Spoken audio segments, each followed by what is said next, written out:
Just Are you, one second. are you saying a 3080 isn't worth $700? Oh no, I mean that's definitely worth buying, but it's obviously Okay. very hard to find. So Okay. yeah, So Well, not worth it's buying not at gouger price, but at MSRP. yeah, yeah, Okay. yeah. The I was like, 3080 is absolutely worth I was like, has 700. Aegis lost his goddamn No, no, no, mind? no, no, no, no. Yeah, the 3080 and 3060 Ti are yeah, sure. The only new GPUs worth buying. Sure. Yeah. well, No, the truth of the matter and too much is SSDs. after the after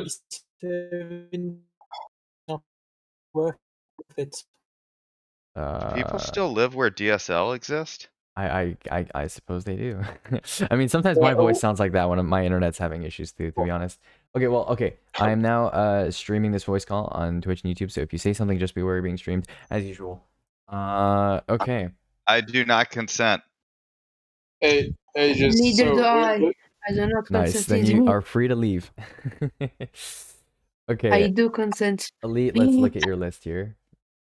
I will take a look. Hopefully my Firefox switches to the right one. Okay. So gonna briefly talk about your list, Elite here.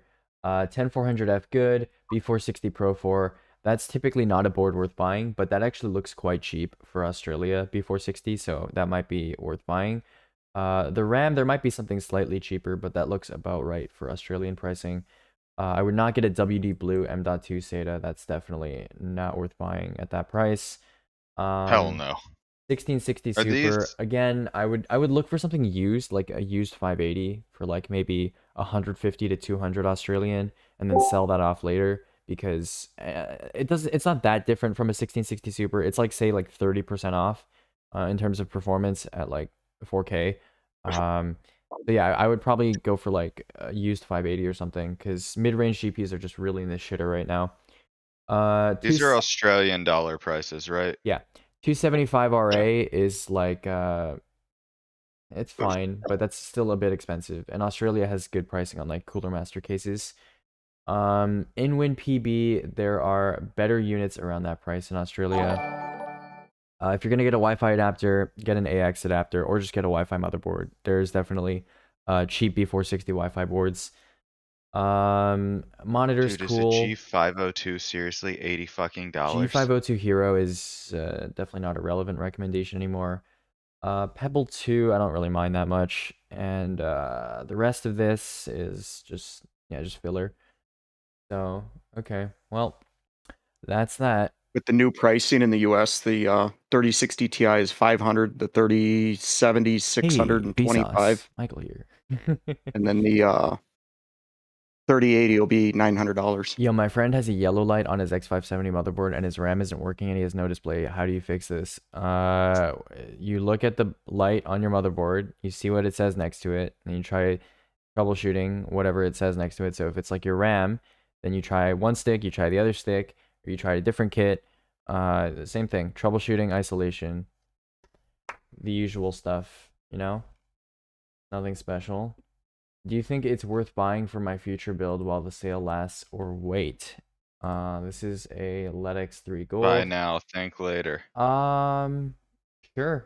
Sure. If the 650 watt's also on sale, I get the 650 watt instead. Yeah. It is, 650 yeah. watt LEDX Gold, 3 Gold for like 100, that's good. Sure.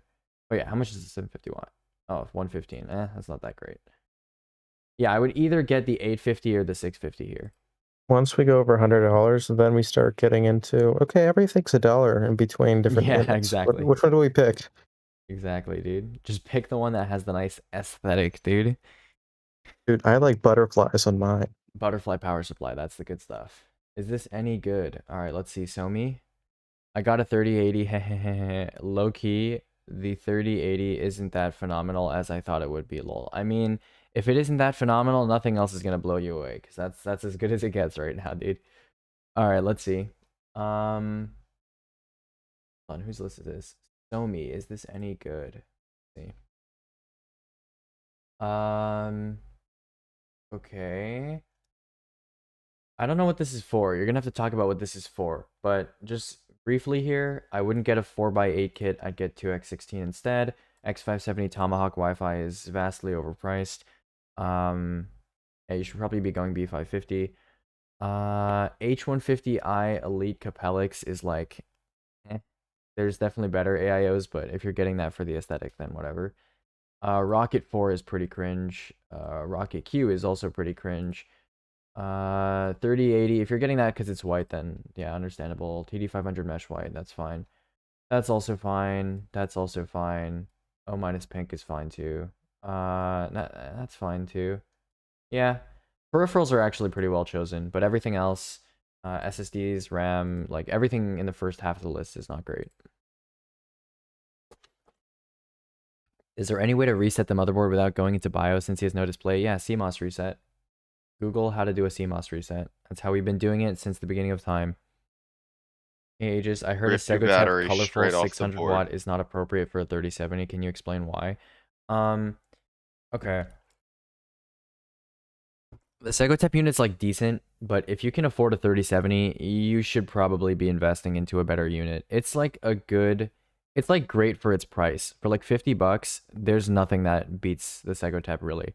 So if you're like really tight on a budget, then like $50 power supply that's that good, sure, it's great. But if you can afford like a 30 series card, you should probably be investing into something that's more than just really good for $50. Also, yeah, the 3070 is a bit questionable. Why is the 3070 not worth it? Because the 3060 Ti is more available and costs less, obviously, and is pretty much in the same performance tier. They're not that different from each other. It's like 13% difference at 4K raster, which is not that high. That being said, if you can only get 3070s and you can't find any 3060 Ti's, I don't have any problems. It's still a good card. Certainly better than the AMD alternative. What is the Segotep colorful lacking that it makes it inferior to other choices? It's just like Cubex, do you wanna explain this one? Why would we pick a LEDX 3 Gold, for example, over a wonderful Segotep GP600G? Actually, no, I think Cubex might be away right now. So when it comes to power supplies, right, you have like the bare minimum, which is the essential protections. You want your transient load management, and you want your voltage regulation to be within a certain specification. Let's say like under a certain percentage. So basically, the bare minimum for a power supply, that for at least our recommendation purposes, is being quiet, and not damaging your other components. Those are like the main deals. There's a few other things that are important too, but those are like the main things people care about: being quiet and not damaging the other components. The Segotep will meet those requirements for practically any build. There's some builds that, like, once you get into like really high power draw specific point sources, like say a 3090, where a mid-range unit will begin to struggle. But for the most part, for most people's builds, yeah, the Segotep unit will be fine and won't, run into any of those requirements. But when you're spending like $500 or $700 on a GPU, it kind of just doesn't make sense to stick with a unit like that. It's almost like a compromise. It's like what's a good example? It's like getting a $40 case with like a really expensive build, because like a $40 case is functionally going to work and is probably not going to cause you problems like most of the time after you've built it anyways. Like you might be missing standoffs or something, but it's probably not going to cause you an issue. But it's like, it doesn't really make sense. Like sometimes I argue against this and I'm like, people, irrationally, proportionally spend more on their motherboard, but that's like literally no gain. Whereas like spending more on a power supply, there is gain to be had there. There are greener pastures than the Segotep 600 watt. I spent like nothing on the case. Lessen chance of it blowing up, yes. I don't know. I mean, If like, a motherboard doesn't have an RGB header, are you fucked from controller RGB? No, because not all RGB is derived from the RGB header. Some of them use like USB. Some of them are entirely separate and use like onboard controllers. So, yeah, dude. Okay. Let's see. It's for heavy 4K video editing / rendering and 4K gaming. Can you try and fix the list for me? Do you already have the 3080 and the 5900X? Because those are two parts that I agree with for your build. But do you already have those parts? That is important. That's a big question. How do you determine what type of power supply is appropriate for a specific GPU then? Here, it's very simple. If you have a DGPU at all, so any GPU that's not integrated into the CPU, as soon as you have a GPU, group regulated units are out of the question. You need something that's at least mid-range. And at this point, the Segotep is basically our blanket recommendation for anything with a DGPU that isn't extremely high end. Like Segotep is just a really great blanket recommendation, okay? And then as soon as you get into territory where you're like spending enough to afford like a 3070 or a 3080 or even a 3090 if that's applicable to your use case, then you should be going for something higher end. I mean, in the case of like the 3080 and 3090, like the Segotep doesn't even have wattage options available that are high enough to cover what we would consider like bare minimum for those systems with their power consumption. So it's basically like three categories. It's like really garbage, which is under Segotep, which is basically doesn't cover anybody that's building a PC from an enthusiast perspective. There's Segotep, which covers a lot of the market. Sometimes I default to CX550 because more available, more accessible, people are more familiar with it, doesn't cost that much more. Approximately like same tier. So CX550/Segotep territory, which covers like a good, like vast majority of the market. And then there's high end, which is like, 3080, 3090. We're talking like hundreds of watts on the GPU. And then you'd be looking at, AMP, LEDX3 Gold, Tough Power GF1, Revolution DF, that sort of thing. All right, cool. RevDF 850, good stuff. Do you recommend Seasonic for power supply? Not as a brand, but there are some Seasonic platforms and units that we recommend occasionally. Yeah. We don't really recommend by brand ever. No, I don't have them already. Okay, in that case, Somi, focus on getting a 5900X because that's not going to change. No matter what Intel releases, it's not going to beat a 5900X for your purposes. So 5900X is going to remain the same. So take your time, try and get it for a good price. Don't pay like $1,000 for a 5900X. Take your time, find it, get your order, secured, get it confirmed. You don't have to have it in your hands. Just like buy it and let me know. And then same thing with the 3080. It doesn't matter if it's Vision or whatever. Just get whatever you want. Get it for what you consider to be a price that you can stomach. And then once you get both of them, let me know. Once you purchase both of them, let me know. And we'll work on the rest of your list at that time. We'll work on motherboard and cooler and RAM and etc. etc. I was planning on buying this list this summer or even later. Okay, in that case, we really strongly advise that people do not make lists months ahead of time. Okay, so just don't do that. It's a very bad idea. Make your list from scratch as close as possible to when you're buying.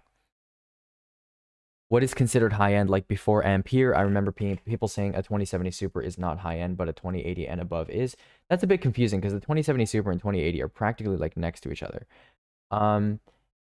It's a little arbitrary. It's a tiny bit arbitrary because there's no like black and white switch where it's like, on a double forward platform, past this amount of wattage, on the GPU, your system is going to start whining because it's not like it's whining or it's not whining. There's like a little bit of whine.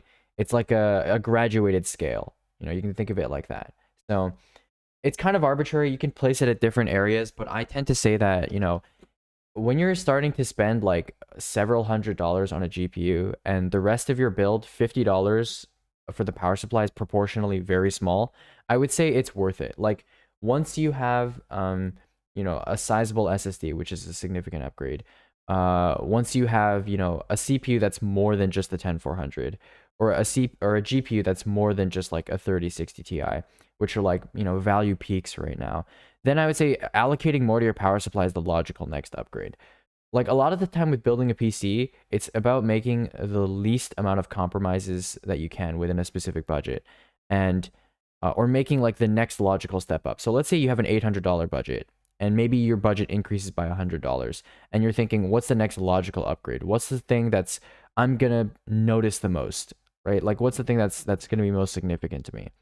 So would you go from like a 3060 Ti to a 3070, or would you rather go from, you know, a low end power supply to a high end power supply? You know, I'd say the high end power supply just makes more sense, right? So it's kind of like that. Like when you're done making those upgrades that are like, you know, the CPU's good enough and the GPU's good enough, then yeah, the power supply should be next. And you know, the question you're asking is not an easy one to answer. It's not like Segotep has made me very iffy on power supply recommendations, because it's like the min-maxer in me just wants to like be like, yeah, it's good enough for like everything, but yeah.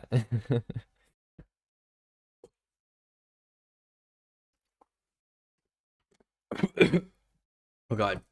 I'm choking on water again. God, man. I just keep choking on water. Ah, do you usually stream on Twitch? Yeah, I try to stream every weekday at around like 1 p.m. Pacific, but I'm a bitch and I keep fucking up my timing. So, yeah, okay. Apparently, an admin from Christacord messaged me and asked me if he can use my template for the PC building form. So I have to fix it because it's outdated. I'll show you guys it. 1 second. I'm opening it. 1 second.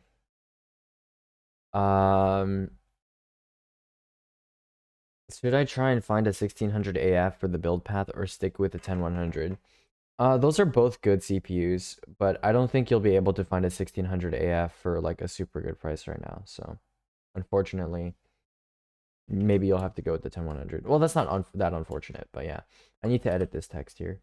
Hold on. What should I put here instead? Because Black Friday is obviously not coming up.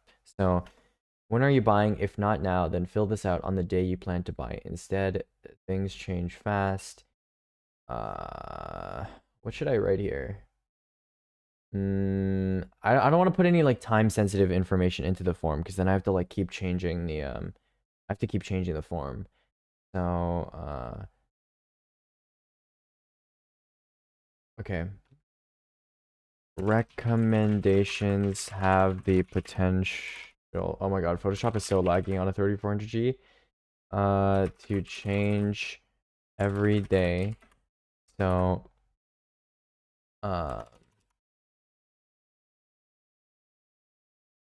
okay, I'll make this one sentence.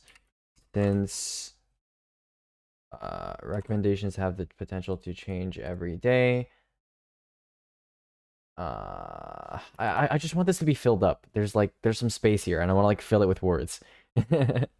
Just put your cell phone number and say, call me on my cell Yeah, phone. call if you me have at any this number if you questions." want to list. Yeah. Then fill this out on the day you plan to buy instead, since recommendations have the potential to change every day. Oh, since recommendations and prices have the potential to change every day. That's not too bad. I mean, it looks a little funky. Oh, maybe I can do this actually. Ah, yes, that's the big brain move. Okay, that's good enough for me. I'll save that and export it now. Do I have anything else here that's like kind of sticking out? Like, I messed up. No, this looks fine, honestly. All right, I will export this now. I will bounce the project. Let's see. I think 1500 by 2000 is big enough for this. This is gonna be like, how big is this gonna be? 1 second. PC general. Build help version 6 export. Okay. And my 3400G is struggling to stream while doing Photoshop exports. Okay, there we go.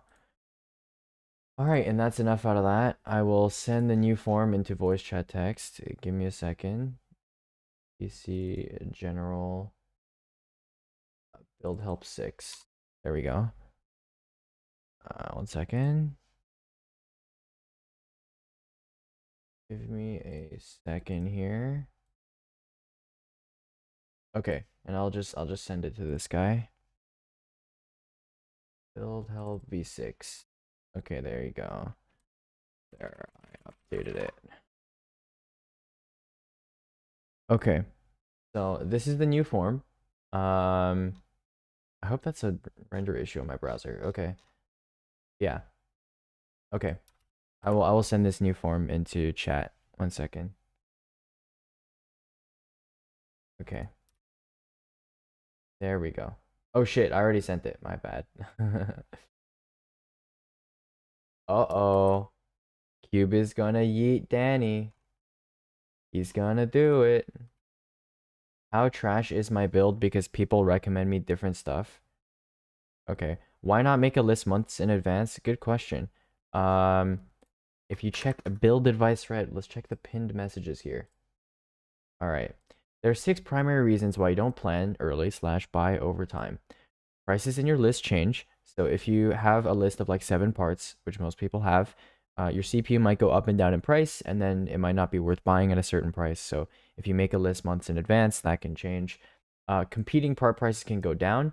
So for example, let's say you have a CPU like the 3600 and the i5-10400, which is a competitor, goes down in price significantly.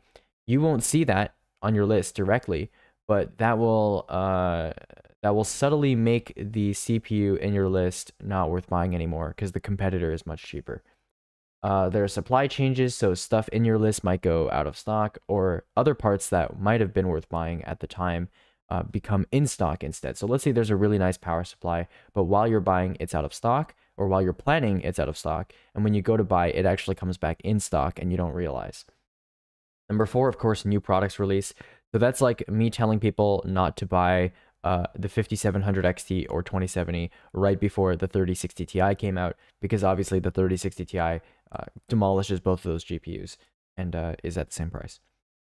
Number 5, these last 2 are like a little bit more subtle. So like number 5 is when people make lists early, they tend to like really cling to those lists, and like if I give someone a list early and then they come back like months later, they're more reluctant to change those parts, despite those parts being worse at, in a future time. So, that's a sunk cost fallacy, confirmation bias, that sort of thing.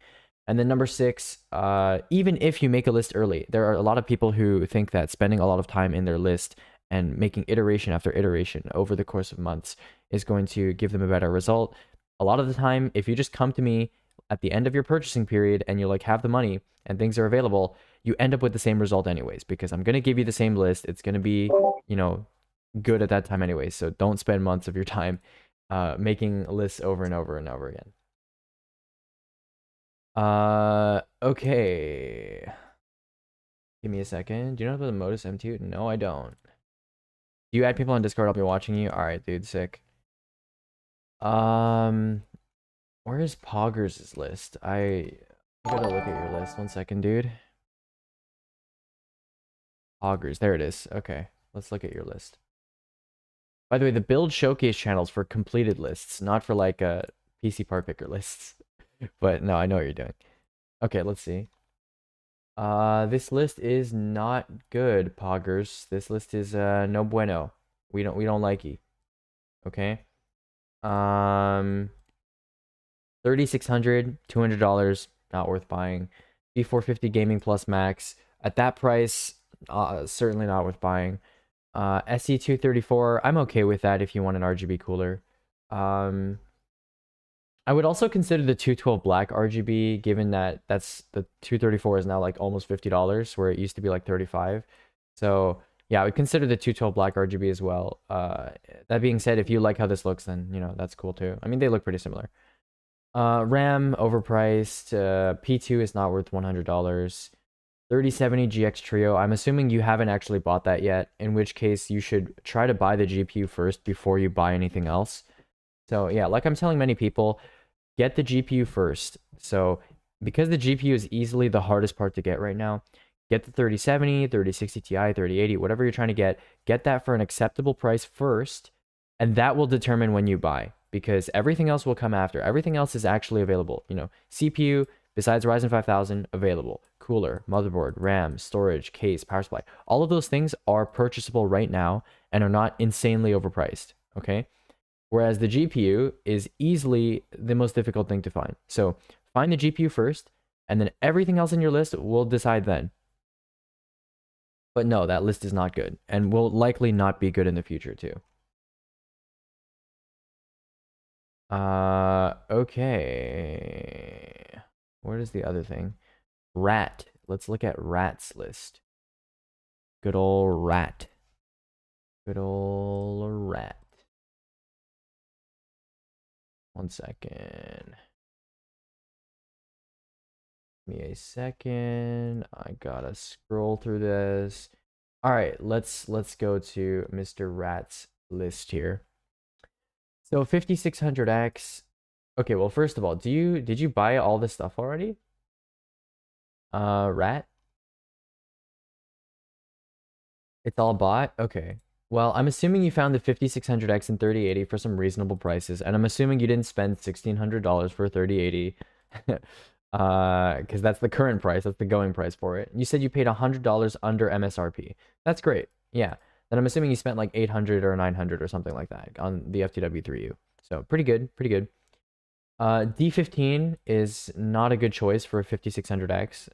You already bought it, so thermally you're going to be fine, but it's quite expensive. You could have gotten away with a much cheaper air cooler that's not brown, but you know, that's fine.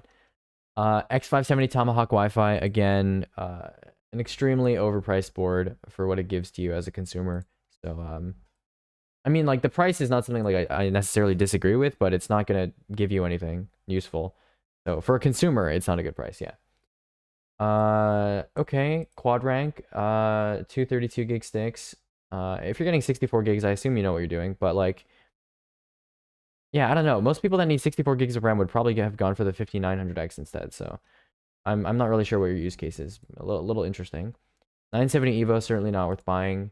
WD Black 4 terabytes, certainly not worth buying either. 4000D Airflow, I hope you picked that up when it was on sale, but that's not a terrible price for it, I guess. G3 is kind of cringe. I'm just gonna hope that you paid like a really good price for that unit, because that's not worth buying otherwise. GN850 I'm not super against. There are like better value monitors, but that's fine. And Black Widow Elite is pretty cringe too. But for a list that you've already bought, it's not awful. It's okay. It is okay. Yes, not so bad. Not so bad. Okay. Aegis live feed. What happened? I'm choking on water again. Dude, I choke on water once a stream. Dude, if I don't choke on water, is it really a stream? Is it? My PSU is not on PC Part Picker, but it's a Red Dragon 700 watt power supply. Also, you sent me the wrong link. Once. Yeah, once per stream. Hold on. There we go. Oh, sick. Somebody got it. Okay. I don't think any of the Red Dragon units are good. It sounds like the Transcend OEM SSD because it has wear leveling and early block retirement. Guys, you guys are all sending the wrong versions of your links. PC Part Picker has two links. It has the cookie-based link, which is local, and it has a permalink, which is universal. So if you want other people to see your list, you need to copy the link that's the permalink. Okay, I'll show you. You can't, if you click edit this part list, PC Part Picker has a cookie, right? Cookies are like temporary tags on your computer that tell websites who you are. And so PC Part Picker loads this list into your local web browser so that if you copy this, obviously there's no identifying information in this link. And they'll just, if you send this to someone, they're just going to get whatever's stored on their PC, which is obviously not going to be your list unless you're like really lucky. So copy this instead. This is the permalink. These letters and numbers, this alphanumeric string here, tells PC Part Picker what list you're actually talking about. So if I copy this and I like went into incognito, so I don't have any like cookies from this browsing session, it's gonna show an empty list. So yeah, there you go. That's a lot of words to say. Copy the right link. Copy the right link, guys. Copy the right link. And Alright, why the fuck is everyone muted in dude, a voice this is chat? how Aegis voice calls go. Okay, everyone's muted. That's just how it is. That's fucking boring. Always. Also, if you're new to this voice channel, I'm streaming this voice call on Twitch and YouTube. So if you say something, just be aware you're being streamed as usual. Do you know anything about custom keyboards? I know a little bit, but not that much. If you want more information, you can go to here. Hold on, discord.gg/mechkeys. All right. You just ask peripherals. Or yeah, you can go to the Build a PC server and ask the peripherals channel. They know some stuff about custom keyboards. So you can ask over there. Isn't mech keys a command? Yes, it is, but you spelled it wrong. Yeah. Okay, let's talk about this list, Andrew. And then I'll go to Lunistis and then I'll go to Rock. Okay, Andrew. Yeah, this list is pretty awful. But let's just go through it really quickly. 9700K is not worth 300. D15 is not worth buying in general. Arctic Silver 5. If you're gonna pay for a separate paste, I would get a better paste than AS5. Again, Z390 is implicitly not worth buying because 9th gen isn't worth buying right now. Getting 2 separate 16 gig stick kits is pretty bad. Just get 2 16 gig sticks instead of 4x8. And also, I don't know why you'd be getting 32 gigs with a build like this either. 970 EVO Plus, 2 terabyte, not worth buying like before. 3080 Founders, not a 3080 I would get. Landcool 2 Mesh, also not worth buying at that price at all. G3, not worth buying typically. LL120 pack, again, typically not worth buying. GLA3A, good, but 380 is not that great of a price for that monitor. G Pro keyboard, pretty trash. G Pro wireless has been outclassed at this point. Although I'm not super against it. Not really. If he likes the shape, I'm not super against it, but you know, it's not for everyone. If it needs 4 buttons, then yes. VU doesn't have 4? Yeah, it does, but it's more shape preference if you're willing to ignore the possible double clicking issues. Yeah, so it's all about that freaking shape, dude. It's all about the shape.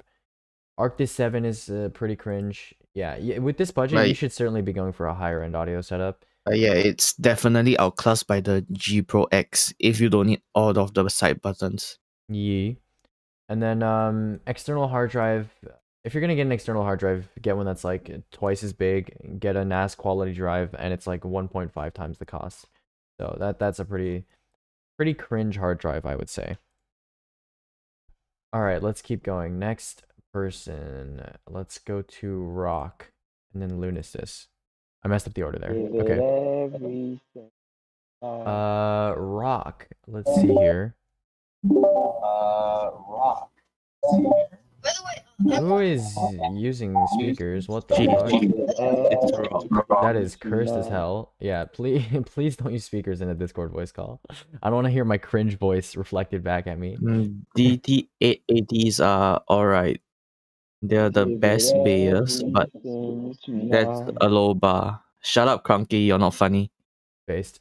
Alright, let's take a look at this. 9900K is not worth 400, I would say. UX 100. Okay. Are you from Singapore? I'm tempted to think this is a troll list because of the cooler, but everything else is like not trolly. So, all right, I'll treat this seriously. There's no motherboard here. Yeah, I don't know why you're getting 9th gen Intel at this point. It's not worth buying outside of like the weird exclusive Micro Center deals if you're willing to overclock. RAM is obviously very overpriced. So unless you're getting it because you really like Trident RGB over all the other RGB kits, that's not worth buying. P2, that price is cringe. It's not worth buying at that price. 30s, I'd take 3060 Ti over 3070 if you have a choice, but you probably don't. 465X is obviously extremely overpriced as well. C24G1 is just, at this budget, you should definitely be going 1440p or at least getting a better 1080p monitor for around the same price too. So it's not even like you have to spend more. Apex 7, if you're gonna spend $130 on a keyboard, don't get like a gamer pre-build. There are better answers. Pulsefire Core is basically irrelevant. Don't get that either. And Z200. If you spend a little bit more, you can get better speakers than Z200s. So yeah, not a good list. Very strange list. Okay. Lunistis, let's look at yours. All right, let's see. Okay, again, so this applies to like everyone. If you are buying a PC and your list is, or you're planning on putting a Ryzen 5000 series CPU in your list, or an RTX 3000 series GPU in your list, or literally anything that's going to come out in the future, so like some of the lower end RTX and RX series cards. If that is the case, don't make a list now. Focus on getting those parts, so the CPU and the GPU, ahead of time, and just try and get them for whatever price you deem to be acceptable. So if you're willing to pay $50 extra for the 5600X and you find one for that amount of money, go for it, you know? If you find a 3080 and it's $800 and you're willing to pay that much, you know, go for it. Once you get those parts, everything else is available. So get those parts first, then come talk to me, then we'll make you a list. Because you said, for example, Lunasis, you said, I'll be using the 5600 non-X when it comes out. We expected that to announce at CES. It didn't. So it's either not going to come out, period, for consumers, or it's going to come out a long time into the future. So that's an unknown timeline. We can't really talk about that. So it's rough. It's rough. I can talk about your list and pretend you're buying it now for, you know, educational purposes, but for the rest of that, you know, not good. B550A Pro is kind of expensive at $135. I'd go for a cheaper like Micro ATX board. 4000 DA is not the best case in the UK, especially at that price. 3060 Ti for 500, not great either. In the UK, you can definitely scale down to like 400, 450. SN750 is not worth buying. RAM is slightly overpriced. It's basically like everything in this list should be changed a little bit. It's not awful. Also, 5600X plus 3060 Ti is a bit of a strange combination. I'd only go with this if you're doing like 1080p 240Hz type gaming. Otherwise, I'd scale down to like the 10400 usually. Also, yeah, Ares game power supply is dog shit. Thanks so much, bro, for clearing the CMOS fixed it. Yeah, dude. CMOS clearing is like fixes everything, dude. Is water cooling server a command? No, but you do discord.gg/watercooling. So, yeah. It was about $1250 in total. It's $1500 to $1600 for entire PC setup. That's a great budget. Yeah. $1500 to $1600 for everything, including the monitor and stuff, is a great budget. You can definitely fit a lot of stuff in there, but you gotta wait. You gotta wait. I got 3070 used for $450. That's great. Yeah, that's good. Oh, I thought you didn't buy this already. If you bought it already, then like whatever. DT880, do you know about this product? I think Sid already talked about the DT880. Yeah, pretty epic. Whoever is singing. No, that wasn't me. This is not for me to build right now. I'm hoping to wait until GPU prices come back to normal. So, okay, you are you, just like I've been telling other people. Again, don't make your list ahead of time. If you want a full list of reasons, go to Build Advice Red, check the top pinned message. But yeah, don't make your list ahead of time. Just chill. Just chill. You know, do your research. You know, look at benchmarks if you like. Just chill. But, you know, don't make your list ahead of time, especially in these times where it's very uncertain as to like when you're going to be able to buy your GPU and the rest of your parts. Is there a big difference in the performance from a Wi-Fi PCIe or a motherboard with AC? No, because they oftentimes use the exact same chipsets, just different connectors. That being said, if you're buying PCIe-based Wi-Fi adapters, you should be getting an AX adapter, like the AX200/AX3000 or whatever. Those will perform better than the AC adapters on paper, but they're for like consumer Wi-Fi needs, no. Wi-Fi is going to be Wi-Fi. Just like don't get a BGN adapter, okay? You want dual band support in 2020 or 2021 now, right? It's 2021. We're done with that cursed year.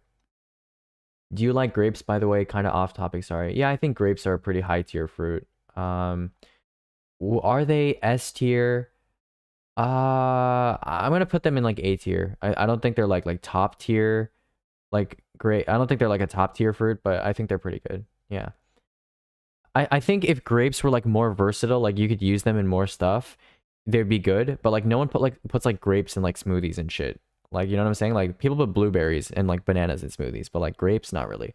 Grapes are like a solo fruit, you know? So yeah, if they were more versatile, S tier would be good. But yeah. What is a bouncer? I wasn't here when they were implemented. It's just a mini mod. It's just a mini mod.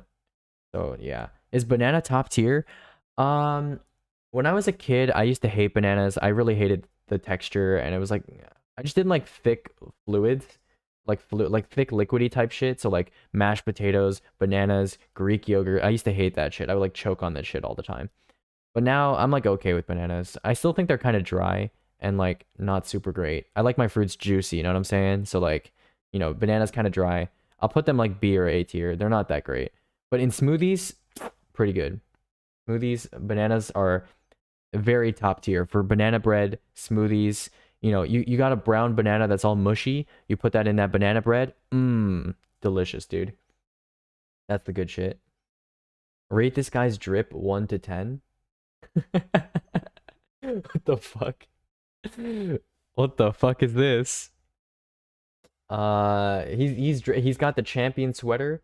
He's got like 7 pairs of boxers on or something. I'm digging it. That's a solid 69 out of 10 right there. It's absolutely, he's dripping. His drip is off the charts. What is top tier fruit?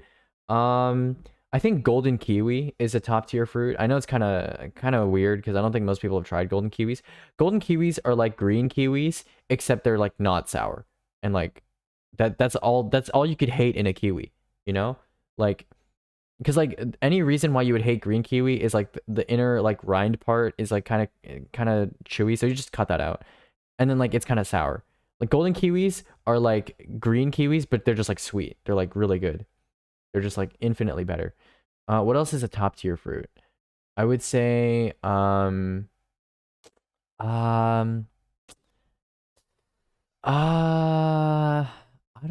say good mango. Good mango is a top tier fruit. Bad mango is like a bottom tier fruit.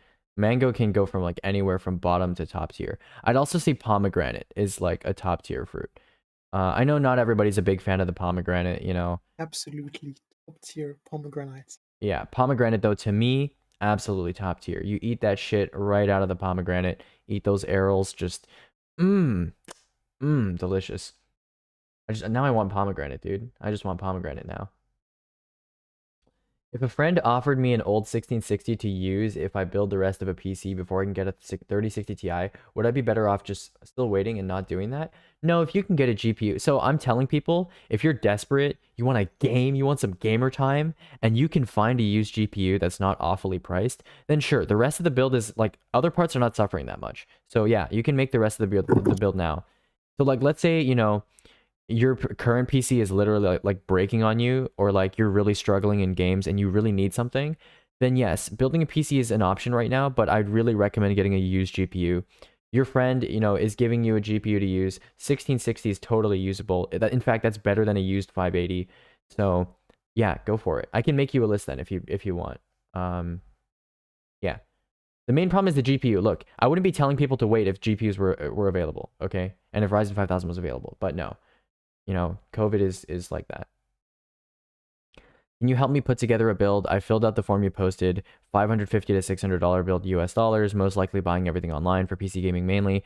Fortnite, Overwatch, 500 gigs to 1 terabyte storage. Doesn't matter if it's hard drive, if that makes the price cheaper. No, we're putting an SSD in this thing. Possibly RGB case as well. No overclocking. Okay. Are you willing to buy used? Yeah, that's the biggest thing. Because if you're not willing to buy used, we're going to have problems. Would you get an i7 or i5, or doesn't matter about what the letters after the numbers? Yeah, i7 or i5, that distinction is kind of it changes a lot. Like the i3 from this gen is basically an i7 from 3 years ago. So it's just ignore the i3, i5, i7 thing. And that's just there for like just regular Best Buy type customers to like see segments and be like, oh, this is a high end. I only want an i7, like that's the type of shit people say. But, just focus on the benchmarks. That's what you should be looking at. Focus on the benchmarks. If an i3 or a Pentium manages to do well in gaming, like just as well as an i7 in the future, then yeah, then get that. But in the past, that was not the case. So just focus on the benchmarks. Just focus on the benchmarks. Where would I be buying used from? eBay, Craigslist, Facebook Marketplace, Hardware Swap, etc., etc. Offer up, let go, that sort of stuff.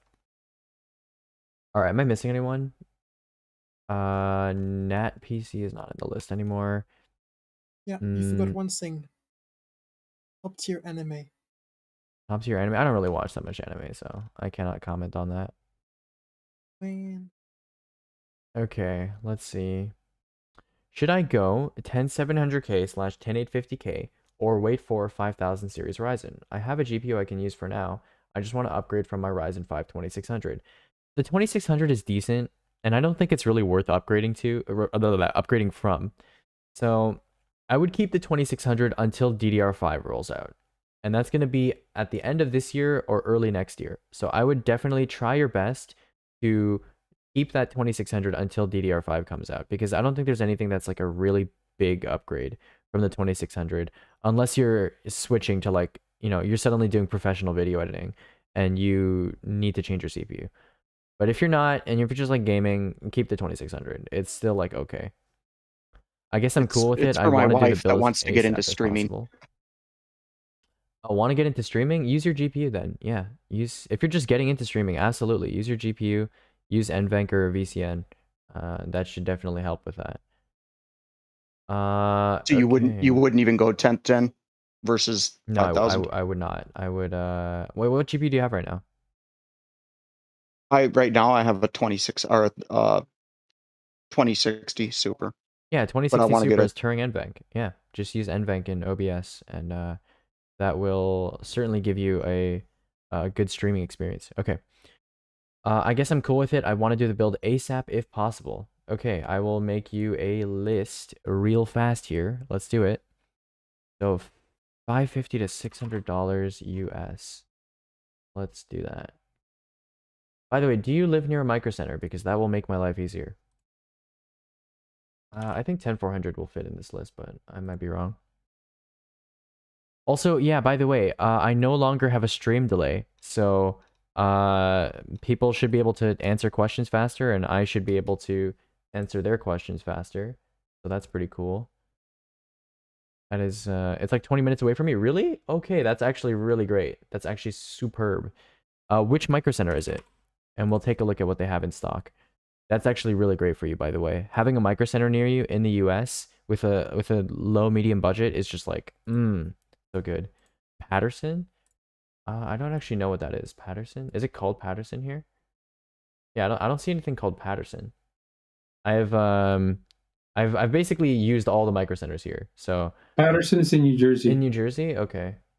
Oh, it's called North Jersey. Okay, I see. Got you. All right, let's see Yeah, that's where I buy too. what we got. Okay, 10400 is still 150 at Micro Center. Ooh, what a steal. What a steal. Hopefully they've got some B460 boards for us. Let's see what we can find here. Okay, we got 9 in stock. Oh wait, no, these are all CPUs. That's kind of awkward. Hold on. Please don't tell me they're out of motherboards. I'm gonna be so mad. I'm gonna be so mad. Oh no, they're out of stock of B460 boards. That's unfortunate. That's actually okay, because you can get a 10400 from Micro Center and then still get the motherboard online. So yeah, here, I'll send you this link first. Yeah, grab that. And then for your motherboard, we're gonna do a B460 board online. We're just gonna get this DS3H AC. And then actually, let's see if your Micro Center has any good RAM available. Products, computer parts, desktop memory. So if you go to that Micro Center and you ask the employees, like, do you have any B460 boards in stock? And they have one that's like under $100. Just take that and pair it with the 10400. If they have literally 0 boards available, including open box, then you're kind of fucked. Then you're gonna have to just buy online the one that I sent to you. Okay, do they have anything that's like good? Ballista. Oh shit, that's bad. Yeah, okay. They increased their ballistics prices. That's okay. Micro Center, you let me down.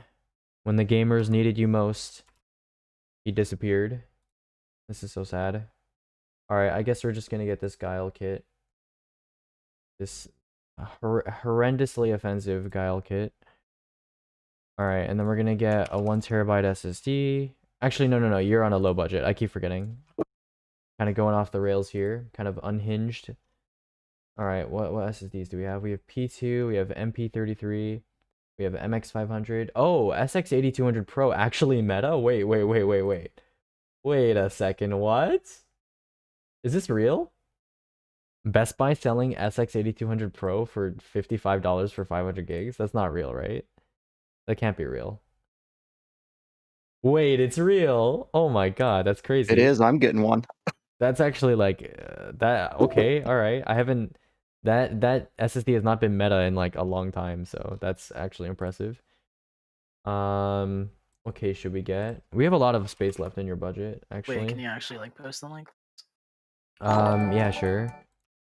Hold Yeah, on. I would buy an SX8200 for $55. This is for 500 gigs though, so this is only worth it at 500 gigs. If you need a 500 gig SSD for some reason, this is a good scratch disk. Is this worth buying? EVGA 3060 Ti That's what I'm 720 liking. including shipping? No, that's terrible. It's like 3080 tier pricing, or at this point, like not 3080 tier pricing, but close to it. Close to it. All right, we're gonna add the Segotep power supply in here, of course. Oh, Australian. Maybe. That's not that bad. Okay, we have everything in here. Yeah, we're good. Okay. So this is your list, JRK, JV. So you get that CPU, get this, and then that should be, what is it, 150, so 470, and then you have $130 to find a GPU. The used GPU is going to be anything from this list. I'm gonna make you a short list here. RX 480, RX 570, hold on, I'm typing it out right now. RX 580, GTX 1060, 6 gig. So try and find any of those GPUs for 130 US or less. Yeah, that's basically it. Try and find any of those GPUs for 130 US or less. Everything else should be in your list. The power supply is in the custom section though, so just be aware of that. I'm the person in Discord who was able to borrow a 1660 from a friend until I can get a 3060 Ti. I put the details in the Discord channel, but I already have a PSU and drives. If the offer still stands, would you be able to help out with the list? Absolutely, yeah. If your friend lets you borrow the 1660, let me know, and I'll make you the rest of your list. Hello there. Hello there. Hello. SX8200 Pro started shipping with the second crappier version. The SX8200 Pro actually has like 3 or 4 revisions, but it doesn't matter. It doesn't matter. Especially at that price. It doesn't matter. Don't even worry about it. Don't even worry about it. Can you help with my build? That is what the stream is for, yes. What RGB fans would work with that? Is it a 5-pin or a 4-pin header? 4-pin header is typical. Actually, did I include a motherboard? Yeah, I did. It's Gigabyte, right? Yeah, it should be 4-pin, I think. But you can check the motherboard manual if you want to see more details on the header. Bill, what the fuck? Starts heavily breathing. Oh yeah. Bill is our resident RGB guy. Bill, what do you think of the Gigabyte RGB on the DS3H AC? Oh yeah, RGB fusion. Nobody knows. Nobody knows. Okay. Well, that should in the inspire lab, we circled confidence. with it so much though. CA.PC part picker. I have budget 1,000 to 1,500 Canadian, and I need mini ITX. Why is it that you need mini ITX? Just a question. Because many people, they want something that's portable, and they don't realize that micro ATX is actually like small enough. It fits in a small spot. Do you have specific dimensions? Because the problem with mini ITX is that you are going to end up compromising a lot on cooling and spending more money on an ITX motherboard and spending more money on an SFX power supply. So you're going to have to deal with a lot of issues for what can probably be fixed by just going for a small micro ATX build. So if you can give me the dimensions of what you're working with, then that will help out a lot. Wait, Aegis, is the DS3H AC B460 even in stock? It is in stock right now. Yeah, it's $94, Sure. which is decent. Yeah, it came back in stock. I know why you're asking that Wait, question. is it at Newegg or Amazon? I'm not sure. I just put it in the list because PC Part Picker said it's in stock. I'm believing PC Part Picker, which is not always the best thing to do, I'll but check. yeah. Yeah, especially the stores that. So I'm hoping for a 3060 Ti eventually, but can temporarily borrow a friend's old 1660 like I mentioned. I have an old PC that I got from my uncle, which I can take the PSU from, Corsair TX 850, so old TX, bronze TX. That's actually not that bad, especially for an 850 watt unit, that's okay. And I can take an SSD and 2 hard drives from it. I'll probably just end up getting an M.2 for my OS. Just keep your old SSD, unless it's like really, really old, like I don't know, like an SF2281 drive. I'm hoping to keep it under $1,000 of new parts, so not including the PSU and drives. I'm hoping for micro ATX to fit under my desk as well. Blah blah blah blah. Okay, cool. When your friend hits you up with that 1660, let me know, and we're gonna make you the rest of your list. Actually, we can make you the rest of your list now because you're gonna be waiting. Like your friend's probably gonna get back to you in like a week or two, and the parts will probably arrive in like a week or two. So let's just make your list now. But give me a second. In the meantime, let me just read what other people have had to say because this is gonna take a little bit of time. Yeah, it is in stock. I guess I checked. Can't hear you. Is it just me? I think everybody else can hear me. My Lian Lee No, L it's Connect just program very isn't quiet. picking up my fans. Time to hit up the troubleshooting channel. Nice you. My friend who offered the GPU just said yes. Okay, sick. What can a 3060 Ti and a 10400F run on games? The 10400F and 3060 Ti is a fantastic combination. Can easily run any game. Like any game that's out there that can be run by a modern system can be run by a 10400F and 3060 Ti. Because there's nothing out there that provides a huge benefit over either of those things. Like 5600X, or you can argue like 10900K or 5950X or whatever, are better CPUs for gaming, but not by much. And the 3080 and 3090, better GPUs for gaming, but not by that much. Okay? So, yeah, like, in the games you listed especially, like, it will absolutely destroy those games. Should I get 1440p then? You don't have to. Like, if you're okay with 1080p and you'd rather have the extra frames, then that's fine. I guess 1440p would be like, I guess it would make your 3060 Ti put in more work. Okay. He won't let me change his mind. I don't know, just ask him about specifically, like, what are the dimensions that he needs to fit the PC into, Crimson, and let me know. Is it possible to get a PC that can run almost anything for 100 euros? No. That's not possible. I mean, run almost everything. Yeah, Yes, that's let me definitely not just possible. run some complex oil finding simulations on my €1,000 computer. Yeah, I know someone. I don't need RGB, I only need good parts. Yeah, no, 100 euros, that's not gonna happen. No, Oh, no, no, 100. no, I no. thought he said 1,000. No, I said 100. That's definitely not gonna Oh happen. yeah.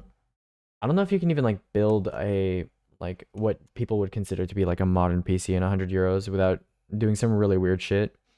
Probably Is gonna my be like sample Office. build bad? What, the one that's on screen right now? Oh shit, I haven't changed my stream screen. My bad. Yeah, it is. It's pretty awful. Yeah. 3600 1650 Super with a 980 Pro in this thing. Yeah, this is like borderline trolling. It's pretty awful. It's Yeah. just the Reddit tier build, I guess. I'm assuming you picked the GPU because it says ITX in the name, but like still, this is really awful. Yeah. What would you change? What I would change would be a complete restructuring of this list from the ground up. So, yeah, I might As even get that small weird as some ASRock B460M ITX board. As small as ITX. and you Opinions put a on Ryzen 7 280X. 3700X. It's fine. Like it's a good CPU at MSRP, and it was certainly a decent CPU. I usually didn't recommend it because most people I would just direct them to the 3900X instead if they needed anything above a 3600. I don't think it's relevant now though. It's gone up in price like a lot, so it's not relevant now. Is your job building PCs? No, I don't have a job. I'm chilling. I'm on my gap year. On my gap year, so I'm chilling. Yet you still can't consistently get 8 hours of sleep per day at normal times. Yeah, dude, I'm too busy fucking playing Grand Theft Auto with the boys, okay? Is a Playing laptop with an Grand Theft Auto with i9, people. 16 gigs of RAM, 2070, 1 terabyte hard drive, and 256 gig SSD worth 500? Yeah, absolutely. Yeah, that's easily worth 500. Even if it's a shitty laptop, like that's like worth 500 by specs alone. Could you take a look at my PC build, please and thank you? Oh, did I miss it? Oh shit, I did miss it. My bad. ASRock Yeah, I'll take a look. 60 versus. And I can ASRock easily get a 5600X from my Micro Center 5 minutes away. Plan to use it for gaming, editing, and programming. If you have a Micro Center, if you have a Micro Center accessible to you, I'd actually not get a 5600X. 5600X and 3060 Ti, like I've said before, are only really worth it for like 1080p 240 builds, and you're not doing that. So I would change this out for like a 10400 build, which I can do for you right now. Actually, let's just let's do this really quickly. You got a G203 for $12. Okay, that's pretty good. Okay, but Nat PC, tell me what you've already bought, because it looks like you've marked prices here. You said you have the GPU, but I don't know what else you have.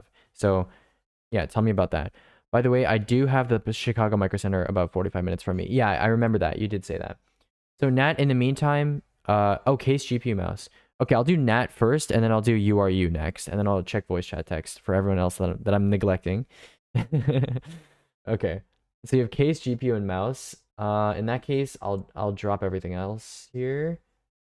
PC part picker, be faster. Why must you be like this, PC part picker? So case, GPU, and mouse. Okay. So what micro center is near you? And we'll check stock. Dude, I love having no stream delay. People can answer my questions so fast. And I can answer their questions so fast. It's great.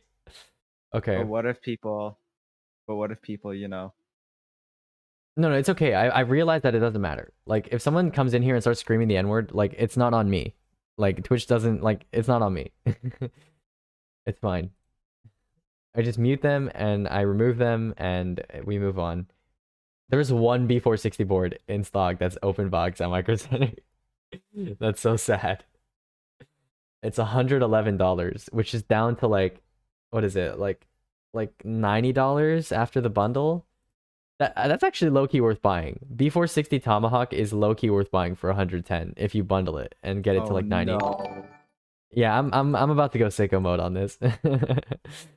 Okay. Your CPU and motherboard are gonna be this guy.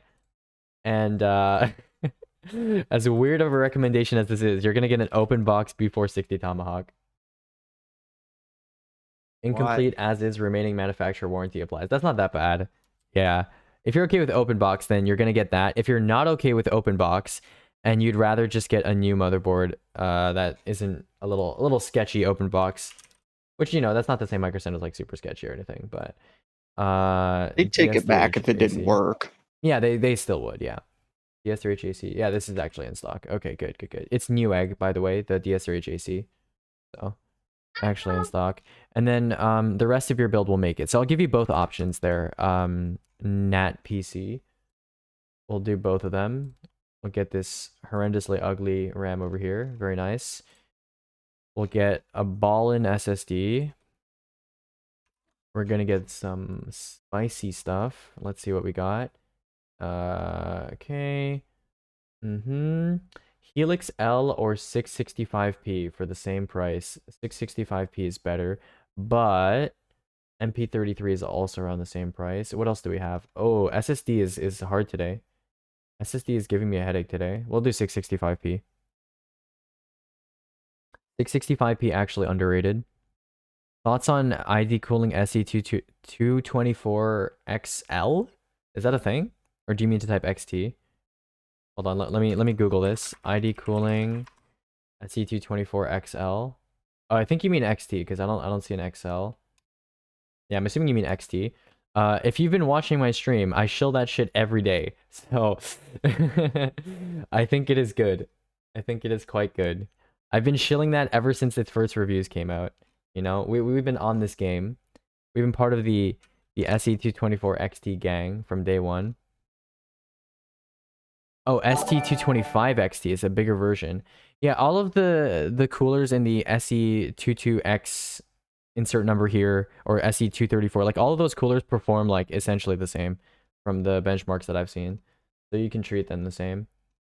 I'm actually gonna sneak the LED X3 Gold in here. LED What is X, this build? I can't spell. Open box B460 Tomahawk and then an Elite X. Yeah, dude. It's gonna be epic. Okay. It's gonna be like So Nat price. PC, you're gonna get this, and then you're gonna get this, and then boom, we're done. I think that's it, right? You have your GPU already? Yeah, this is gonna be epic. Epic gamer moment. Hi Aegis, what's a good fan configuration? I have a 4000 D airflow and plan to use 3 RTP12s front and 1 rear. That's fine. Yeah, 3 front intake, 1 rear exhaust. That's it. You know, pretty simple. Doesn't it come with 2? Yeah, it comes with 1 front, 1 back, so you could just repurpose those, put those in the top, and then you have a full fan config. Or if you think they're loud, then just remove them, because stock Corsair fans are not that great. Question, should I get a 27-inch 240 hertz 1080p monitor? Or, okay, whether or not you get to like 1080p 240 or 1440p 144 is a question that is as old as time itself.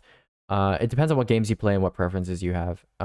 If you're playing like, I don't know, like Shadow of the Tomb Raider, or you're playing like Hitman, or you're playing like AAA games at high settings, you're probably never gonna reach like above 150 FPS anyways on anything at high settings for those games. So you may as well do 1440p 144. If you're playing like, you know, Overwatch, Minecraft, GTA like I do, then 1080p 240 makes more sense. Especially given that you're not compromising on image quality anymore, because the 1080p 240/280 monitors are IPS now that we recommend. So, or they're good IPS, I should say. Just being IPS doesn't make you good. Okay. I don't know if you remember, but I wanted to customize some ARGB fans individually and had some trouble. I found controllers that can do the job. Razer Chroma and Cooler Master ARGB, in case anyone else had the same questions as me. Nice. What mic do you have? I have a CAD GXL 2200. It is this guy over here. I don't necessarily recommend buying this because it's kind of overpriced, but if you can get it for $100, it's pretty good XLR. Pretty good condenser. Didn't you buy it used on? I didn't buy it used, no. I think I got it for like 115 or something, but it's gone down in price recently. Yeah, it comes with 2 Corsair fans. If I do the config I stated, should I just leave the Corsair fans out or put them up top? Honestly, with fan configs, a lot of it is, I shouldn't say personal preference. A lot of it is build specific. It's personal specific. Personal specific, I don't know what I'm saying. It's build specific. So test it out. You know, if putting the 2 top fans increases your noise because the stock fans are not that great, or you don't have a fan hub and you don't want to bother buying one, then don't use it. If it helps, makes your system more quiet, improves your temperatures, but doesn't become more noisy, then sure, use them. 3 front, 1 back is more than enough airflow for like anything. So adding the 2 top fans is not really going to help, but you know, if you want to do it, it's not a problem. Yeah, you already have them anyways, so. Hi, I'm from Brazil and I'm going to buy a PC gamer. You're going to buy a PC gamer. Okay, good luck. I didn't know slave labor was legal in... No, I'm kidding. I'm not sure about the hardware, but I think a GTX 1050 Ti and a 9350KF and 8 gigs of memory. Any suggestion? That is probably not a good idea. I don't know why you're getting an unlocked i3 that's no HT quad core. That's a bit interesting. So I probably wouldn't do that if I were you. Hi, do you assess if a build quality of a... How do you assess if build quality of a case is bad? I heard Leon Lee 215 had bad build quality and inferior to a P360A. That's kind of difficult. It's very difficult to like objectively quantify PC building like build quality or quantify it using numbers. Because like, what are you going to do? Like measure the thickness of the case side panel steel? Like you could do that. And like the SFF community does that, but it's more like checkboxes. It's like, does it have snap-off PCIe slots? Does it have cable grommets that are located in the right place? Does it come with all the standoffs consistently?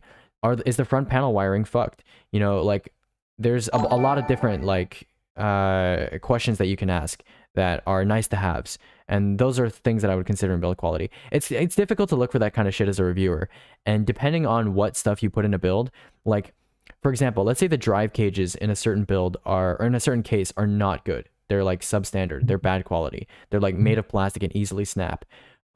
Most people are not going to notice that because a lot of people that I make builds for don't even use 3.5-inch drive base, but maybe some people might. So even as a case reviewer, it's not easy to find all of those things. And it's often like build specific, like I told the other person when it comes to fans. So case build quality, not super easy to talk about. That being said, the Lancool 215 doesn't have any major build quality issues that I'm aware of, especially compared to a P360A. They're both fine. Like, in my opinion, cases are like, there's a standard that has to be met where it's like, anything above this standard is like acceptable. Yeah, you can nitpick and say like, it's not as good build quality as another case, but above a certain standard, we're talking like Neo Air, MB311L. Above that standard, everything is like acceptable to a typical PC builder. Obviously in like the $20 case range, you're going to run into issues. You're going to run into running out of standoffs. The panels are going to be largely substituted with plastic. You're going to have fans that are really garbage quality, not controllable. Those kinds of problems you're going to run into. But in my opinion, cases, they really, there's a huge diminishing returns cutoff point for build quality once you reach like even like the $50 range. So yeah. Weird way to quantify things. And I'm gonna get to you in a second. Thanks, Firm Guy, for the host. Raid host? I don't know. Is that the same thing? I don't Ray, thanks. Last question. How do I test that my CPU and GPU is working as expected in terms of clocks, temps, etc.? Should I just run a benchmark and compare them online? Yes. If so, what are good benchmark softwares? Use 3D Mark's free demo, and you can compare your system to similar systems, see if it's scoring properly. Okay. We're gonna work on URU's build now. Hopefully he's still here and he hasn't run away after I have neglected him for a long time. Wait. Why did Cubex make his profile picture the default? What happened? I can't back. You can't turn it back. Oh, you have to wait? Okay. Yeah. Yeah. Hold on. I'm scrolling through voice chat text. Thoughts on the ASRock B460 versus the B460 DS3H AC? Which ASRock B460? There's a bunch of them. And like realistically speaking, it doesn't really matter. Like they're probably like very similar in terms of like user experience. So SSD of the day, I'd say that SX8200 Pro price is surprising. So I'll say that, sure. Please rate. Rate out of 8, mate. I'm rating it out of 7, but yeah. I would say a good this is like a 4 out of 7. Yeah, 4 out of 7 is like my standard for like it's acceptable. I don't have any major issues with it. So 4 out of 7. I bought all the parts of a PC I'm building soon, and I wanted to mount my CPU cooler in a way where the airflow is upward. Doesn't matter if the fan is at the top or bottom. No, provided you have it at the top or bottom, because otherwise you're not going to be generating for any bottom to top airflow. So either a top exhaust or a bottom intake if you want your airflow going upward for some reason. Okay, we're going to change our store to Chicago. Boom, the Shy, we got it. Wait, no, I'm stupid. That's Denver. That's Colorado. I'm fucking stupid, dude. Where's Chicago? Okay, there we go. I'm fucking stupid. I thought Chicago's in CO and thought Illinois. that meant Chicago. I didn't realize that was a state abbreviation. Now you know I'm not American. Okay. Illinois. Yeah, Illinois. That's the one. Chicago's a city, not a state, Aegis. You're fucking stupid. Hey, Cube. Cube. Okay. So for $1,000, hold on. I'm gonna read your thing, URU. Give me a second. Let me find URU's form. Okay. So let's read over this again. Chat, so we can get refreshed up on this. What keyboard should I get? Ask the peripherals channel. I can give you basic recommendations, but if you're looking in custom budget territory, go to the Build a PC server. That's discord.gg/buildapc. Go to the peripherals channel, ask them there, or go to the mechanical keyboard server that I sent to you earlier. Okay, so URU. You have an old SSD. Let me know what SSD you have, by the way. And you have an old power supply, so we can skimp out on that. Or skip out, not skimp out. I'm hoping to keep it under $1,000 of new parts, not including the PSU and drives. And I'm assuming that includes the GPU as well. So I'll leave like a $500 space for the GPU. So we have basically a $500 budget with no GPU, with no power supply, with no drives. And we have a micro center available. Cool. Canary Discord. You're using Canary? That's cool. The yellow Discord. Send me what SSD you have. Because if it's like, you know, you have an 850 Evo. Okay, excellent. So keep that. And don't buy an M.2 SSD. Keep that. Not worth replacing. Opinion on Inland Professional 1TB NVMe for $100. Which professional? Because there's several of them. I'll search professional here. Because I think I know what you're talking about. Yeah, because there's the professional QLC as well. Okay, this one right here, right? Professional 1TB. This is supposed to be an E12 drive. So I'd say if you're a micro center, this is actually like this is kind of worth buying. Yeah, I'd say this is kind of worth buying if you're a micro center. Oh shit, my bad. I didn't change stuff. Dude, I'm so stupid. I need like a Stream Deck or a macro pad or something so I don't forget to change scenes. My bad. Yeah, this guy right here. This is the QLC version, not worth buying. But this one's pretty yeah, this is pretty good. This is E12. Actually, let's check my SSD sheet. For reference. Okay. So in the meantime, for basically $500, I typed 104 for some reason because I'm stupid. Okay, we're gonna get a 10400. Very cool. And we're gonna lag my stream because this is a really big spreadsheet and my CPU is kind of slow.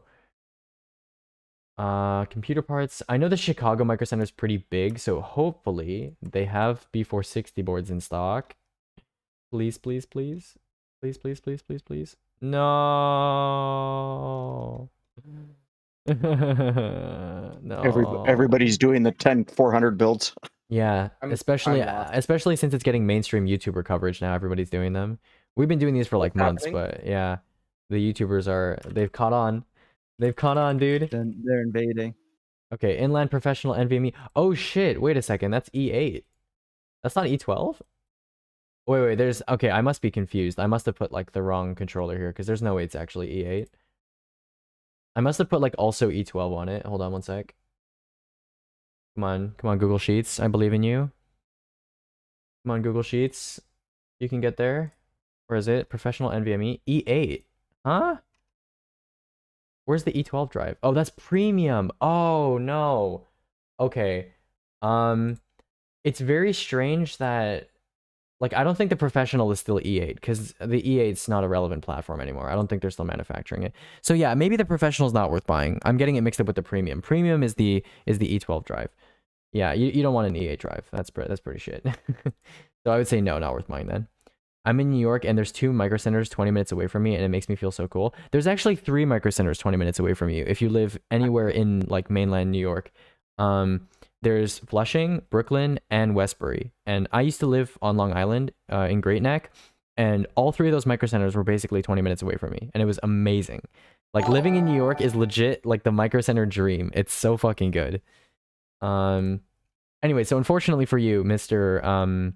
URU, we're gonna be buying the motherboard online, which is not that big of a deal, but you know, oh shit, I mean to do that. Where's history? Oopsies. Do you think AMD is trying to become a luxury brand in terms of CPUs? I don't think like a luxury brand, because obviously they're still going to release low-end CPUs, but I think they've definitely realized that what they're doing is, from a financial perspective, correct, because they have achieved market dominance.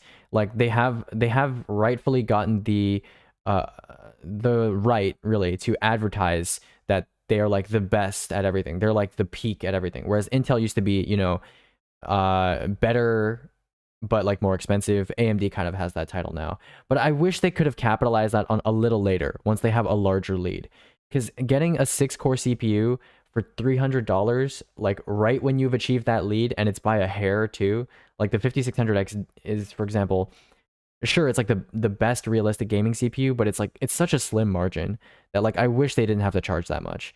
Like I wish they didn't do that. But yeah, I know what you're saying. I don't think like luxury brand is the right term, but they're certainly trying to capitalize on their market position right now, and they're doing it really fucking quickly.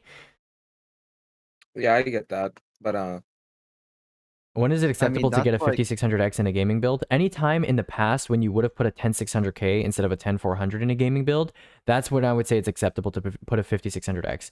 So that's like anytime you're doing like high CPU intensive gaming, so like 240 hertz gaming basically, where you're trying to maximize FPS, you're lowering settings, you're lowering resolution, and the CPU is really trying to pump out those frames, those good old API calls. That's when you really consider the 5600X. But even then, it's like 10600K might be a better option, especially given the availability of Ryzen 5000 right now. And it's also cheaper. Yeah, that too. Okay, so and again, that can depend on the game too. Like CS:GO, 5600X is like shitting down Intel's throat, but other esports titles, not necessarily the case. So, yeah. Oh, you're streaming. I just noticed your bouncer tag. Yes, I am indeed streaming. I can't speak English. I am indeed streaming. Okay. Wait, can your chat hear me? Yes, they can. So oh, that makes sorry. Sorry. Don't say any bad words, okay? Don't do the dumb. Don't do the dumb. Yes. Got it. No, I mean like you can swear, but like no slurs. Slurs are bad. Obviously, I'm not an idiot. Okay. And you have a power supply already, so I've been spinning way too long on this build. I'll just send this to you. URU.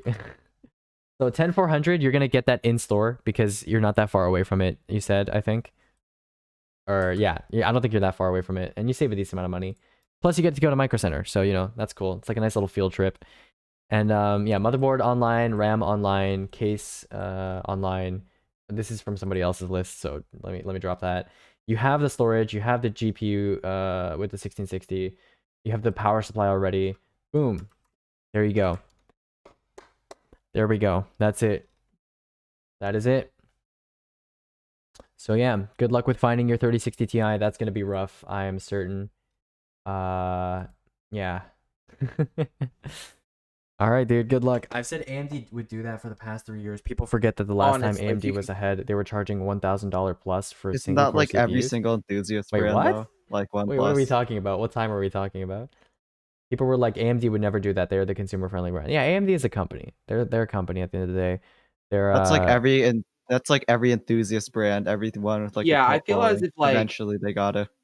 Yeah, I feel as if Intel's more like Intel gives off Yeah. like a more businessy, like even by their boxing, like they give off more like businessy. 2003. Oh, okay, so like the year after I was born. Okay, never mind then. I was like, in recent memory, that's definitely not happened. They give off like businessy Yeah. vibes, while AMD gives off more like enthusiast gamer vibes. If that makes any sense. Yo, Yes, Poggers. Intel still has that stranglehold on pre-built. Mr. Poggers, what would be a motherboard you would recommend me? Definitely try to get that GPU first, like I said, because the motherboard that I recommend changes like from week to week. So get the GPU first, then we will talk. Also, the admin from CryptoCord has told me that there's a typo in my form, so now I'm gonna have to remake it. God damn it. God damn it, we were so close. We Look were at this close to Look at what your greatness. boy did. Look at this. God damn it. One fucking letter. Can I make this smoother? If not now, then fill this out on the day you plan to buy instead. Since recommendations and prices have the potential to change everything. Okay, I think this is fine now. I'm not super happy with that wording, but I don't really care. This is really helpful though. We'll see when I can get a 3060 Ti. Excellent, dude. Yeah, and if you have any questions, let me know, dude. Let me know. All right, I'm gonna export this. We're gonna bounce this to Yo, not to Data take Shaker. away from this stream or whatever, but can some of y'all help me with this 3080? I'm like having some trouble. Hit up the troubleshooting channel. There are probably some people there in the voice channel, and if they're not, you one. can go to the voice chat. Sorry, the text channel, the troubleshooting text channel. Can't speak English. Okay, there we go. Discord, and close the Photoshop, Right. and upload the Oh, I'm getting a phone call. image. Build advice. Build help v6. There we go. And send that guy the updated version. I'll be right back.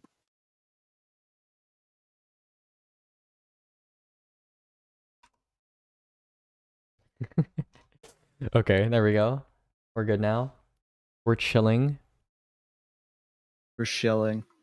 I mean, AMD is a very different company than they were in 2003, but yeah, I get what you're saying. Yes, Bulldozer go burr.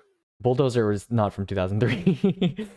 Wait, we're on good. that Yeah, is Bulldozer that is is not much 2003. older than 2003 is much older than Bulldozer. Wait, where's the 2003 typo was in this file? Athlon 64. Yeah, that was a long time ago.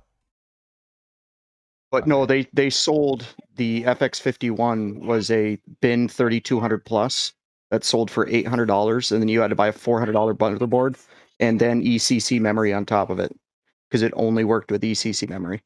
Oh, Oh, no. no. There's another gigabyte SSD. I have to update my sheet. Yeah, was Bulldozer implementations are ridiculous. as recent as 2017, Bill. Like it was not that long ago. Yeah, the last Bulldozer CPU to come out, or APU to come out rather, was 2017. On AM4 too, by the way. Oh cool, new B550 board, new A520 board. Interesting. I just showed how old I am too. Yeah. New Creative Sound Blaster sound card. Okay, no one cares. G-Sync Ultimate's been updated. Okay. Also don't care. 3060 mini ITX cards. GT 1010. Yeah, okay, none of this is new. Intel discontinues consumer Optane. That's very sad. I saw that yesterday. That's very sad. Unlucky. Oh no, this is the wrong spreadsheet. That's probably the new Mac spreadsheet. I actually tried Optane. I was impressed with it, to be honest. Yeah, it's pretty cool. Could you check out my list? I want to know what you think of it. You have not sent me your list, so you must send me your list so that I may look at your list. Can someone send me the Micro Center link from above? You can just type 10400 into your search bar and you should be able to find it, but I can copy it for you in a sec. There you go. Wait, can you not see chat history if you refresh? Dude, Twitch is messed up. First, you can't like go back in live streams, and then chat doesn't like get to show you history. That's stupid. I wish I could turn that on. Like, I've looked through my Twitch settings. There's not enough settings. Makes me angry. All right, so apparently Gigabyte has new Aorus Gen 4 SSDs. Gigabyte, Aorus. Let me just check their website. Aorus.com. Products. Where's SSDs? PC components, maybe? Oh, SSD. There it is. Okay. Gen 4. Let's see what they got. I want to see if it's listed on their page yet.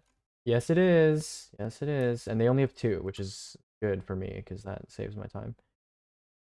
Wait, what? These look really strange. Oh, the images are under them. Oh, okay. I don't recognize that sticker though. That's going to be a problem. Okay, let's check Gigabyte. How come no stream delay anymore? Because I realized that it's more of a problem than it solves anything. It doesn't really help with anything, honestly.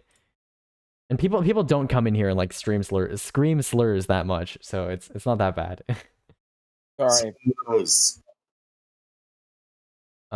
Should I save money and go with the 3060 Ti or just go for the 3070? If you can find them. If you actually have a choice, then I'd get the 3060 Ti, assuming they're both like near MSRP. But if you don't have a choice, which is more likely to end up being the case, then get what you can.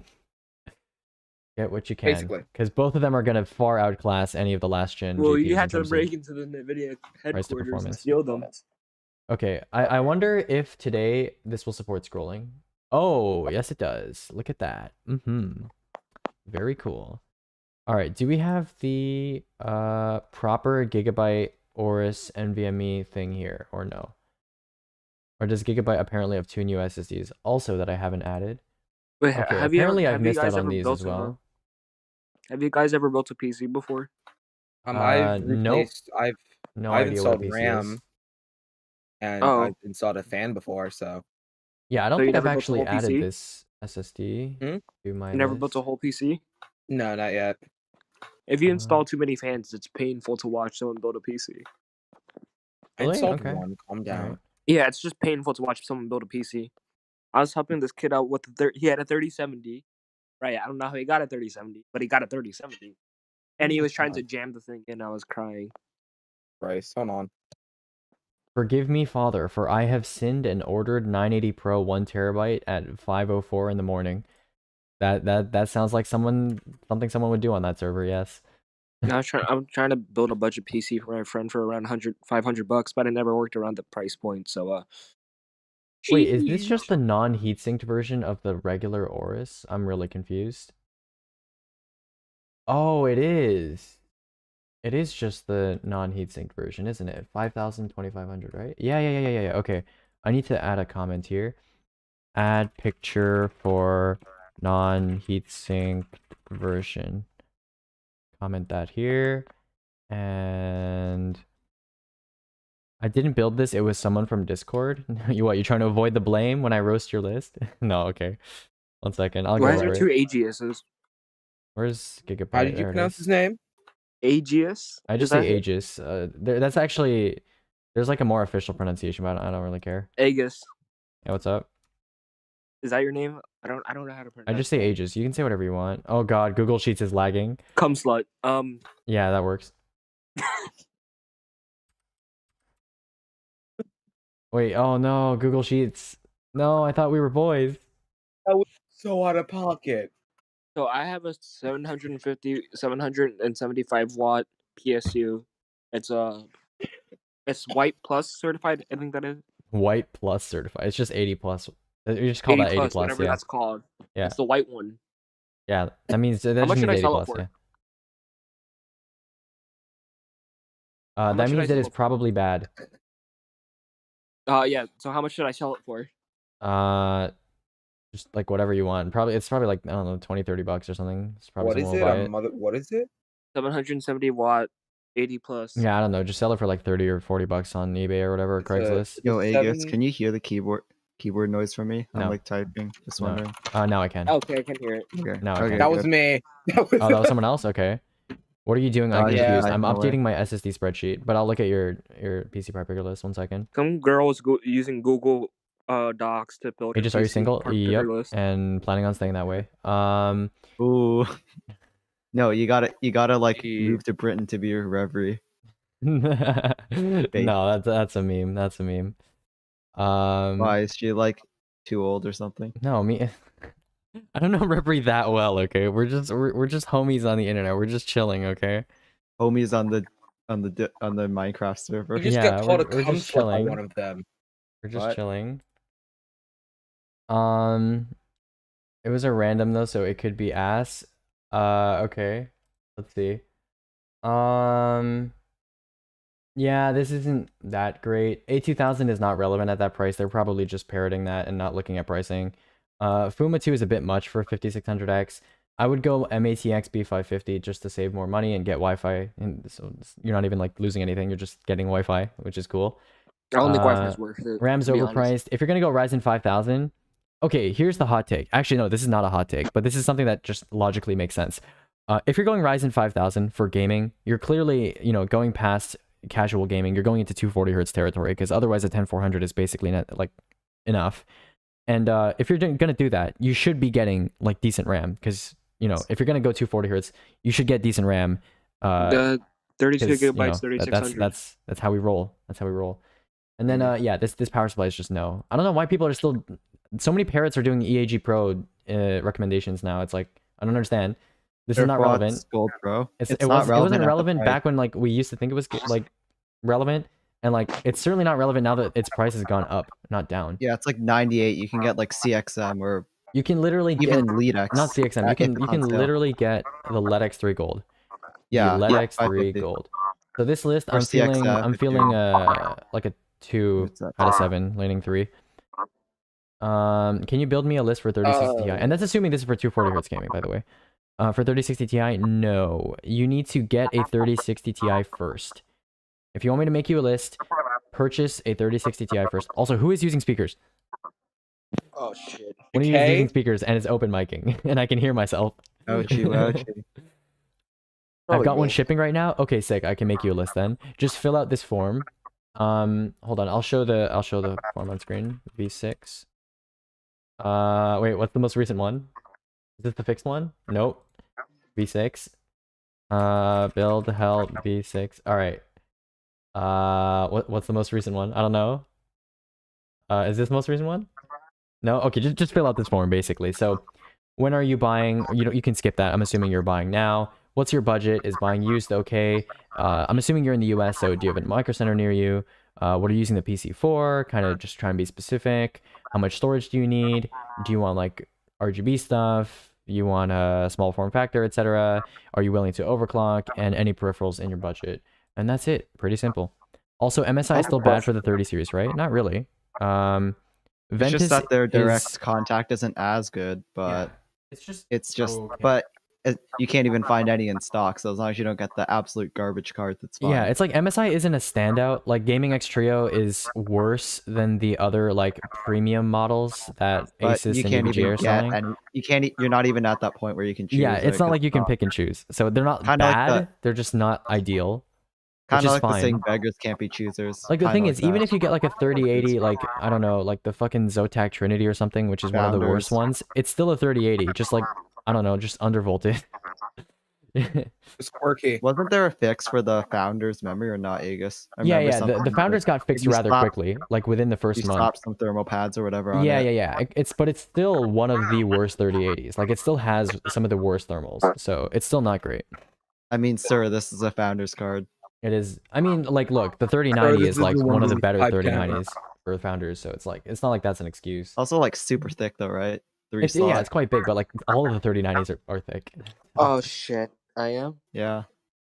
Just that also, yeah, it's just that also for Gaming X Trio 3080, you would expect. All it right, to have, you like, guys are gonna better see how I performance. add an SSD to the spreadsheet from start to finish today. It's gonna be based. Dude, who names their SSD 7000S because it has 7000 megabytes per second? That's just whack. All right, Yes. whatever. We're gonna Honestly, make sure this cringe. is added somewhere. Let's see. All right, we're gonna add it right under here. There's an echo. Yeah, somebody was hot micing, but I think they muted themselves now. Yes, yes, yes. Look how slow it is. I'm gonna get the browser warning. It's gonna say a web page. Yeah, exactly. A web page is slowing down your browser. What would you like to do? Oh my god. Okay. So we're gonna name it Aorus, or I'll put Aorus in lowercase. Gen 4 7000S. That's the new one. It was released in 2021. The first SSD to be released. Actually, no, that's not the first one, but one of the first SSDs to be released in 2021. That's the SKU. So we copy that. Copy that here. I have a question. Yep. Dude, so like, you know the 1650 Super? Yeah. Yeah. Like, you know how like it's like around $200, like 100 to 200? It's how much you said? It's like around like 100 to 200, I think, or it's like 150 to 200. It's normally not that price, but yeah. Well, like is there like a better card you can get like the 1650 price? Oh, the 1650. I thought you said the 1660 Super. No, definitely not. 1660. If you're buying a 1650 Super new, I would rather you get a used 580 if you're okay with RX buying 580 used. better? What's up? RX 580 better? It's cheaper and it's about the same in performance, so sure. Yeah. But like if I had the 1650 Super and the 580 at the same price. At the same price, I'd take the 1650 Super. All right, okay, cool. Yeah. Sir, let me demo your SSD sheet. This is a demo, okay? You can see it. It's on screen. This is a demo, okay? Okay? Give me link. If I gave you the even if you copied this link, you took the time to copy this out, it would still say no access. Oh wait, does this thing have a heatsink on it? I can't actually tell. Yeah, you still can't access it even if you have the link. Oh, and the bot deleted the link. Rip. Rip. I got bot killed. Unfortunate. Unlucky. Yeah, I'm pretty sure it's still like restricted access if you try to access it through that link. Let me see. Oh wait, no, that's the BDI spreadsheet. What the fuck? That's not the right spreadsheet. Okay, that looks like I'll call this a partial heatsink. We'll call it a partial heatsink. Yeah, this is just another Phison E18 drive. Nothing special. I'll just put a bunch of question marks here. E18 drives typically have SK Hynix DRAM, so we'll put 2 question mark. We'll put DDR4. Definitely 1 terabyte, 2 terabyte. And I'm gonna say this is probably a Micron 96 layer TLC. Which is built on a 20 nanometer process. And I'm gonna put question marks here. I'm gonna put question marks here. Definitely uses PSLC caching. We're gonna put a questionable. We're gonna put the caution symbol here for that. What SFFK should I buy? I don't know if you should even go SFF at this point, because I'm not even sure if that's what like you want. You know, that's what's up. Oh, did they release pricing for this or no? Hold on, let me check the tech power up thing if they release pricing. Okay. Price. No price. Wait, nanocarbon coating? Oh shit. Nanocarbon coating. That's the good shit. 7,000 and 5,500. Yeah, that's pretty common. And then what's the 2 terabyte? 7,000 and 6,850. Okay. So twice the interleaving. 350, 750k. Wait, 750k? Did I get that right? No, 700k. My bad. And then we have 650k, 700k. Okay. And we have an MTBF of... I don't even know why I track MTBF at this point, but, you know. Ah, yes. I love my nanocarbon coating on my SSDs. Yeah, that's a classic. Nanocarbon. That's the good stuff. 1400, 700, 1400. And then we got that. Question mark on dev sleep. 6.6, 30, 6600, and 8.4, 30. 400, question mark, byte SSD toolbox, probably doesn't support encryption. Okay, is that good enough? Almost. Gonna change this. Done. Okay. Sorry, I'm almost done with this. I believe that's it for now. Yeah, that's it for now. And then I just need a picture. So I'm just gonna steal a picture, open Photoshop, export some pictures, and then we'll be good. Yep, that's the picture I'm looking for. Can we download? I'll just view the image. Oh, it's a PNG too. Based. Gigabyte very based. Now I don't have to do transparency removal. Okay, alright. Well, that's cool. Let me go to Photoshop here. Oh, Photoshop is still loading. Never mind. Alright, let me revoice chat text. I sent you the form? I didn't see the form. Oh, I see your form now. Okay, yeah, I'll help you in a little bit. Let me just finish this. What CPU and GPU combo is good for a 1K build? 10400 3060 Ti. Yep. All right. Let's we'll go to PC, we'll go to externals, M.2 sizing, and I'm just speed running an SSD edition right now. Hey, Lost Skull. So we do proportional sizing, we size this up so it's like around this big. Boom. And then I center it. Good. Put that there. What CPU and GPU combo is good for a 2K build? I would say gaming builds or just typical consumer builds should stop in budget at around 1.5K. Anything you spend more than that is basically just like aesthetics, basically. Yeah, I think. Yeah, okay.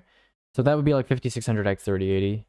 Yeah, you could go higher than that if you're doing stuff like besides gaming, like video editing too, then like 5900X 3080, but that's basically it. With 1500, yep. Just for gaming. Yep, 5600X 3080. Yeah, I wouldn't spend 2K. Unless you're like doing like custom liquid cooling or something, but that's mostly not the case, you know? Not the case. All right, where's Gigabyte? 1 second. Oh shit, I'm not even on Photoshop. My bad. There we go. All right. Aorus Gen 4 7000S. And I believe that is that. Oh, I also need to run my script. File. Script kitty. Yes. Scripts, image processor, use open images, resize, run. Okay. And that is that. So we're done with Photoshop now. Give me a second. No. And now I need to upload this to Google Drive. The pictures actually take a long time. Okay. We export that. Compressed. Gigabyte. And we call it Aorus Gen 4 7000S. Okay. Externals, JPEG, delete. Okay. I'm going to upload this to Google Drive. 1 second. Just for performance gaming, yeah, 5600X 3080. Yep. What CPU and GPU should I have if my main game is Warzone / COD? 10400 3060 Ti for $1,000. Yeah. Thanks. If you have a Micro Center near you, you might actually be able to fit 10600K 3060 Ti. But if you don't, then no. And that would be beneficial because that would help with RAM overclocking and stuff. You could do like 10400Z 490, but that's awkward, I guess. Yeah, I've been thinking about locked Intel plus C490 just for the memory overclocking. Then again, Rocket Lake, apparently on B series chipsets, we are getting memory overclocking. So that's going to make the high-end Intel, K-series Intel just like irrelevant, I think. I hope reviewers focus on those benchmarks in the future though. That would be very helpful. Like comparisons between like core clock plus memory clock and just memory clock. We're going to see if overclocking CPU is actually just useless now. Because it sure seems like it is. I have an inside source and you're wrong? Wait, what? What do you mean? I'm wrong on what? I'm confused. Aegis is wrong? Aegis is wrong? Question mark? I mean, that happens sometimes, but like, I'm not sure what he's talking about. Sunbow. Lol. We don't A-series talk will about still be Sunbow. very relevant. Yeah, for like memers, sure. I'm talking about for the gamers, dude. Gamer is clearly the most important demographic. No, in general? Yeah, okay, buddy. Your K series is already irrelevant in general, so good luck with that. Okay, and now I just gotta copy this over to the compact page, and we should be good. So Gigabyte, I'm gonna add it right under here. I just wait. I've seen some numbers. I've seen footage, says the man. He's in my area. All right, 2021. Hot singles are in your area. Hot singles are in your area. Very true. Hot TC Sunbows are in your area. Oh my god. Click now. Yes. All right, this is the NVMe 1.4, M.2, 2280M, Bison E18, SK Hynix, DDR4, 1-1000, Micron, 20 nanometer. I don't know why I include the nanometer on this page. It's supposed to be compact, but whatever. 7000, I think it was like 6500, I think. 6850, 650K.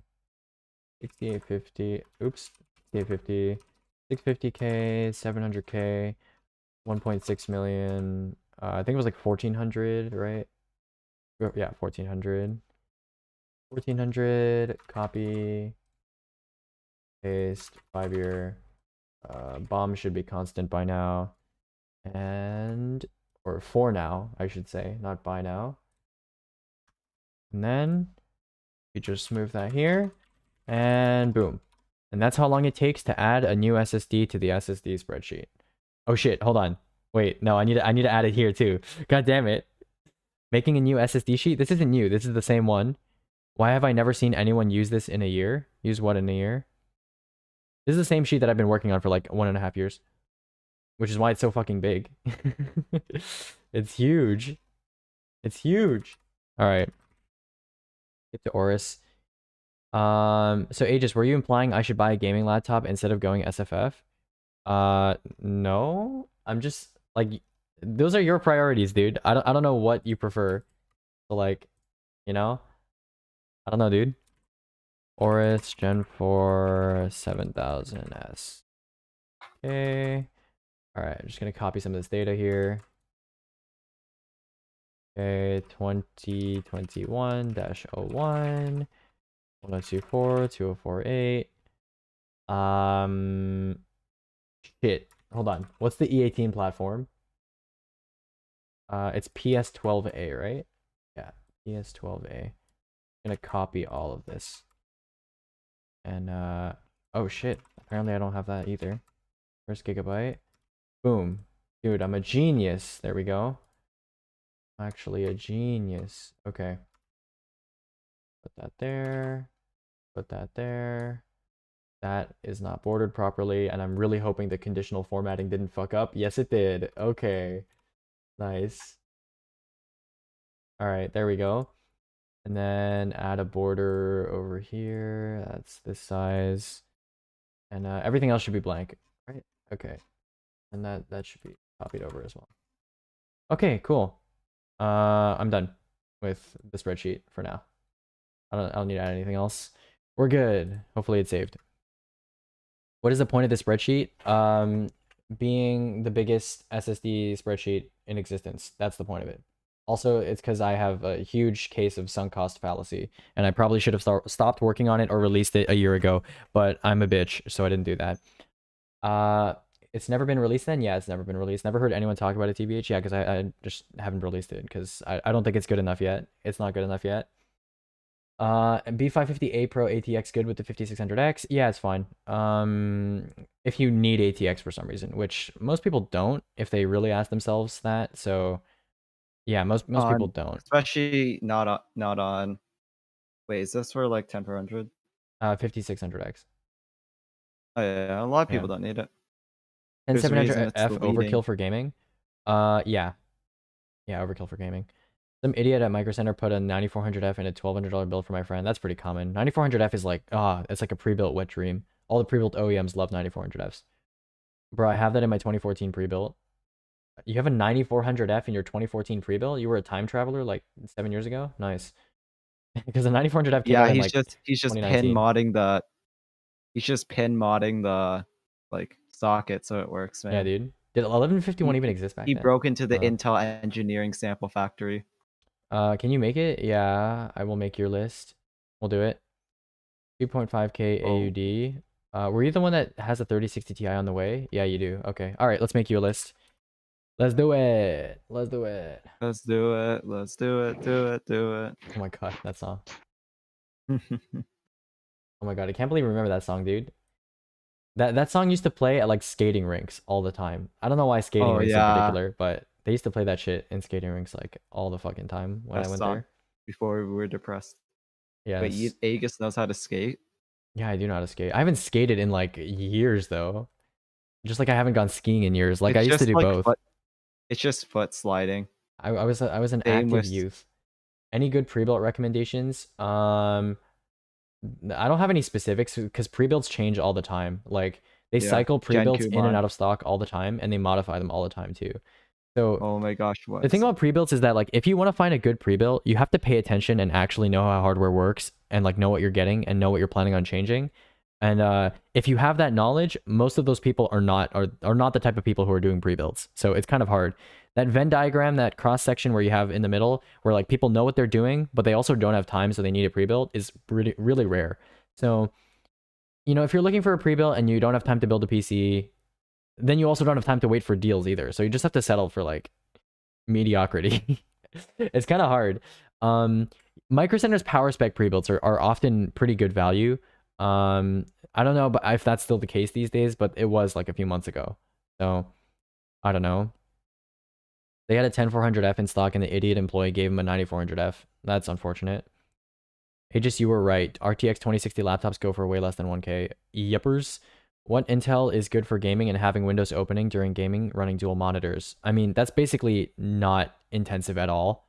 So I suppose actually having your second monitor run on your iGPU will lower the risk of having pixel clock sync issues.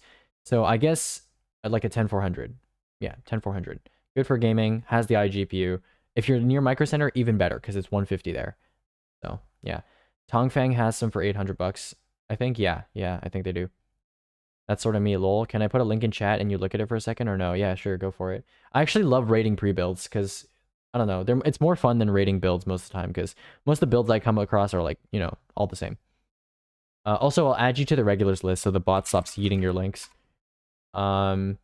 I can still see your link even if it's deleted, by the way, but I'll just make sure the bot doesn't eat you. All right, cool. Regulars, add user. Okay, there we go. Cringe. Why? Because you like making fun of pre-builds? No, because I just find them more interesting. Pre-builds often use like weirder choices that I typically don't see in builds that are more fun to talk about. So yeah, I'll look at your pre-build in a second, but I have I owe Mr. what's his face? What was his name? Elite XD 101. Yeah, I owe him a list. So give me a second. So you have 2.5k Australian to make a list, and you have a 3060 Ti that's coming already. So we have to exclude that from your budget. So 3060 Ti, I think you said you're getting it for 730, which is not bad for Australia. And I think you said it was an EVGA model. Not sure which one. I'll find out. EVGA. Hold on. You set it up here somewhere. Let me scroll through. XC. It's the XC. Right, got you. Oh, I'll add you to the regular list too. I wish I could do that using a bot command. There's probably a command like that. 1 second. Let me add you. Elite XD 101. I'll just leave this page open so I can keep adding people. Okay, so EVGA XC, that's this one. We're gonna add that and set its price to 730. Okay, so basically we have a $1,800-ish Australian budget to work with here. So give me a second and let me figure that out. Oh shit, I have my Firefox thing on the wrong page. Oopsies. Dude, I'm thinking of just like dropping YouTube. Actually, no, I still need to stream on YouTube so that I have like accessible VODs. Because like Twitch, the VODs only last for like 2 weeks, I think, which is kind of annoying. So I guess I'll keep doing YouTube. It just what setting should I do for X264? No lower than Fast. medium, or no higher than medium. I mean, I know slow sounds like it would be worse than medium, but slow is actually higher than medium. So no higher than medium, because past medium there's no perceptible difference in quality. I mean, okay, here's the thing. If I'm streaming a very like GPU bound game, like say Cyberpunk, Yeah. would it be better to use X264? It might be, but you have to do testing. It might be, because I know that there's some like GPU bound titles, let's call them that, where like streaming results vary and the performance hit can change. So just try it out. Like, really, streaming is all about trying it out, because most people stream. Is there a way to do a private stream or something? Yeah, there is. Or you can encode footage and just use it as like a recording and then view the quality yourself later. Like, I know Pi does that. Pi has done that for me in the past. So on OBS, there's a recording button instead of a streaming button, and then you can view your footage and see and look at the quality for yourself and see if there's any Okay, I like, can major blocking or basically anything. pixel peep. Yeah. Or you can, there is a way to privately stream too, but that's probably a little bit more annoying. Do you know if Warzone is a more CPU or GPU intensive game or not? Typically, I would say more CPU. Like, anything that's a shooter is typically more CPU intensive, at least at the settings that most people play at. And again, a game, like, we say GPU intensive title, but that's kind of it's not really an accurate term, but more of like a useful term, because based on the resolution and settings you use, a game can go from being more CPU intensive or GPU intensive. I'm doing air quotes with my fingers here. You can't really see that, but doing air quotes with my fingers here. Base cam. Yeah, games can change. Games can change in their utilization based on settings and resolution, and yeah, so not super easy to just categorize them like that. Anyways, we're gonna make this guy a list. I'm conflicted here. Do we do 10400 or do we do 10600K, or I don't know? 10400F is 229. 10600K is 350. That's very expensive.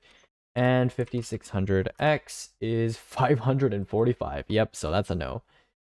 If I'm bored, I could always do a streaming PC or something, right? And have it do like something else as well. Yeah, that's the ideal situation, but you know, it's not super necessary for most people. So you're playing stuff like Valorant, Minecraft, Rainbow Six Siege, Ark, and Rust. So like 4 of those games are esports tier basically. So we're going to do 10600K. Yeah. I haven't recommended a 10600K in a little while, so we're gonna have fun. 10600K it is. Alright, what CPU cooler should we get in the land of the Australians? SC224 XT is 35 Australian. That's actually very good. Very, very nice price. Delicious price right there. Z490, we're gonna go for Prime P. Prime P. And for the WAM, for the dedicated WAM, we're gonna do wait, you said you're just gaming, right? Hold on, let me see your use case. Blah blah blah blah blah. Gaming. Yeah, okay. Just gaming. Alright, well, let's get 16 gigs of RAM. Do we have Revy anywhere? Holy shit, Revy's like all the way down here. And it's like 20 Australian more for Revy. Are you interested in RAM overclocking, Mr. Elite XD? Oh, you said don't care about overclocking. My bad, I missed out. I missed out. Okay, we're gonna go for... Oh, Vengeance is actually cheapest in Australia. Interesting. I guess we're going for Vengeance. 3000 C15. Hi, add me friend 1. Is that a chicken? Don't get Vengeance? You don't want it? Is it because it's red? You know, likey? Red bad? We can get like the Dark Sea kit instead. It's super expensive shipping. Aha! Okay, that's why it's expensive. Dude. Yeah, Aegis, you gotta account for shipping. MX500 versus P1 at the same price. The real answer is go SN550. Or actually, the real answer is go A2000. What the fuck? Okay. I always keep forgetting to scroll down and seeing if there's like slightly more expensive but much more performant choices. Okay, so we're gonna... Took you forever to notice me, but better late than never. Dude, I'm laser focused right now, dude. I'm definitely like definitely focused, totally. 100%. Well, This is the first stream I've done in a long time where I'm not sleep deprived. I got a good like 10 hours of sleep last night because I pulled an all-nighter the day before. So I'm a very balanced and healthy individual, as you can my PC see. takes a shit whenever I open OBS. Theor, I'm gonna get to the pre-build. Don't worry about it. I will get there eventually one day. Okay, I should really be filtering instead of scrolling. Okay, there we go. Matrix 55 mesh is an option, but you know what I'm actually feeling is the Magforge 100R. Okay. And then power supply, what do we got in Australia? I mean, we should really be going for 650 watts and up easily. Gold, fully modular. Let's see what we got in stock today. Oh yes, the Gigabyte PGM is extraordinarily cheap, you know. I'm willing to take an explosive risk today. No, I'm kidding. Yeah, we're gonna stick with Whisper M. I'm an advocate for melatonin and theanine. Is that how you spell that? Theanine? Okay. Sleep is the fountain of youth. I'm glad you feel refreshed. Dude, that is wholesome as fuck.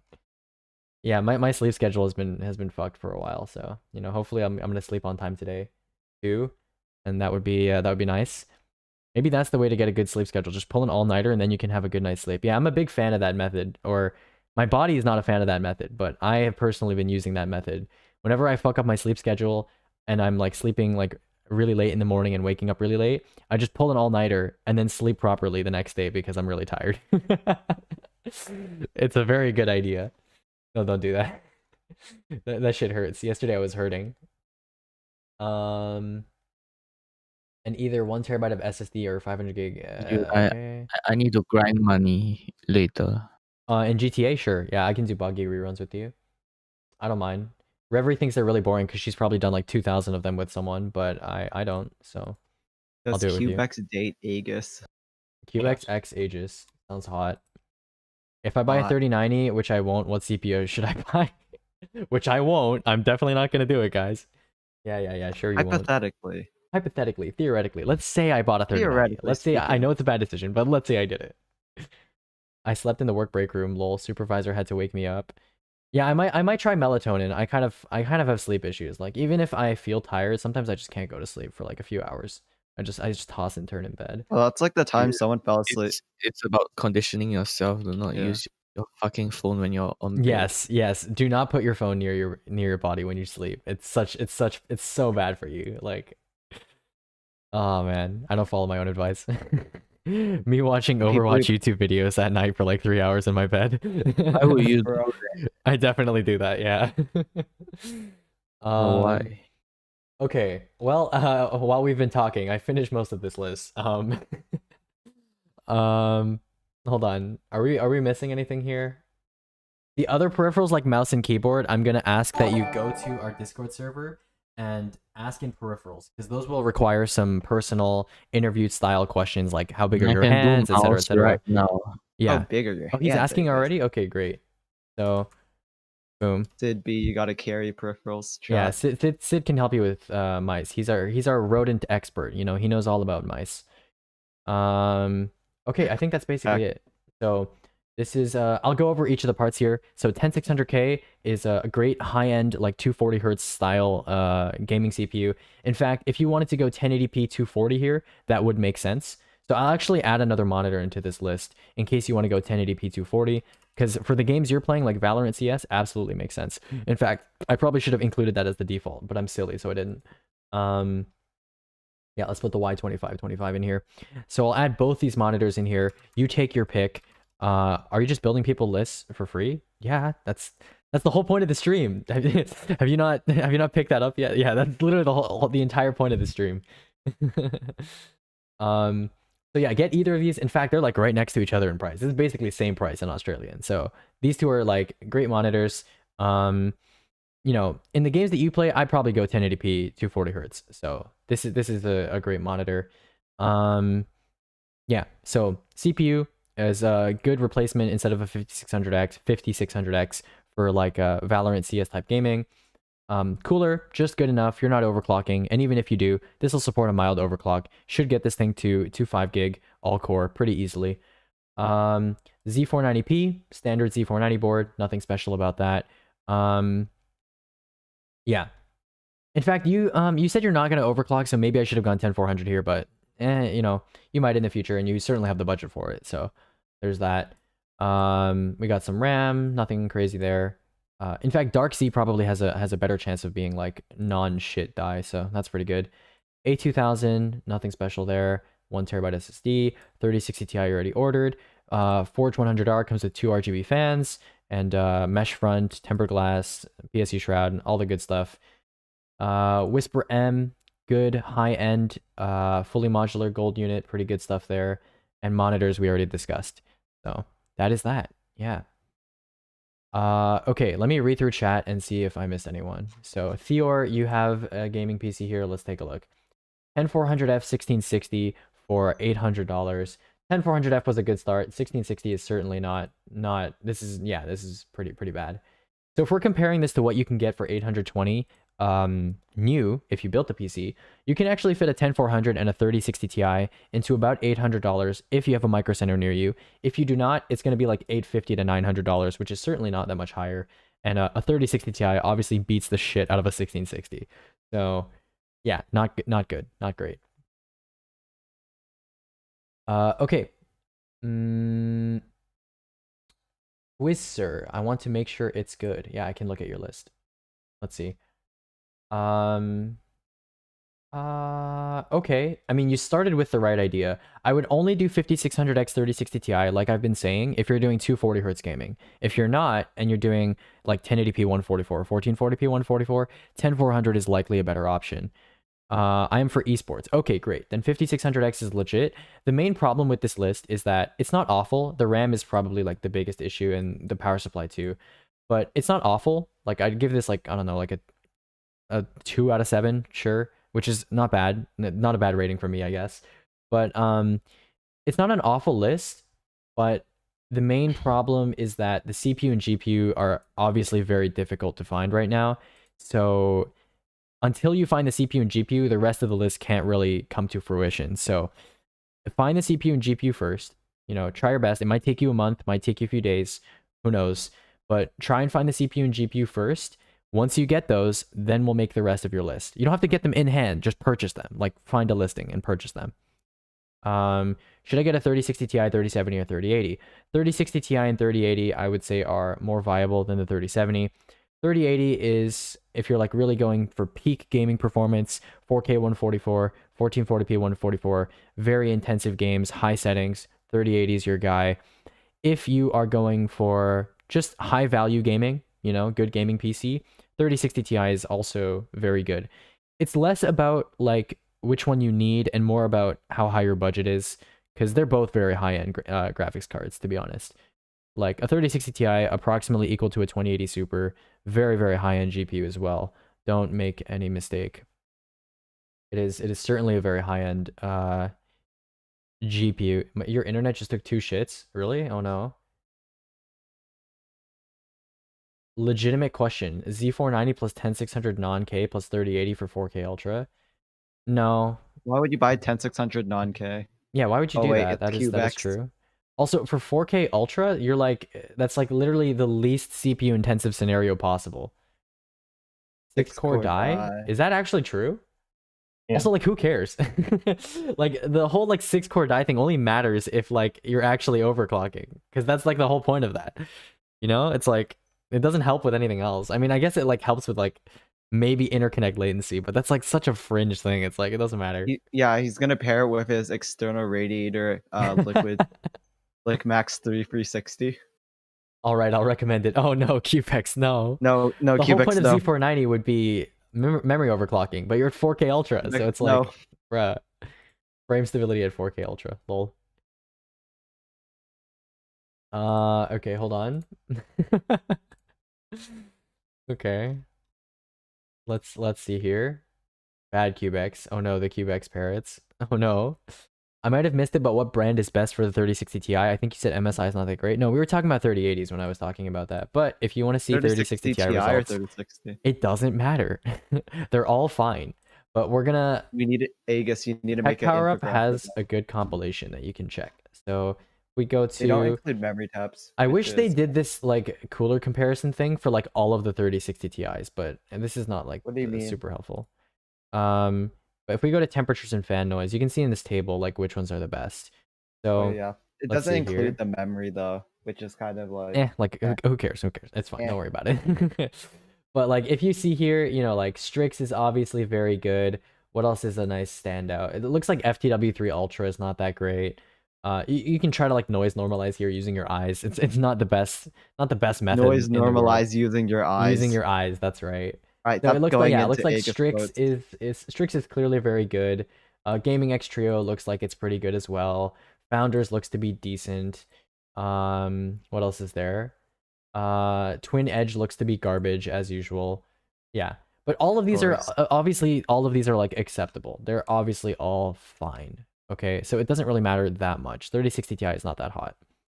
Every time I have a GPU driver update, should I update it? No, unless you have it unless you're having game stability issues and you think an update will solve them, or there's some sort of major performance impact that comes from updating your drivers, which doesn't happen that often, and you'll probably know about it. People will talk about it if it's that important. So, Wait, yeah. Aegis, when did you say this? Drake is like the whitest black ever. Drake is no, I said like Drake the rapper. Not Drake the not Drake the Discord user. We were talking about rapper and I was like, Drake is like the whitest. He's like the whitest black rapper ever. Like, you know what I'm saying? Like he just comes off that way. He's like I don't know. He's Just like just keeping accountability. yeah. No, I did say that. No, I did say that. Yeah. But no, he just seems that way. You know, he's like I don't know. like He just you, but he's with like the Asian. whitest black rapper that I know. He's like you, but Asian. Yeah. Like you and your Asians. Yeah. Say Prince. We got him. I don't know. It's just like his attitude and like the way he approaches the rap game. You know, Being in he New just York comes off for- that way. Being in New York for all of high school does change you. I already have my 3060 Ti and my CPU is coming. I just don't know what to add. Okay, sick. All right, Twixer. We'll fix that then. We'll do your list. Give me a second. Also, if you have a question, ask your question in the Twitch chat. Like you don't have to wait for me to finish with someone. If you put your question in, I'm just going down the line and answering in order. So if you put your question in there, that's the same thing as getting in line. Like I'll get there eventually. Please take a number. Yeah, please take a number. No. Please take a number. Aegis So will be with you Twixer, shortly. I'm gonna quickly like go over this. Okay. So your cooler is fine. You can use the 5600X stock cooler, but you know I'm fine with you adding the SE224 XT. But everything else we're gonna modify here. Do you want RGB RAM? Is that necessary, or did you just add that because you know you just felt like it? So we're gonna mark these as purchased, so other people know. Felt like it. Yeah. Yes, that is the egg. That is the egg emote. The Aegis custom egg emote, which I'm not sure what I'll do with at this point. I may end up replacing it. Wait, I really hope B550M Pro VDH Wi-Fi is in stock, or else I'm gonna cry. Please. Please be in stock. No. Or is Can't it? remember the last time I recommended that motherboard. Oh, it's in stock. Let's go. Let's go, dude. Let's go, dude. What does the egg emote even mean? I'll show you it up close. It's literally just my profile picture imprinted onto an egg. Hold on. Hold on. Discord. No. Documents, stream, art, emotes. Hold on. Can I open this in Firefox? Ah, I can. Okay. Yeah, this is the emote. I'll show you it. It's literally just my profile picture on an egg. I don't know what I was thinking when I made the emote. We can't see your screen. Yeah, I know. I was opening File Explorer so I could drag it into Firefox. Yeah. The Nightblob emote is a classic though. I'm keeping that. So, yeah. Oh, there's a Guile Evo Spear kit that's pretty cheap. 3700X/Duo 3080. Can you recommend me a motherboard best price to performance, preferably $15 to $30 off on Newegg? Pretty easy, just like a B450 board with 2 slots, I guess. So hold on. Let's see. Is it T-top though? I'm not talking about dim slots. I guess the B450M Pro 4 would be like the highest value. Oh no, that doesn't fit. No, never mind. That's not hot enough spacing. I guess yeah, B450A Pro Max would be the choice, or a Gaming Plus Max if you don't mind the Would be red. the play. But yeah, this would be like the best value choice, I guess. Yeah. Yep, that's basically it. All right, let's go back to making this dude's list. SSD, 1 terabyte. I'm probably gonna put a 665p in this thing. Yes, I am. Dude, I wish MX500 was still 85. This is so sad. That'd be based. Big F in chat. All right, MB311L. Power supply, we're gonna go with that delicious LED X3 Gold. So delicious. Did you just assume my gender? Did I? Aegis face reveal exposed. Aegis face reveal one day. I have the regular Prism and CPU cooler. Is that an urgent upgrade or Prism AMD CPU cooler? No, Prism is fine. Prism is fine for basically all the CPUs it comes with, which is like 2700X and 3700X, which is like totally fine. Is that CPU cooler fine? Yeah, the CPU cooler is like the one thing you chose right.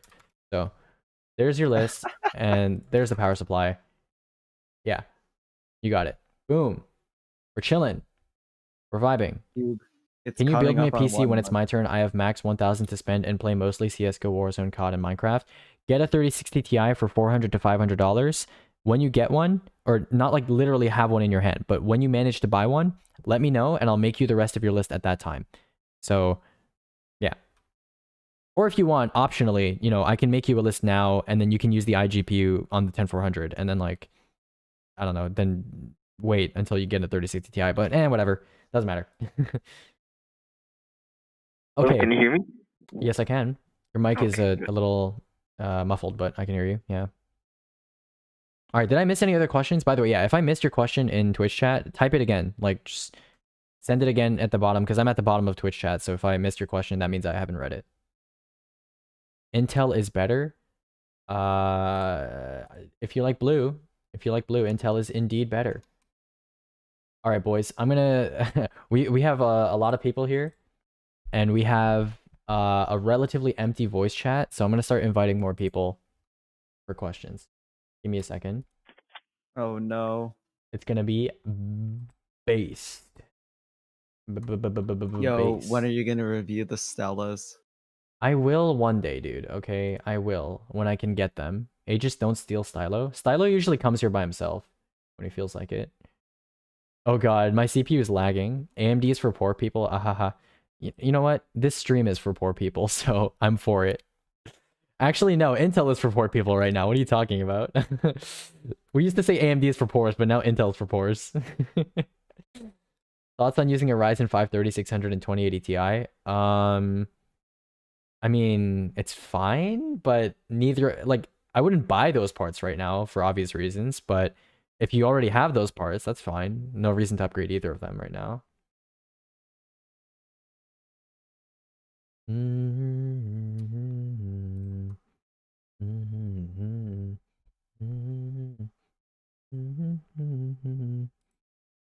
Yo.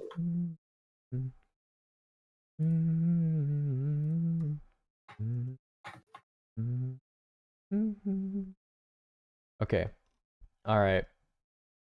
Cool. AMD is for poor people. I have the Threadripper 3090X. I'm assuming you mean 3990X, but yeah, nice.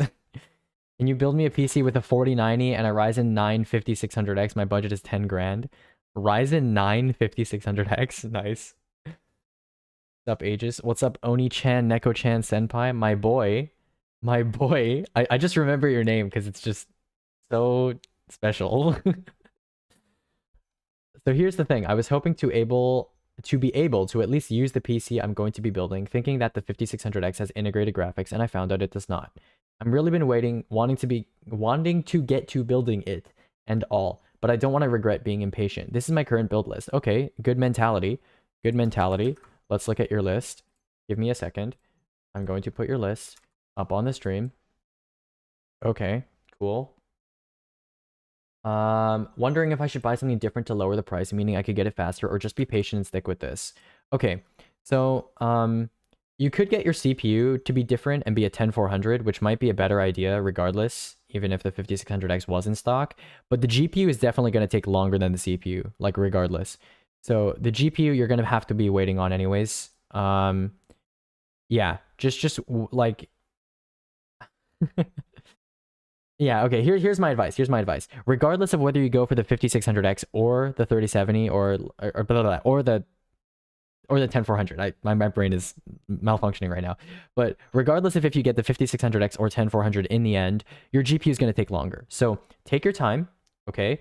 If you want a 3060 Ti, which is probably what I'd recommend for mid-range, if you want a 3060 Ti, try your best to get that for a reasonable price, so like 400, 450, 500. Once you get that, then let me know, and we'll work on the rest of your list at that time, okay? The GPU is going to be the hardest thing to get, easily. So the CPU I wouldn't be that worried about. I would not be that worried about the CPU. The GPU is certainly harder. Does the 10400 have integrated graphics? It does, but obviously you can't game very well with it. It's going to be a struggle. I'm in your call? All right, sick. So yeah, if you have questions and you're new to this channel, you can ask in my Twitch chat or you can ask in voice chat text. Either of them works. I'm looking at both of them. Stuart Little, is this a good build with a 3060 instead of a 1660? The 3060 is not out yet, so we strongly advise people not to make lists ahead of time, especially with parts that currently don't exist and don't have benchmarks. So wait for the 3060 to come out. When it comes out and maybe it's in stock, you know, we pray to God, comes out, it's in stock, and you buy one, we'll make you a list at that time. We'll make you a list. But I can go over your list and like give you feedback for educational reasons. But besides that, you know, I'm not going to give you a new list because obviously that GPU is not out right now. So yeah. What's a good build for streaming, editing videos, and playing games near 200 FPS? Budget is $800. With an $800 budget, do you have a micro center near you? That's an important question. Because having a micro center near you will make or break the difference between getting a 3060 Ti or a 3060. Is this a good build with a 3060 instead of a 1660? So yeah, I'll go over your list, Stuart Little. I'll put it up on the stream and I'll go over your list, but you know, I'm not gonna, you know, give you replacement parts. 10100 is cool. I believe 10100F is cheaper in Canada, so I'd probably get that instead. B460 MA Pro, that's probably the cheapest B460 board in Canada. That's not bad. I remember Pro VDH Wi-Fi is kind of cheap as well, so if you need Wi-Fi, consider that. Ballistics RAM, that's actually quite cheap for Canada, but you know, it doesn't really help you that much on this platform anyway, so maybe get cheaper RAM.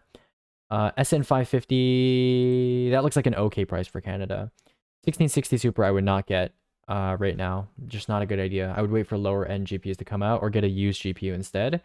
P300A is not worth that cost. There are similarly priced cases that come with more fans and are equal quality. And S12 III is not a good low-end power supply. In Canada, System Power U9 is more relevant. So not a bad list. This is actually pretty good for budget in Canada. Just, you know, GPU probably not the best idea and power supply not great.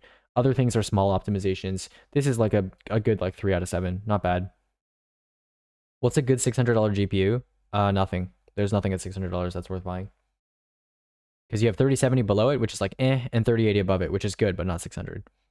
What is your opinion on the 1660 Super? It was relevant before RTX 3000 was announced. It was probably the best GPU in the $230 range. Assuming the 5600 XT wasn't like 250, which it was at some points. Thoughts on this, not regarding price? Well, I mean, price is always an issue, but we'll talk about it, sure. 3600 1660 Ti for 1050 to 1199? No, that's terrible. That's very, very bad. Just keep in mind, right? The value target right now for PC building is around $800 to $850, where you can fit a 10400, which is a very, very good gaming PC for the foreseeable future, and you can fit a 3060 Ti, which is also a very, very good gaming GPU for the foreseeable future. And this is much worse than that. So 3600 about equal to the 10400/F in gaming, and 1660 Ti gets shit on by the 3060 Ti. Absolutely shit on. And by the way, this is my mic. It's again, I've said this before. It's kind of overpriced, but it's a decent mic. It's you need an XLR interface though. We can talk about mics later, I guess, if you want. You remember me? Yes, I do remember you. Aegis, how do you scale something How do you what? in OBS? You just click on the element and you resize it. You can drag it. So I just go like this. Is there a simple way? You literally just drag it and it snaps to the edges of your screen. You can also go to properties and change the size manually. But black bars around and shit. Why is jumping a lot on Overwatch bad? Because jumping puts you on a predictable movement path in the air, and any good player can easily guaranteed headshot you then. Whereas if you don't jump, and someone's using like a projectile hero, you can outskill them by moving in an unpredictable fashion. But jumping, easily predictable. 1 millimeter defeater. Yes, absolutely. Can you give me a free PC? I'll say thanks. No. I have nothing to respond to that. Just no. So instead of the 3070, get the 3060 Ti. Yeah. No, F means integrated graphics. No, F means no integrated graphics. It's the other way around. No. No F means integrated graphics. F means no integrated graphics. Okay. Thoughts on 2060 Super, viable or no?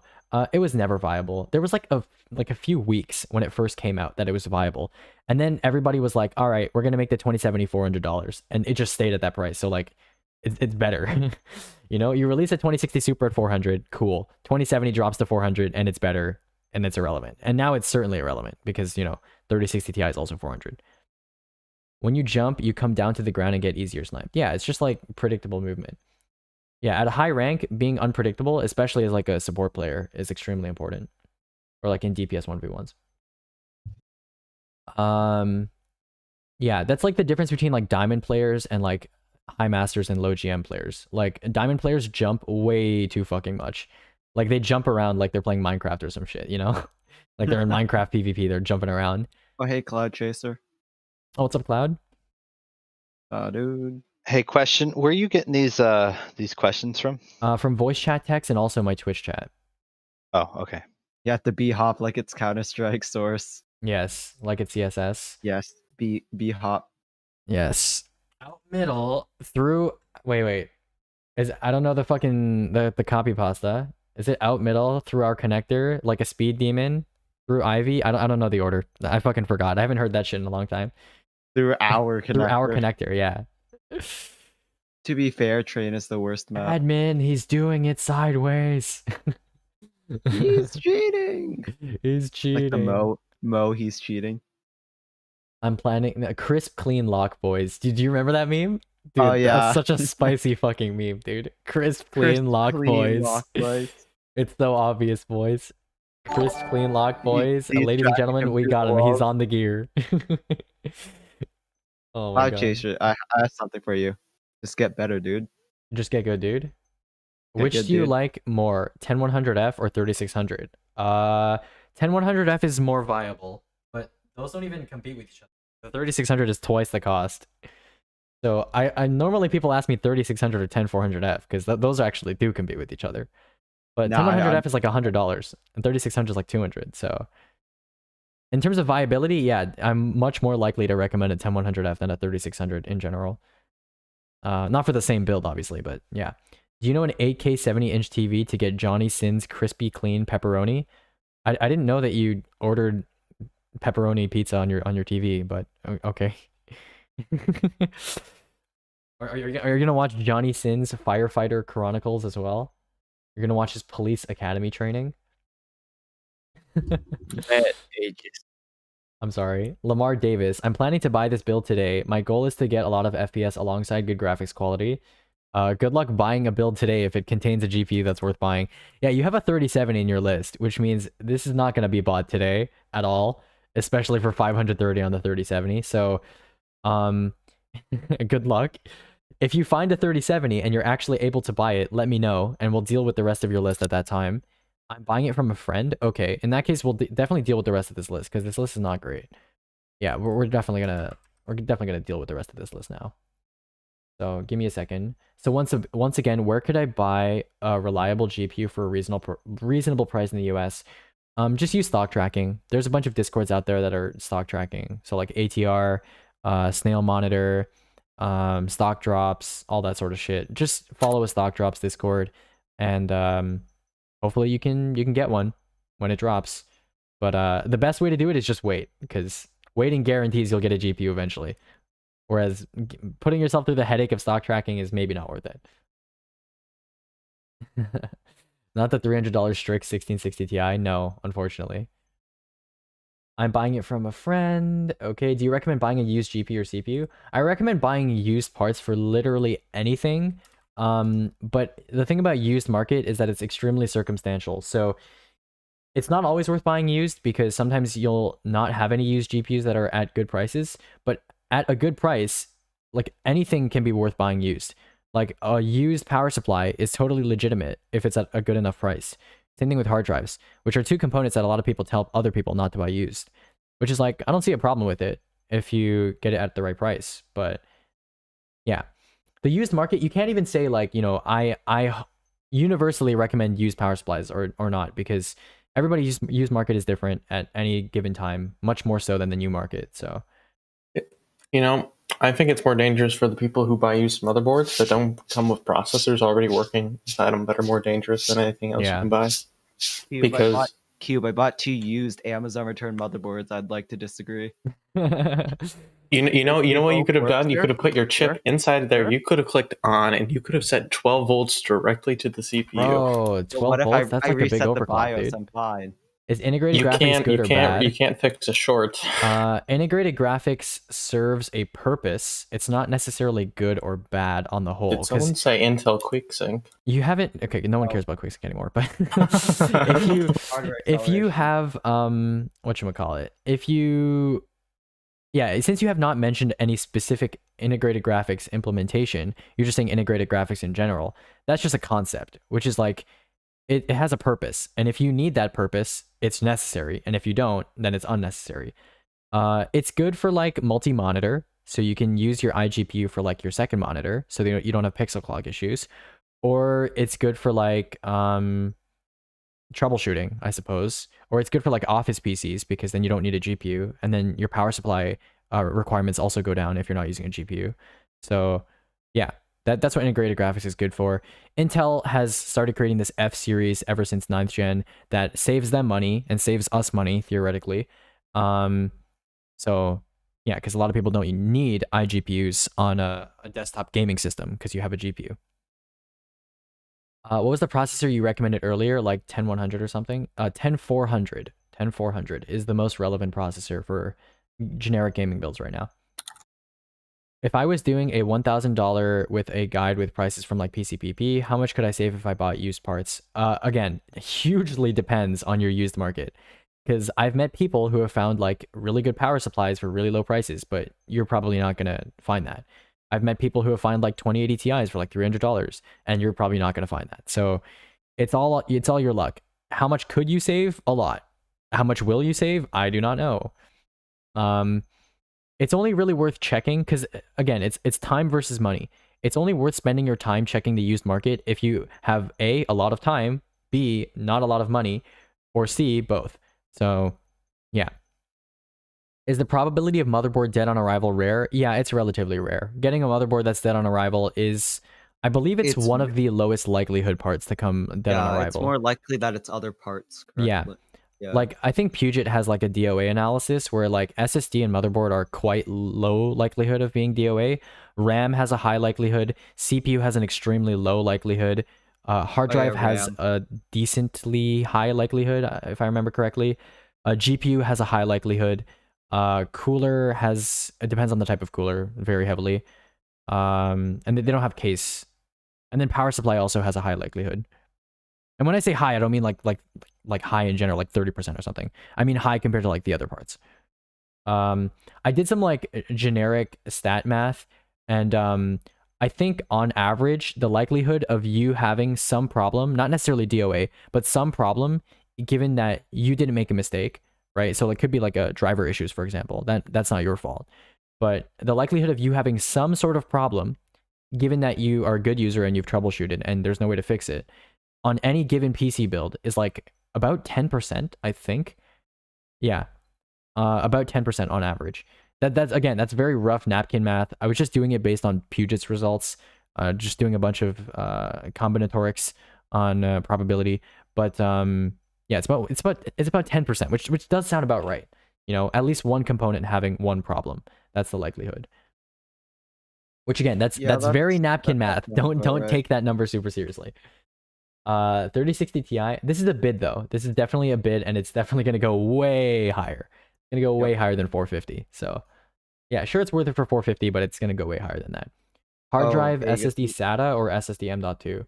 SATA and M.2 are not part of the same category. So you can have a SATA and M.2 SSD, or you can have an SSD that's neither of those things. So I mean, for a primary drive, you should be going for an SSD. Doesn't necessarily have to be M.2 or SATA, but definitely an SSD should be part of any modern gaming system. Are those $300 2080s actually good? I'd take a 2080 for $300. Certainly, yeah. Yeah, that's definitely worth buying if it's actually real and it's actually that amount of money. I'm trying to build 2 gaming towers for my kids while not going over the top. Should I build with integrated graphics with Intel's chips until GPU prices stabilize around Q2, or just wait? I mean, your kids won't have a fun time gaming on them, but I mean, what do the kids play though? what you can do is get, like, what I'm recommending to a lot of people. Minecraft. Okay, I mean, you can play Minecraft semi decently on integrated graphics, especially vanilla. But what I'm gonna suggest is maybe getting used GPUs, because the used GPU market is not that bad. It hasn't suffered, especially on the low end, as much as you'd think it would. So you can do, like, you know, or not even integrated graphics, but just, you know, cheap Intel builds and then add a used GPU and then upgrade the GPU later on if you want a better compromise that allows them to game. Or you may not even need to get new GPUs, because like a used 580 will easily play like any form of Minecraft, including modded. So yeah. So I was looking at the 10400. What makes it so much more cheap than the 5600X? I mean, the 5600X was just released, so it's obviously at its highest price. And AMD has decided to price the 5600X much less competitively than the Intel CPUs, because they can claim that they have a performance advantage, because right now AMD CPUs are pretty much the best all around, like in everything. Whether that be gaming or productivity, which is a very broad term. But AMD kind of has this thing where they're like they're the best in everything, so they're gonna charge that much. Like how Intel used to be the best in everything, so they charge that much, whereas AMD was like the value option. Now it's kind of like the other way around. Sure, it's not as fast. When I was a noob, I used PC Part Picker and thought the power supply section was the size of the power supply that fit in that case. Was so confused it only fit 3 cases. Lol. Is this PC build good? Let us see. What CPU and GPU do you use in your computer? I use a 3400G. I have a specs command, I think. Yeah, you can also, okay, just because it shows you my specs, none of those things are things that I recommend, okay? But those are my specs. A lot of that is stuff that I already own. So take it with a grain of salt. It's just random parts like that we found lying around in the shop. So yeah. Watch that bid go to like 950. Yeah, I wouldn't be surprised. Thoughts on B450 Gaming Pro Carbon Max? Irrelevant board. And it was released far too late to be relevant. Probably Minecraft or Fortnite. Wait, what? Oh, you mean the kids? Okay, lol. I mean, yeah, you're not wrong. What the fuck is that? It is cursed as fuck. No, you are allowed to react to that. That is cursed as fuck. Any pre-builder that you like? I don't have any that I really prefer, no. Yeah, I don't really have any favorites. Okay, let's go over this list by Mr. 2K Budget. Could use help DM. Okay, good. Wait, I literally just gave this list to someone. You just took a list that I made. I literally just made this list for someone. Besides the power supply, it's missing the custom power supply that I included. But yeah, I literally just sent this to someone. And then I sent them the power supply separately, which is why it's not listed here. You definitely just took this from my chat. I took it from your chat, that's me. Oh my god, look at this prankster. What a fucking prankster. What a guy. Got pranked. Do you know why my free disk space keeps decreasing until restarting Windows? Page file. Are eGPUs good? Also, just temporary files in general, not just page file. Windows makes a lot of temp files. Are eGPUs good? eGPUs, I would say they're necessary in some cases, and in those cases, you don't have a choice. But in the middle ground, in that gray area where it's like you could use an eGPU, most of the time I wouldn't say so. Yeah. Like eGPUs are necessary if you want a single system like that's portable and also desktop, right? Because like SFF doesn't grant you that privilege because you need to carry a monitor around with you. But let's say you have a laptop and you want to use that as your system at home as well, and you want to just plug it into like a desktop hub and then, you know, do like the Linus thing where you have like a fucking hub and like for like Thunderbolt 3 or whatever, and you just plug it in and you can use your GPU over that. You need an eGPU for that. Like there's no question. If you're like doing like high-end gaming. But besides that, yeah, eGPUs are limited in scope. So I should get the 5600X or the 10400. I want to be able to blah, blah, blah, blah, blah, blah, blah, before I have the dedicated GPU. Sorry if that didn't make sense. Okay, so if you want to use the system before you have a dedicated GPU, you need to get the 10400. You don't have a choice, you know, because like, yeah, you don't, the 5600X doesn't have iGPU. So unless you want to go down the road where you do 5600X and then use GPU, so then you don't need to worry about iGPU, you don't have a choice. And again, the 10400 is probably makes more sense for you than the 5600X anyways, because you're probably not doing like 240 Hz gaming. If I would regret getting the 10400 over the 5600X, absolutely not. No, I don't think so. The 10400 is also like a very good gaming CPU. Like once you get up to the point where you're like at the 10400 or higher, any CPU that's better than the 10400 is like marginally better in gaming. So it's like at that point, it's not regrettable. It's just nitpicking. Yeah. Nice job though. Mans took it from my chat and sent it back to me. 35 gigs of temp files after one day. What are you doing with 35 gigs of temp files? That's after possible. That's possible. Or it could be is a he program creating temp files, not just Windows, but that happens. Streamlabs OBS save? I used to use Streamlabs OBS, but I no longer do because it's regular OBS is just better. The only thing SL OBS has better, the only thing Slobs has better is the fucking recent events alert tab thing, which like tells you if someone's donated or followed or whatever. But now I can just open that using Firefox and just use OBS, which is better for everything else. So, yeah. I just use regular OBS, regular plain old OBS. Do you like this? Says Stuart Little. Let's see. No, I do not like this. I especially do not like the power supply. Smart BX1 is cringe. Yeah, and then the 3600 is not relevant right now in Canada. RAM isn't a good choice. Motherboard was a good choice, but again, CPU is irrelevant, so the motherboard's irrelevant. P2 is not a good choice at that price. 1660 Super, again, I talked about that. Q3 Digital is not bad though. But yeah, we talked about that. Quit the Ryzen dream. Not wrong, not wrong. He is not incorrect when he says this. He is not incorrect. Okay, so at this point, I am fully up to date with voice chat, text, and Twitch chat. So if anybody in this channel has any questions, and I've missed your question, and I haven't answered it, repost it in Twitch chat or voice chat text, and I'll get to it.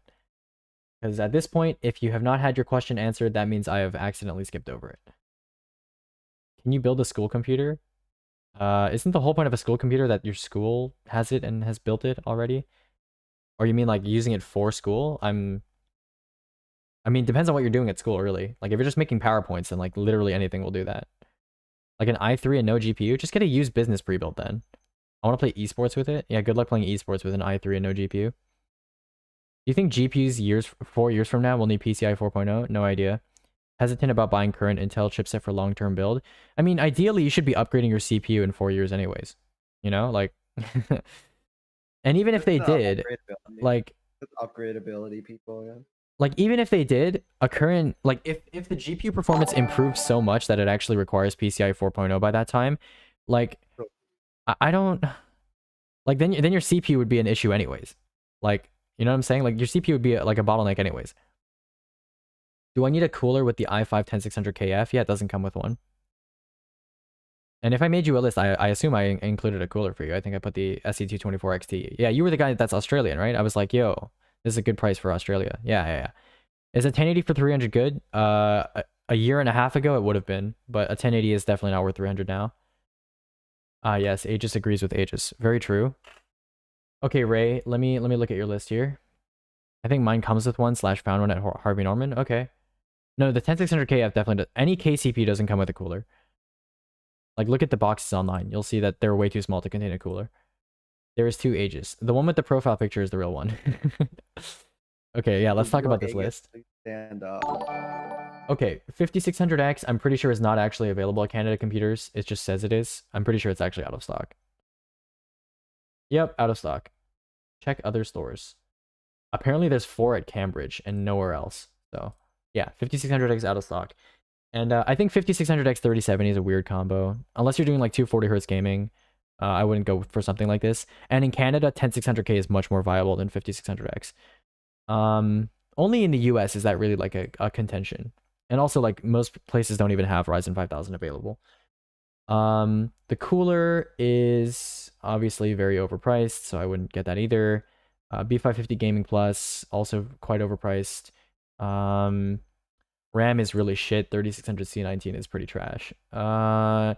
Blue M.2 SATA is also pretty bad. 3070 is pretty overpriced. That MSI case is also quite overpriced, and the power supply, at that price, you should be getting something else, not a TXM. Is Ryzen 5 3600 a good CPU with a 1080? Yeah, sure, they work fine together, but both of those parts are completely irrelevant for purchasing at this point, so you should be getting neither of them. If you already have both of them, then sure, keep them. Not a problem. Can you recommend me a better power supply and motherboard? Okay.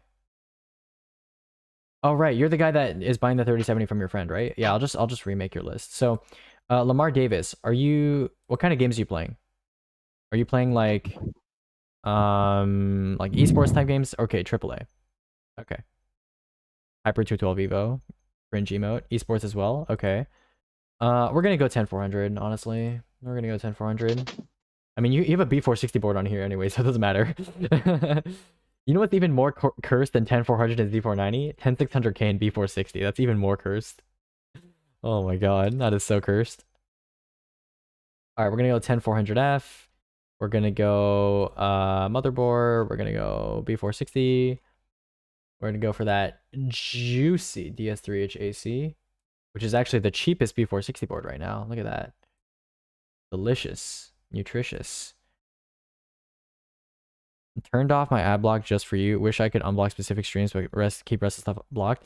Dude, I don't even know how the fucking ads work. Because, like, I turned off pre-roll ads, but it's still, like, people are still saying that they get mid-roll ads. So, like, I don't know how to change that shit. I think once you're affiliated, Twitch automatically just thrusts its ad penis into your fucking stream, dude.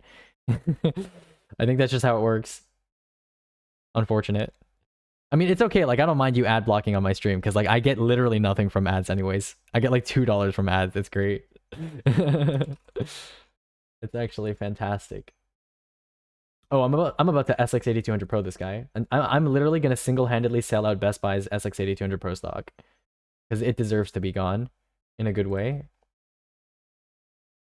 Yeah, I think Twitch streamers make literally nothing off ads from what I can tell, anyways. Depends. Some of the contracted ones do. Yeah. No, I mean, They're like, compared to like the other actually contracted to run a sources. certain amount. Yeah. Oh, yeah, compared to the other sources. Yeah, like I think number one is by far easily subs, and then donos, and then I think ads are like third. Really? Didn't they change out the controller on the SX 200 recently though? Yes, Recently? but it's Sure. still like at that price for $55 at 500 gigs, it's competing with like much lower tier NVMe drives. So it's easily still better than them. Oh, hey, Stylo. And that change is not significant, by the way. It's not important. It's really not. SX 8200 Pro is still in that weird Reddit tier, like Reddit SSD enthusiast tier drive. You know what I always said? If you can notice the change on the controller and NAND, you should have been buying that anyways. Yeah. Very true. Okay, let's see. Power supply, we're gonna get the LED X3 Gold, of course, courtesy of the Cube. All right, he sends his regards. Goodbye, Aegis. I'll be back in 50 minutes or so. Okay, epic. Lamar Davis, I got you. Can you make a 1000 Canadian build? All right, if you can find a 3060 Ti for a decent price in Canada and you buy it, then let me know, and then I'll make you the rest of your 1000 Canadian build, because that's what's going to be in that list. On my ROG Strix B550F, the USB 3.02 pins are bent. Does the USB 3.0 on my front case matter if I got a USB 3.0 hub? No. USB ports are all optional. So you can always use the back ports. You can leave the front ports disconnected. It doesn't matter. I mean, obviously, it's nice to have your power switch connected, but theoretically, a PC will work without the front panel connected. You can just short the pins every time or use a custom button if you really wanted to. Like, the front panel is not necessary. Thanks for tonight. I enjoyed lurking, but it's 1 a.m. Have a nice day and I'm going to bed. All right, see you, dude. Good night. Good night. That's a whole $2. No, I'm not talking about $2 per person. $2 per person would be great. It's like $2 per month. It's literally nothing, dude. I'm telling you. Ads are literally nothing on Twitch. It's great. Yeah. A couple more questions. The only thing that I'm happy about when it comes to ads on Twitch is that from what I've been told, people are getting ads for at least relevant stuff. Like, you're not getting ads for like condoms or whatever. Like, you're getting ads for like PC shit. Yeah, unfortunately, no Trojan ads on my stream. I know, grown. But apparently people are getting like SSD ads on my stream, which is like, that's cool. That's cool, I guess. Do you endorse this? No.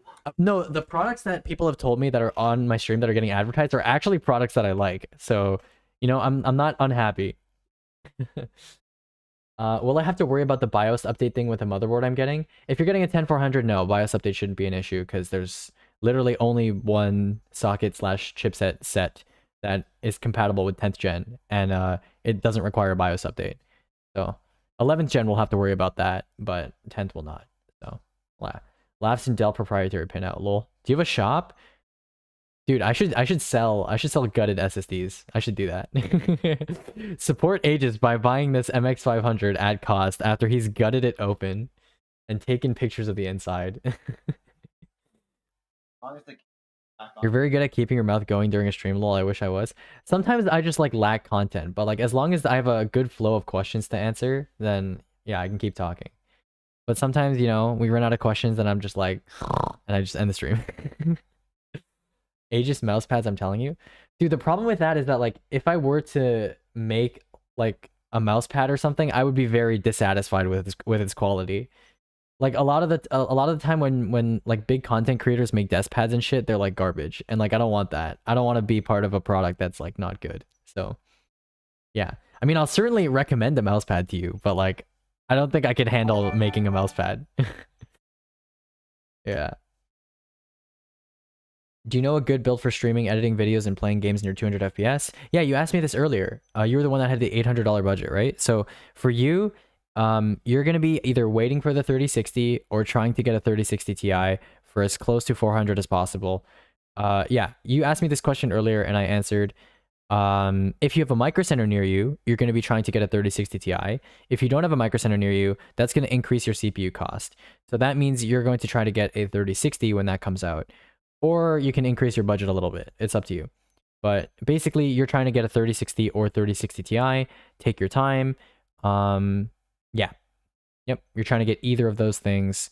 And yeah. Also, the thing I hate about mid-roll ads on Twitch is that for whatever reason, I don't know if other streams have this, and I wish I could add it to my stream, but that thing where you can like rewind a stream. Because like, from what I can tell, you can't. On YouTube, you can. So yeah, if you need to see something I said it before, I guess you can go check the YouTube. But like you can't rewind. It's stupid. Which means that if someone gets an ad while I'm talking to them, they can't I have to like repeat what I said. It's stupid. I'm planning to travel to LA to get a 3060 Ti. Yeah, good luck, dude. Low-key cheaper to just get a plane ticket during COVID and go to LA to get a 3060 Ti rather than paying scalper prices. Low-key just cheaper. Cursed my current case. What is your current case? You know what's even more cursed? Your phone camera. Your phone camera trying to make up for its interesting quality sensor. Look at the smudging. Look at the smudging here. But yeah, this is a beautiful case. This is when I was when I first came to Canada, or first came to Canada recently, when I returned to Canada, I was using my PC in a hotel room, just fucking like on the desk, like this, for like a good I don't know, like a good fucking week or 2 weeks or so. It was great. It was great. Yeah. Having a bunch of shit on your mouse pad, that's a mood. I have a bunch of like I have like pliers on my mouse pad right now for some reason. Oh man. Okay. Is there anybody else here who is having questions? I answered Twixer already, gave him a list. All right, I think we are good. Could you do $1,000 on PC Part Picker?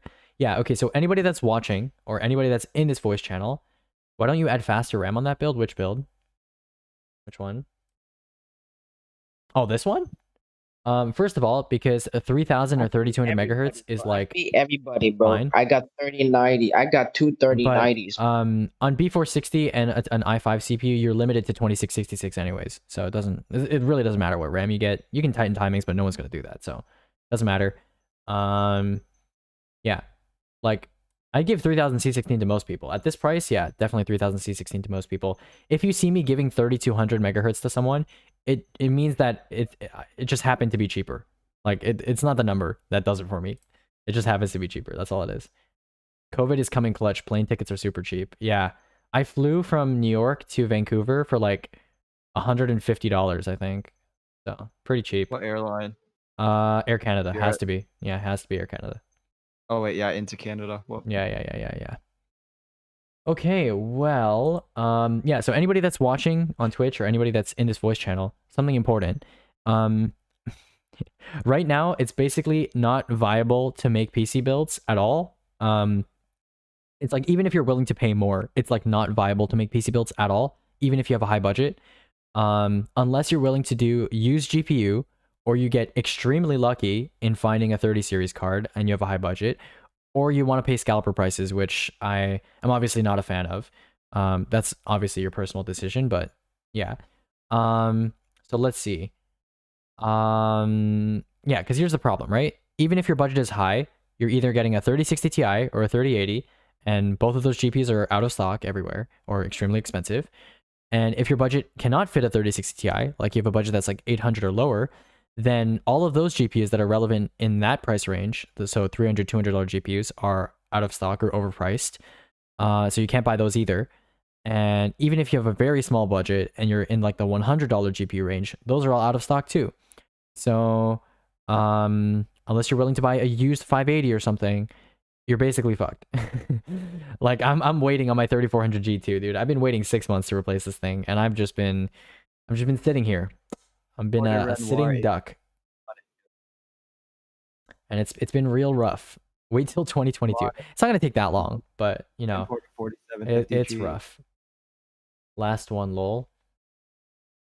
How much is this? Oh god, an EVGA 500B. Oh no, a B1. Oh no, I haven't seen a B1 in forever. Yeah. They all blow up. Wait, no. B doesn't explode, Yeah. but it's not good either. No B3, you know, it's not great. It's the classic Dude, EVGA case. They fixed B3, but they still haven't sent it out to reviewers. So we Nice. kind of still don't recommend. Kind of sauce. Still a shitty unit Top of- regardless. Yep. Dude, EVGA is a classic, dude. They increase the number and the power supply gets worse. Like, look at G2 and B2. Look what they did to my boys. Yeah, G5. No. G5, B5. Like, B2 is literally like recommendable, and it's like gone now. It's like, for a moment. The atoms. Yeah, reduced to atoms. Very sad. Okay.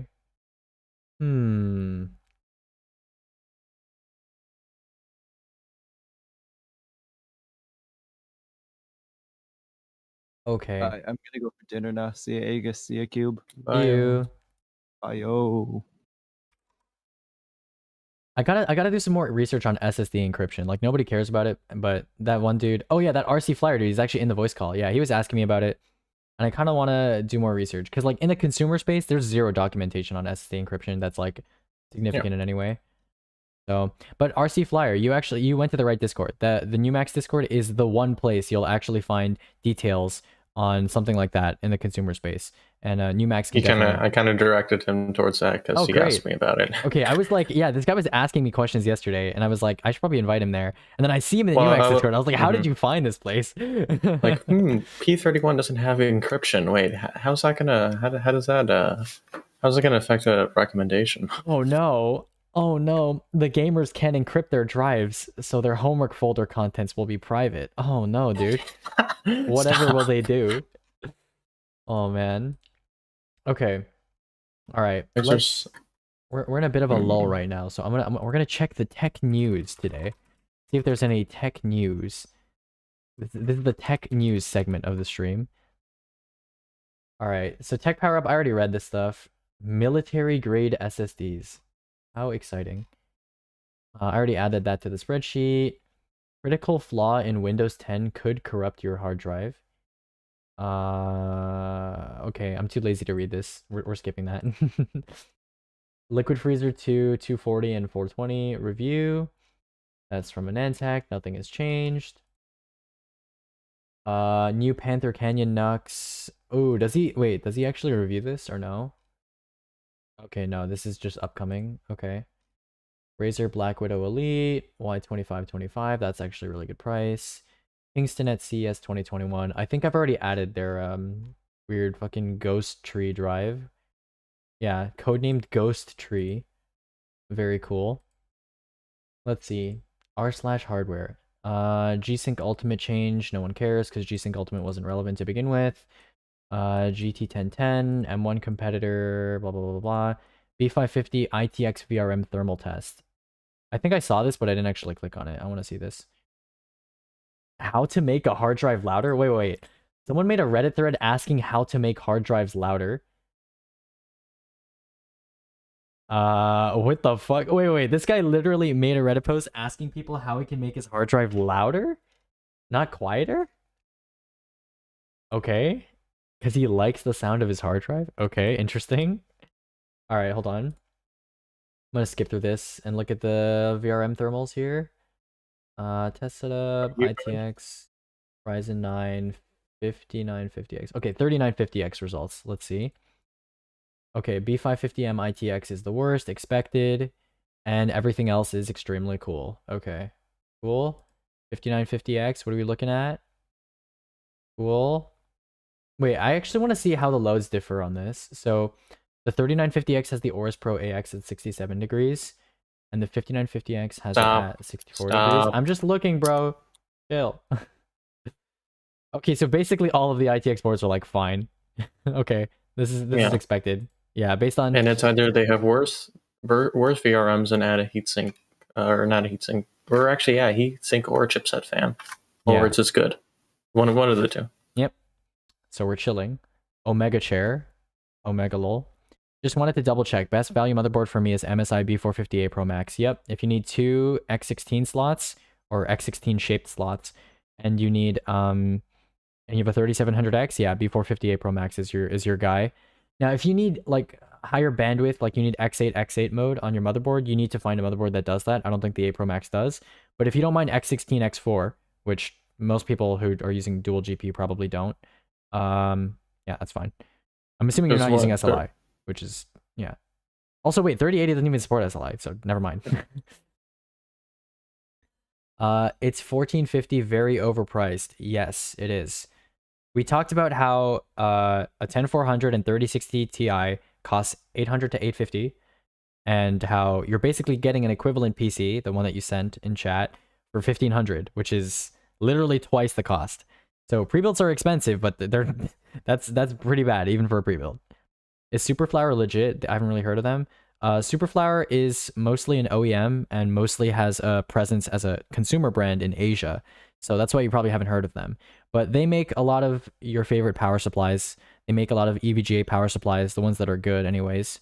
And yeah, they make a lot of other brands' power supplies. And the other brands just slap their names on them. So yeah. Guys offering Corsair Vengeance LED white, so old, 266 C16 for $50. Should I take it? If you're doing an Intel build, sure, it saves you like $10, but it's not that much. You're not saving that much money, and it's used, so not that great. Not that great. How is Firefox using 10 gigs of RAM? What do you have open in Firefox, dude? Is it all right if I switch this case for that one or that case for this one? Sure, but the 4000X is extremely overpriced. And if you're okay with that, then go for it. But, you know, it's obviously extremely overpriced. And, you know, not ideal. Not ideal. Okay, I want to... Okay, this guy's just memeing. I'm going to grab a bunch of people. And the deafened people, I'm going to move them to AFK because I'm assuming they're on stream or they're literally AFK. So I'm just going to create some more space here. I'm just going to do a little main tank job. Create some space. Is 8 gigs of RAM okay? I don't think 8 gigs of RAM is okay. Don't kick me out, bro. Don't kick me out, bro. I didn't kick you out. You're not deafened. And you're talking too, which is, you know, that's up there. That's up there. All right, we're gonna grab a bunch of people. I'm gonna grab like 12 people, and probably like eight of them are gonna be in here. Hopefully. All right, what else do we got?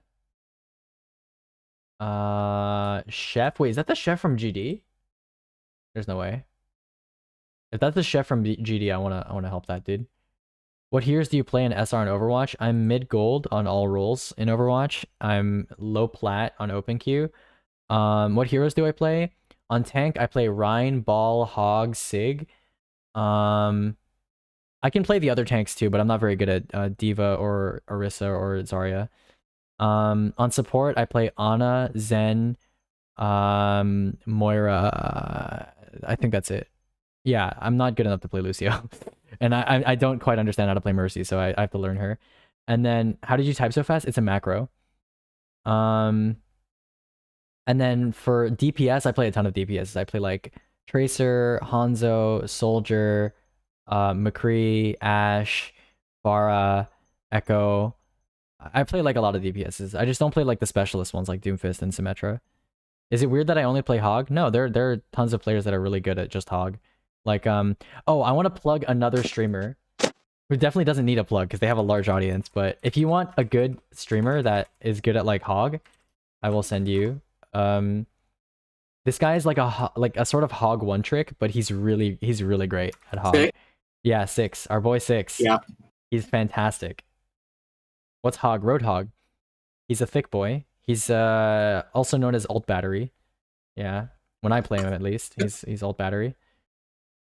Yeah. If I play him, it's just feed my brains out. 6'6". What a guy. He's a big cutie too. 6 is a big cutie. Some sources say SSD prices will go down in Q1. Do you think this is true? Nervous about holding out to buy for my kids. Dude, prices are not as volatile as you think they will be. Don't worry about it. You'll be okay. A lot of sources are saying prices will go down. In my opinion, they're gonna just stabilize because a lot of the like fabrication price issues that are going on with GPUs right now are also affecting CPUs and SSD controllers.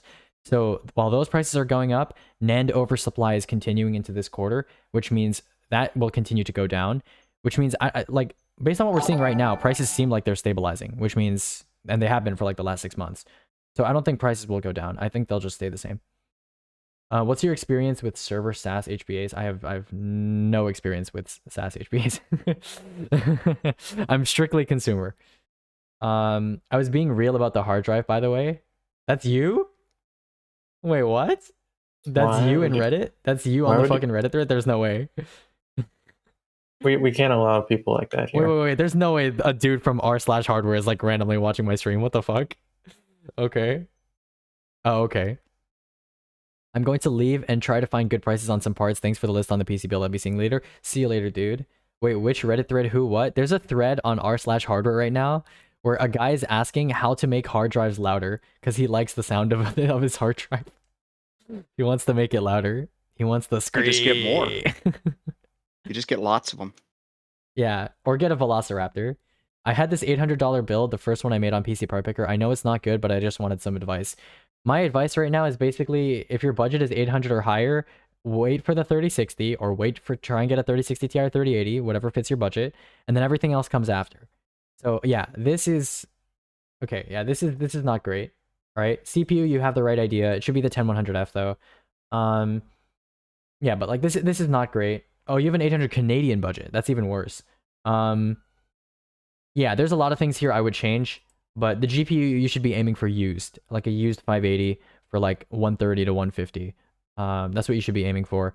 580s regularly go for 150 Canadian used, so that's actually possible.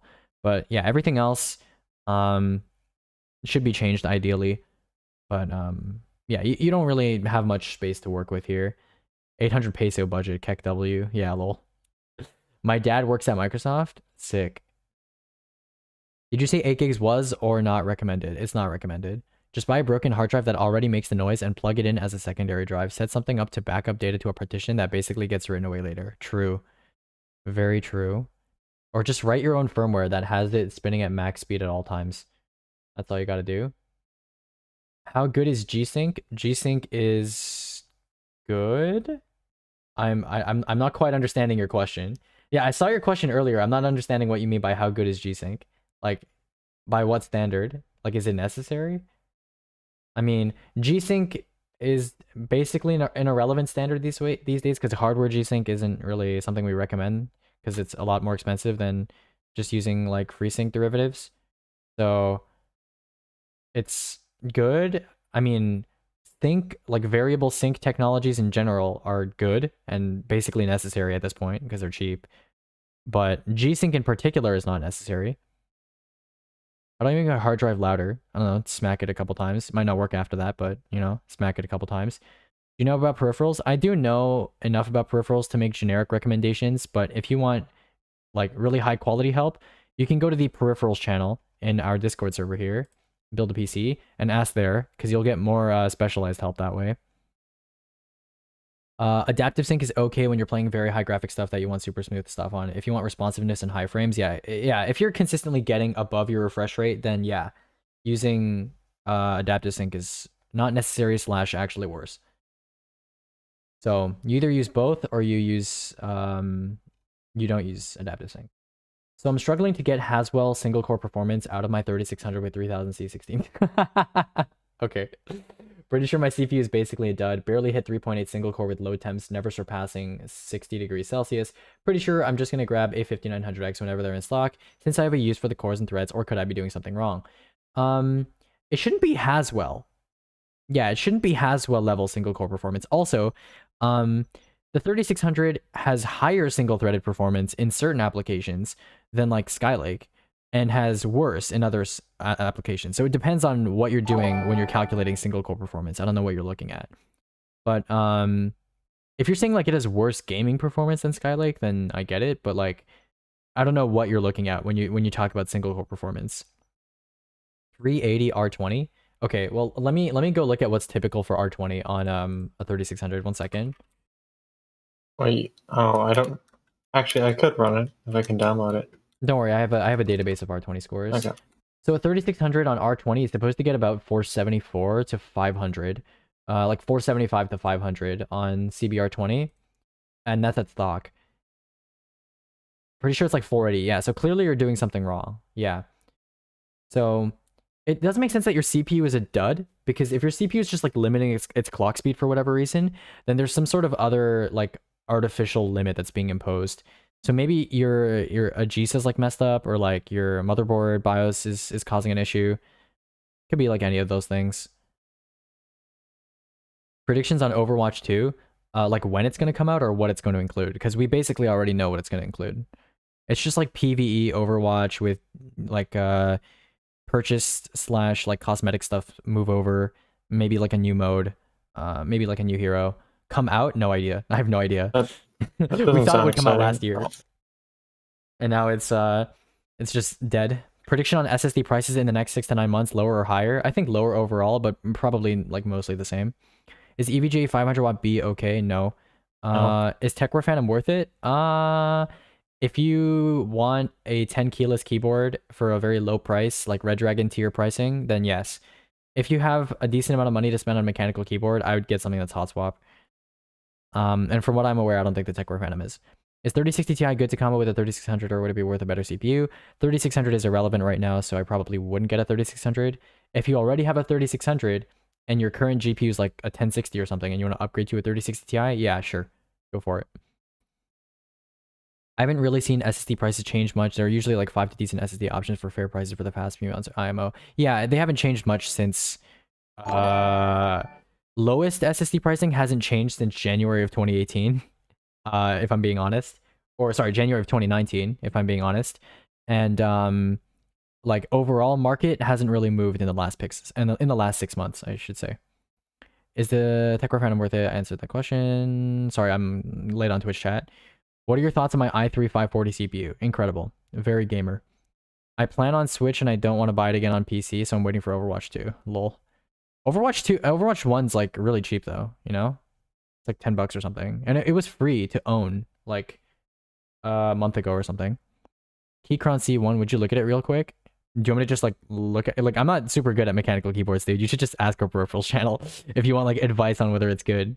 If you want to just look at it and like meme on it, I can do that.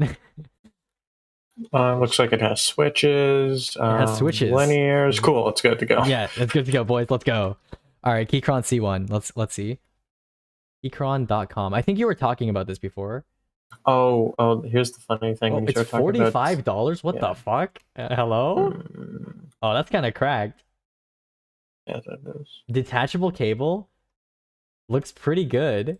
RGB backlights 55. Hot swap. It looks like a Womier competitor. Hot swap and RGB for 65. So it's a Womier competitor. Yeah, this is pretty interesting. Anything and everything about this build is all going to come down to quality. Yeah, it's all going to come down to build quality. So if this thing beats the Worm at build quality, yo, I'm shilling this shit. Oh, well, it's out of stock right now. Unfortunate. Yeah, the RGB one's out of stock. No. So sad. In regards to FreeSync G-Sync, there's a really good guide I linked in Discord. That Yeah, tells you how to set Blurbusters it all up. has a good commentary on that. Blurbusters has a good commentary on like anything relating to monitors. Pretty sure it's like 480 power limit, temp limit, voltage limit, but temps are obviously fine. Fairly certain my motherboard's power delivery isn't limiting a 65 watt CPU. Lol. Could my CPU be hitting higher temps and I have a damaged sensor? That's very unlikely. Yeah, if you've done all your troubleshooting, maybe RMA your CPU. That is an option. I'm the one that made that meta. What meta? I'm confused. Oh, what, Keychron C1? Wait, I'm confused. What are you talking about, Monk or Vice? Wait, Vice is here? No. No, Vice is in the chat, boy. No, I'm kidding. The non-RGB is in stock. Yo, for a non-RGB pre-built that's hot swap, that's actually like, if you don't give a shit about RGB, like I don't, that's actually like really good. Yeah. Should I buy one and test it out for build quality? Or have you bought one? 3600 with 3060 Ti good? Yeah, if you already own a 3600 or it's actually worth buying in your country for some reason, then sure. Yeah, it's fine. Is it worth to spend more for 3600 or for $73 less get 3400G? 3400G is dog shit compared to the 3600 CPU wise. So buy it right now for content. I could. I actually could, but I'm not in the US. I'm in Canada, so I don't know if they ship. I bought a TKL keyboard for $10. Loved it. RGB and white for $10. Okay. Best price to performance RAM, $100 to $200 limit. The best price to performance RAM is going to be under $100. I don't know how much RAM you need though. Aren't you Korean or something? Yeah, I am. Although I sound white as fuck. How much would I be limiting myself at 1440p in games with a 5700 XT? My frame rate doesn't change between 480p and 4K, which is why I'm assuming a CPU limit. You would be right then. It depends on the game. Depends on the game and settings. Yeah, it really depends on the game. The thing about CPU and GPU like bottlenecking and stuff is that like everybody's looking for a generic answer and there isn't a generic answer. So by the time there is actually an accurate answer to is my CPU bottlenecking my GPU, you've gotten so specific that you should just look at benchmarks. Like, is my 3600 bottlenecking my 2080 Super? And like, that's not a yes or no. So like, what resolution are you playing at? What game are you playing? What settings are you playing at? And then by the time you get that specific, it's like, you should just check benchmarks. Did you see Arsha's server? Oh shit, I forgot. Yeah, he DM'd me it. Should I join it? Is it good? Isn't Ram Ranch's server? No, don't join it. Okay. Very cringe. Okay, I won't join. I mean, I literally yesterday I just purged all my servers. Like, you see how clean this is now? It's so clean. My Discord's so clean now. I purged all my servers yesterday, so I don't want to start joining other unnecessary servers. Okay, all right. Some people are interesting. We're gonna give them a little warning. Hold on. Oral assault. Nice. Never mind. I can just copy and paste it to you. Yeah, go for it. Video editing, yeah, so I'd like to hit 32 gigs. It's basically just find the cheapest 32 gig kit that's like 3000 C16 or tighter or faster. Like this. Look. Ta-da! It's that kit. Or the Trident C kit, because that's like $3 more for some reason. So if I were you, I'd get the Trident C kit because, you know, it looks nicer. It's like $3 more, but that's technically the highest price to performance 32 gig kit. Hey, sorry to like interrupt your stream, but every time when I play GTA, my 1660 in my laptop like goes for like you gotta 30. ask in the troubleshooting channel, my guy. You gotta go to the troubleshooting channel. In fact, Enso is there right now. So if you go to the troubleshooting channel, you can get some help there maybe. Oral assault keck. Yeah, so the mods here agreed that ear rape is not an appropriate term for moderation logs. So we had to come up with something catchy, and we agreed on oral assault. Yeah, it's pretty good. It's pretty good. Enso has such a calming voice, he makes me come. True. Enso's got a pretty nice voice. I agree that it's a better wording. It's hilarious. Yeah, it's pretty good. Oh no, I kind of like phallic insertion into ears. Phallic insertion into ears, yes. Phallic insertion, very nice. Kind of visualize you like a nerdy Shaggy from Scooby-Doo. Dude, oh my god. Yeah, anyway, so here's the RAM I'm talking about. My bad, I didn't show it on screen. So again, just filter 216 gig, 3000 and higher, like one of these guys. This guy, sure. This guy. All fine. Ear grape. Yes. I'm gonna grape you. Remember that video? Oh my god. Old internet memes. For a first build, what GPU should I use for a budget of under 1900 Canadian? Won't build at least till end of summer. I do not know. Because by the end of the summer, pricing will likely change, and I have no idea what is going to happen by the end of the summer. Who knows? Maybe the 6800 XT will drop to $400, and I'll recommend it. I don't know. You know, AMD might do that. You have discovered a key. Gonna unlock you in the a secret area on Cayo Perico. Oh, you got it. You got the key? Yeah, next time we do Cayo Perico, we're going to rerun it a bunch of times with Sid, and each time, each of us is going to get the Perico pistol, because only one person can get it per heist. So, we're going to run it a bunch of times. I got the key as well. You can't get it unless you start the heist, but if somebody else triggers the event and they already have it, you can get it off of them. Ear rape is accurate though. No consent, no matter how you name it. Yeah, we just wanted a more like TOS friendly, a TOS friendly term. You know. I watch your dreams as I sleep because your voice is comforted. I agree, absolutely. Whitest kids you know. Yeah. I think we need Let's do 1440p high/ultra 70 plus FPS, and if I'm CPU bound, the 5900X should almost certainly limit the bottleneck. And what speed RAM would you recommend? Getting 32 gigs because work. Okay. Okay, here's the thing, right? So when it comes to like CPU bottlenecking, yeah, the 5900X, even if your CPU is the bottleneck, there's literally nothing you can do about it because there are no CPUs that are significantly better than a 5900X in gaming. So yes, 5900X would be a good choice. Let's say, okay, I'm going to pretend you're doing video editing because your workload certainly sounds like something similar to video editing. So 5900X, you have a use case for the cores, that's video editing. What speed RAM would you recommend? You would benefit by overclocking RAM, obviously, on any CPU really. But if you're not a fan of overclocking, the stuff that I'm showing on my stream right now is cool. The stuff that I'm showing on my stream is cool. If I can find it. There it is. Yeah, here. So if you're not overclocking, Trident C, like any of this stuff is all fine. And if you are overclocking, then holy shit, ballistics is expensive. It's like 150. Never mind, just don't overclock. Just go with this. Will 10400F bottleneck 3060 Ti? Sometimes, but it's not gonna matter. In most cases, no. I DM'd you the write-up I did to help people understand bottlenecks a little. Okay. Alright, let's read this bottleneck write-up. Bottlenecking goes beyond a yes-no. Yes. Nothing bottlenecks without the task considered. It's basically just say bottlenecking is context dependent and cannot be described in a single value, and that's basically it. Yeah. Bottlenecking isn't simple and it's context dependent, entirely context dependent. So if you're video editing, if you're looking at a really large notepad file or something, or even within like a single use case like gaming, like people expect bottlenecks to all be the same, but no. Different game engines obviously have very different system utilization, very different graphics pipeline utilization. CPU can be limited on all cores. Yeah, I think we do need to talk about percentage usage in like Task Manager. Like you could be like 25% usage in Task Manager on your CPU and still be CPU bottleneck because it's idle cycle time, but it's averaged across all cores. The CPU does the same amount of work at all resolutions.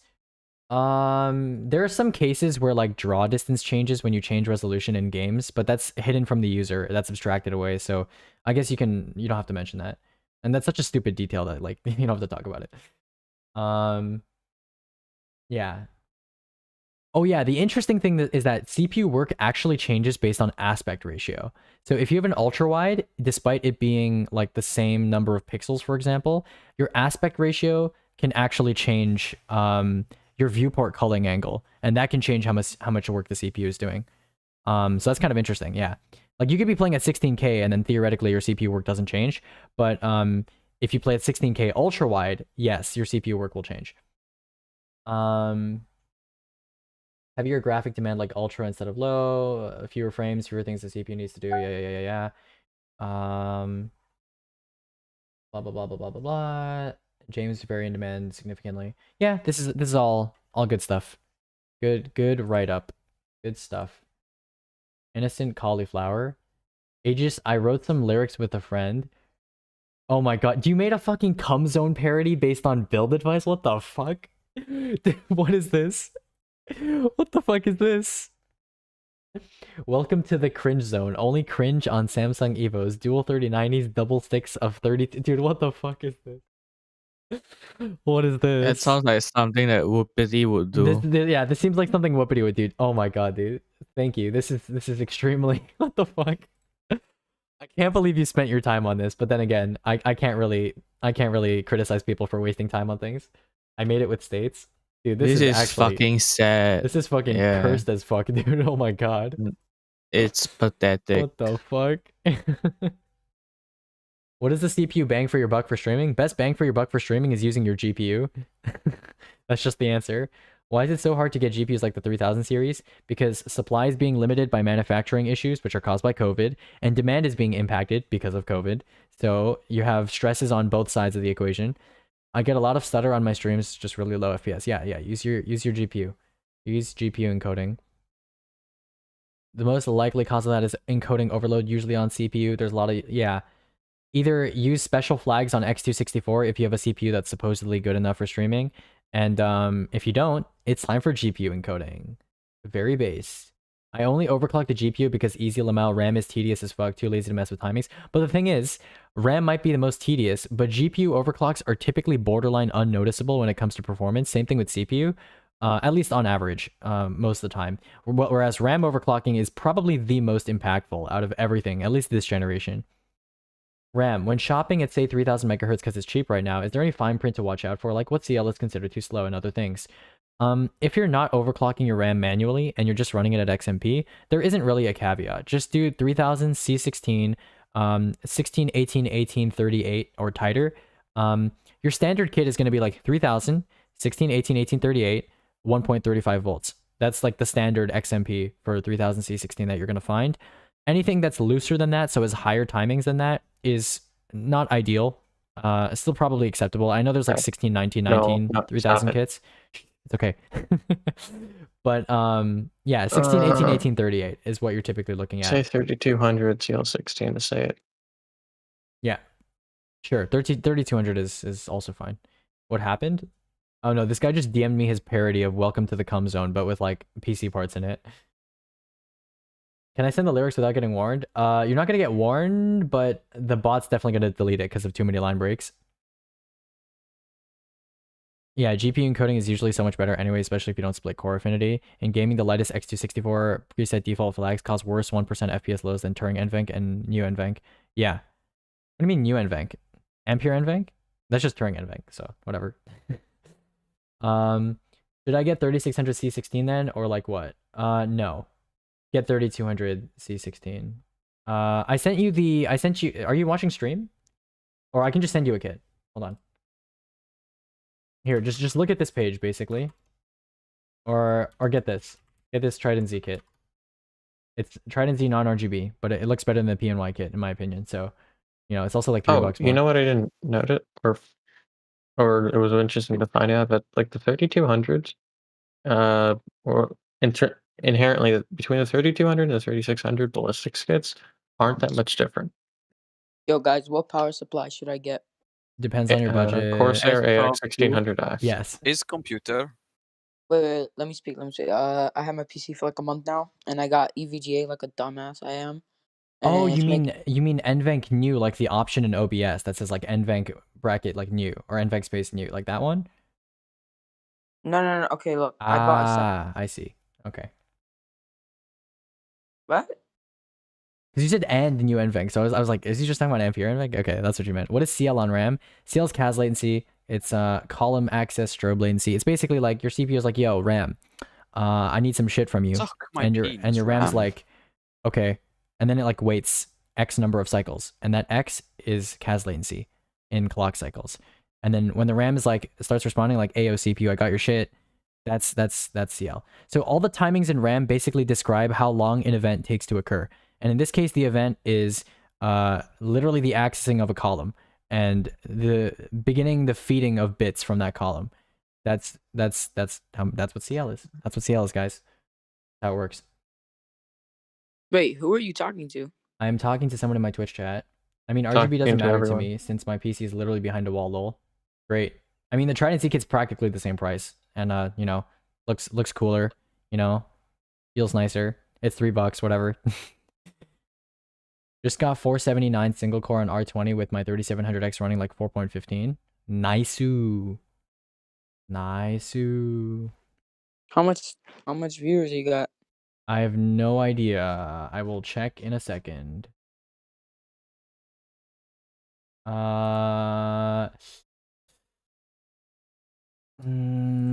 Okay, let's not use /fuse gay as a pejorative. All right, let me grab some more people here. Okay, let's see. I'm going to acquire some more people.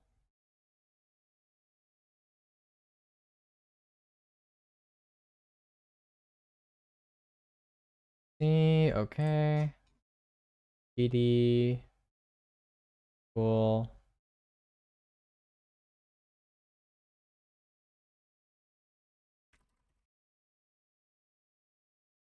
Wait, I just asked another dude to join voice chat, and then another dude who I didn't ask was like, nah. I was like, I didn't even ask you.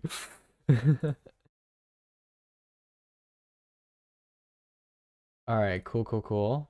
What do you do when Cubex is being strange? I bonk him, and I send him to horny jail. That's what I do. So hot, dude. Can I mute Vice, please? Go for it. Okay. You're just writing that down? Yeah. You need a big inflatable hammer so you can bonk him. Can I ask send a him all the way general to horny question jails. about a video card? Yeah, sure, dude. VRAM is just RAM. Mm-hmm. What? With a V what? in front of it. I don't know. No, what's your question? So you know, like 3070 out of stock. I asked you guys, and you said go follow one of those bots that give you information about it. They got like an Asus KO NVIDIA GeForce RTX 3070 OC edition at the Asus store right now. And I don't really know how if I was to say like what is like the comparative like difference between this and then like just like the one that you get from the NVIDIA store that's a 3070. That's just like the very simple, sleek, basic Different cooler, probably like identical performance. So, yep. Wait, how much is it? $639 for a 3070. That's pretty pricey. That's borderline acceptable, I guess. Yeah, I'm not saying I got it because like the website is fucking slow as hell, but I did get it to be in my cart. It's in All right. checkout. Well, I mean, if you need a GPU, go for it. I guess that's not an awful price. Do you know how long you can keep something in your checkout thing before everything just goes out of stock? This is like reserve a No spot, idea, or is it... and probably highly depends on the website and the demand at the time. Are the case fans in the Fantex P400A all right, or do people swap them out? 99% of the time, the case fans in cases that we recommend are completely fine. Because okay, here's the thing about case fans. Okay, first of all, the answer is yes. So that's the short answer. They're fine. And the long answer is case fans. Although we like to like min-max case fans and try to get like the best performing case fans, that only matters if A, your case doesn't come with fans, B, your case comes with really dog shit fans like Montec X1, and or C, you are replacing the fans in your case anyways, for whatever reason, because maybe you're buying like a large pack of fans and you have like 5 slots, so you just want to fill up all of them with a 5-pack. So if you're in any of those cases, then yes, case fan performance, you're going to try and get the best you can. But realistically speaking, unless case fans, their stock curve or their stock operation is unbearably loud, their job is just to provide like some semblance of airflow. Any amount of airflow, even if it's like insignificant, is going to be way better than no airflow. And getting case fans that are like marginally better, because, you know, just to replace them is kind of a waste of time. And, you know, the P400A digital, not only are the case fans stock fine, the fuck, okay, they're also like one of the primary reasons people buy the case in the first place, which is because it comes with RGB fans. So, you know, replacing them is kind of a waste of money. I just bought a 3090 from Facebook, and it just arrived right now, and it looks like very small. Looks very small. Okay, so maybe you did the thing where you bought a picture of a 3090 instead of an actual 3090 from a bot? Yeah. No, from the Facebook, they showed me it, and they said, "Oh, this is like the 3090." What does the card look like? Is it? It looks like a bit black. As a like it only has one fan in You it. got though. fucking scared. Damn. flat. I spent $890. Yeah, you bought a 3090 for $890 and you expected it to actually be a 3090? Yeah, no offense, dude. Why are you on Facebook Marketplace? Facebook Marketplace is Yeah. legitimately like a good place to buy stuff, but like this is just... No, it is. Who's Boot too, bro? I'm pretty blocking sure Boot he's too. trolling. I'm blocking Boot too. No, but he said his name is Boot, so I asked send a pic, bro. Calm down. Send a picture. Okay, whatever. Anyways, let's get back to like serious questions. So, I Yeah, was yeah. gonna get a 5-pack, which is why should I just get the Arctic P12s? No, I think P400A is definitely a case that doesn't need more fans. Just leave it alone. Like, there's absolutely no need to get more fans. Yeah, it's like 90% of the fans, 90% of the cases out there don't benefit from adding more fans, especially on consumer tier like consumer temperature hardware, which is like, you know, 6-core CPUs on modern architectures, not very hot. GPUs that most people are buying, not very hot, which means you're not really going to benefit from that, you know, extra unnecessary airflow. Cases that you should get fans for are like cases that don't have fans, aka like in-win cases, and cases like the P300A and NR600 maybe, and maybe the Meshify C.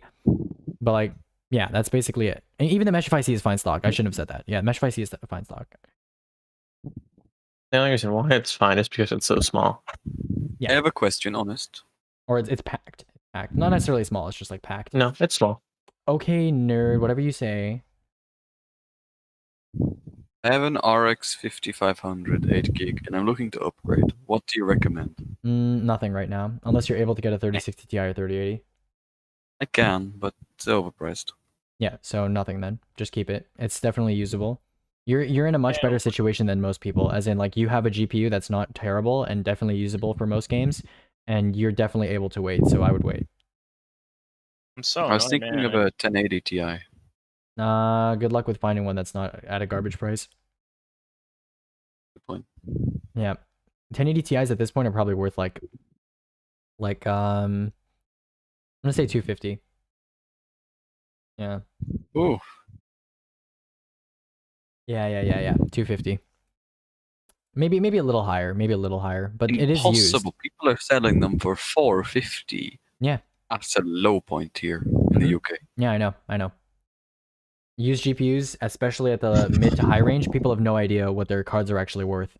I mean, okay, theoretically, your card is worth what the market assigns to it, but in terms of like when it's worth buying as a buyer, yeah, nobody's selling for what things are actually worth buying. What CPU and GPU are you gonna buy when people calm the fuck down? I'm thinking 5600X 3060 Ti, but if by the time I'm actually able to get a 5600X, more GPUs are out, I might get like a 3060 or a 3050 Ti, because I just play like Minecraft, Overwatch, those types of games, and I don't really need a high-end GPU at all. So, yeah. I don't need high end.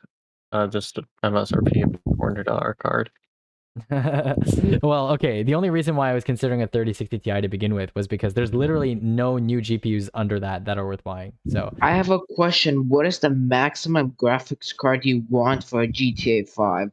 At least in medium settings to high to medium settings. Good question.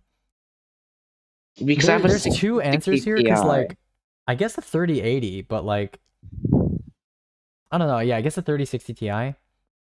Yeah, I guess like you don't really have. You don't, like I can't really answer that directly because you don't really have choices right now. You really don't have choices right now. Aegis PvP Legend. I'm pretty. My bow spamming is pretty good. My bow spamming is insane. My regular my melee PvP is kind of shit, but my bow spamming, second to none. My bow spamming is so fucking good. Oh my god. And I will back up my words, dude. I will back up my words. No, it's garbage. What do you mean, Sid? You don't even play Minecraft. Or like normally you don't play Minecraft. Ask Left Skull. I humiliated Left Skull. He tried to sneak up on me in Reverie server and like kill me a bunch of times. He lost every single time besides the time I was naked. I was naked, he had full diamond. And I beat him in every other 1v1. I rolled his ass. Okay. GTA with 3080 with a 10600K or 5600X at 1440p ultra wide, go brrr. 3090 Ti. Dude, I still think there's going to be an Ampere Titan. I'd be very surprised if there is not. If they're just discontinuing Titan entirely. But yeah, I still think there's going to be an Ampere Titan at the typical Titan price point with the full GA102 silicon.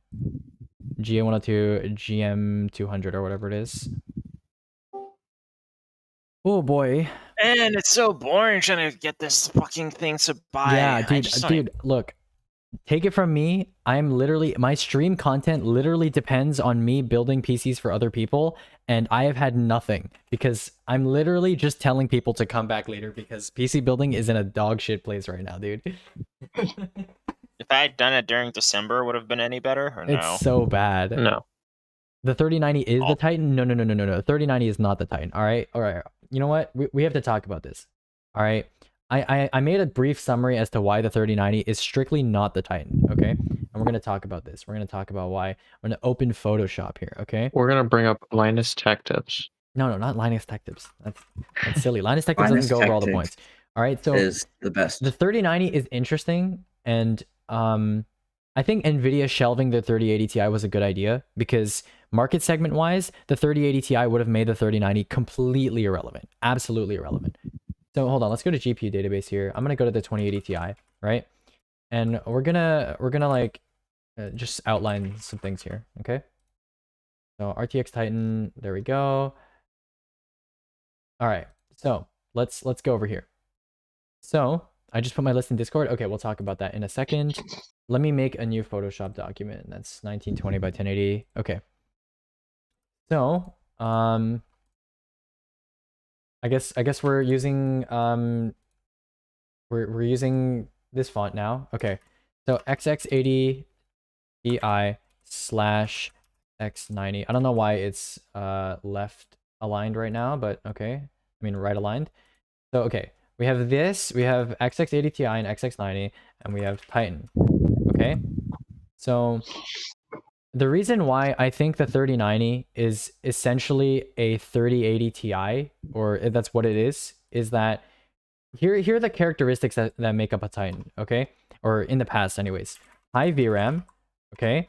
High cost, so we're talking like 1500 to 2500, around there.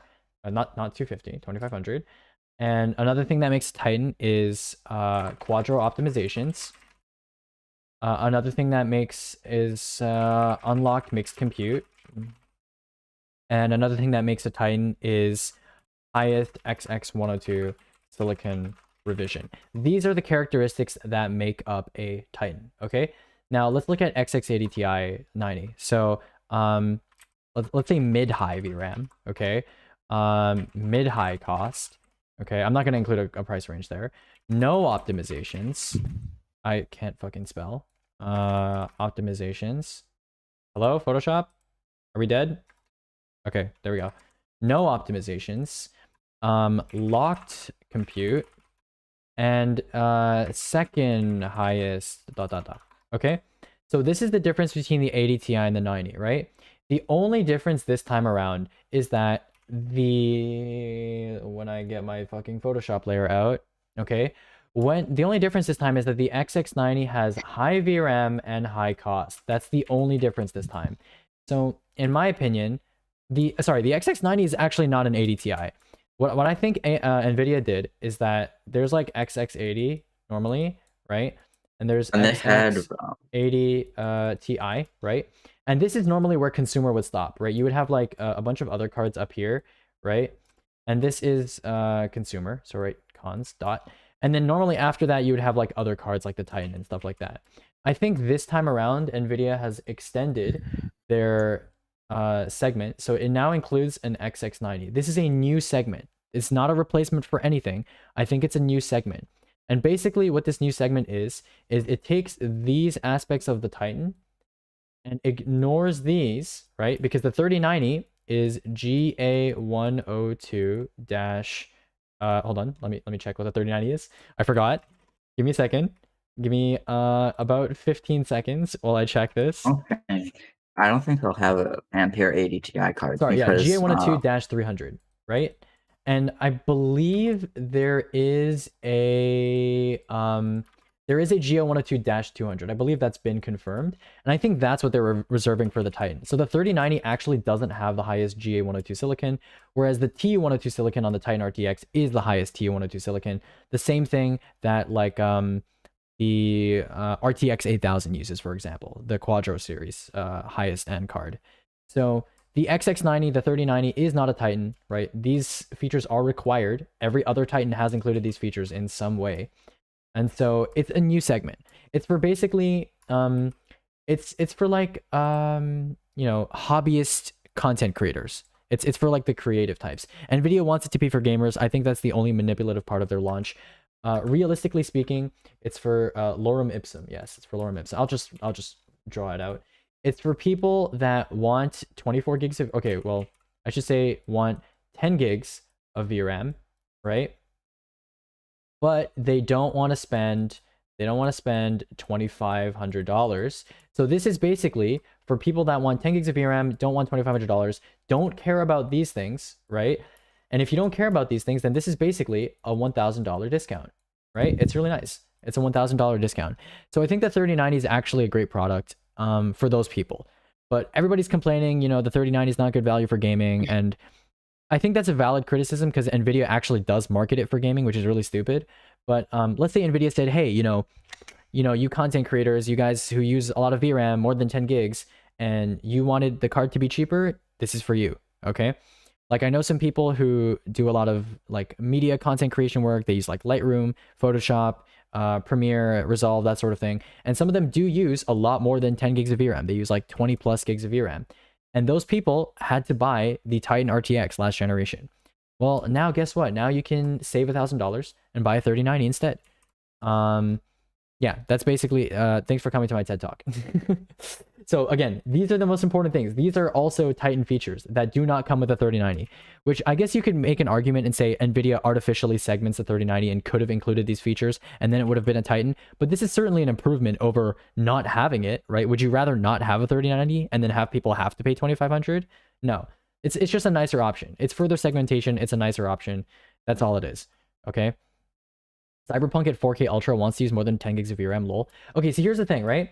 So anytime someone points out that certain games use over 10 gigs of VRAM, like for example, FS 2020, Cyberpunk, Godfall, for example, like anytime someone points that out, right?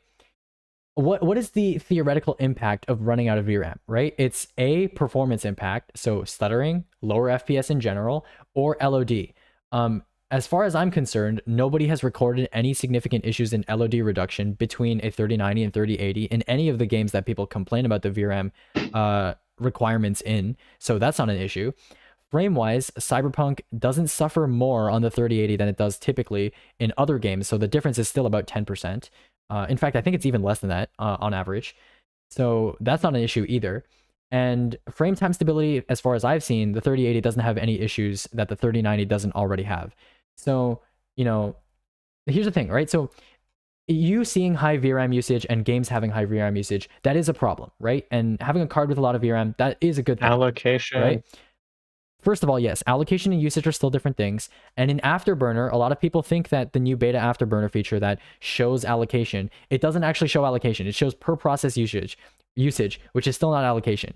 It's closer to being accurate than it used to be, but it's still not allocation. That being said, VRAM usage is a useful metric to track, but realistically speaking, it's like people complaining about memory frequency, right? Like, you know, 3000 isn't high enough or something like that. Now, from a number perspective, that makes sense, but that only matters if it actually affects your performance, right? We only care about VRAM because it affects performance. And when you look at the 3080 versus the 3090 in all of the games that people complain about and not having enough VRAM, the difference looks like it's purely based on the silicon. It's purely based on the silicon. Whatever extra amount of VRAM amount you need for VRAM will try to, yes, it will leak into system DRAM. It will do that.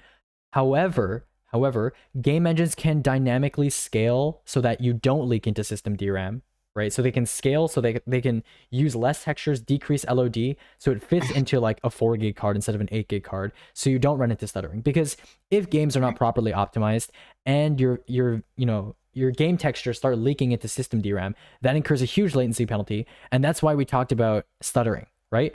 But nobody so far that I'm aware of has recorded stuttering, LOD, or general performance reduction issues on the 3080 versus the 3090. So in my opinion, yes, thanks for coming to my TED Talk. 10 gigs of VRAM is enough for 4K gaming. So the 3090 is not legitimate for 4K gaming under basically any circumstance. If you have unlimited money, sure. Get a 3090, whatever. Moore's Law is Dead should do a co-video with you. No, Moore's Law is Dead is cringe. That dude's channel is cringe as fuck, dude. Oh my god, he's literally the laughingstock of the semiconductor engineer community. I would rather not. Moore's Law is Dead is like the personification of Reddit armchair semiconductor analysis. It's just no thank you. Why? Because he makes a lot of abstracted claims that end up not being true. He's like Adore TV, but slightly more professional. Like Adore TV, Cortex, GamerMeld, Moore's Law is Dead. I put all those channels in the same category. Like they're all armchair semiconductor analysis. That's all mediocre. I didn't unlock a random emote and I got the egg one 2 times in a row. You got scammed. You got scammed. He's got scammed. Poor guy. Anyways, yeah. I like that, the last 20 minutes where I was just ranting about shit. That was pretty good. Do all 450 motherboards hold 4 GPUs? 4? No, dude. I don't think there are any B450 motherboards that hold 4 GPUs, besides like the weird BioStar mining ones. Yeah, if you need to hold 4 GPUs, you either need like a workstation tier motherboard, like a WRX80 board, like some of those do 4, or you need like a weird like specialist motherboard like the BioStar mining boards. Like there's a B250 B2C board. Yeah. I also got the egg feels bad, man. You all want the night blob?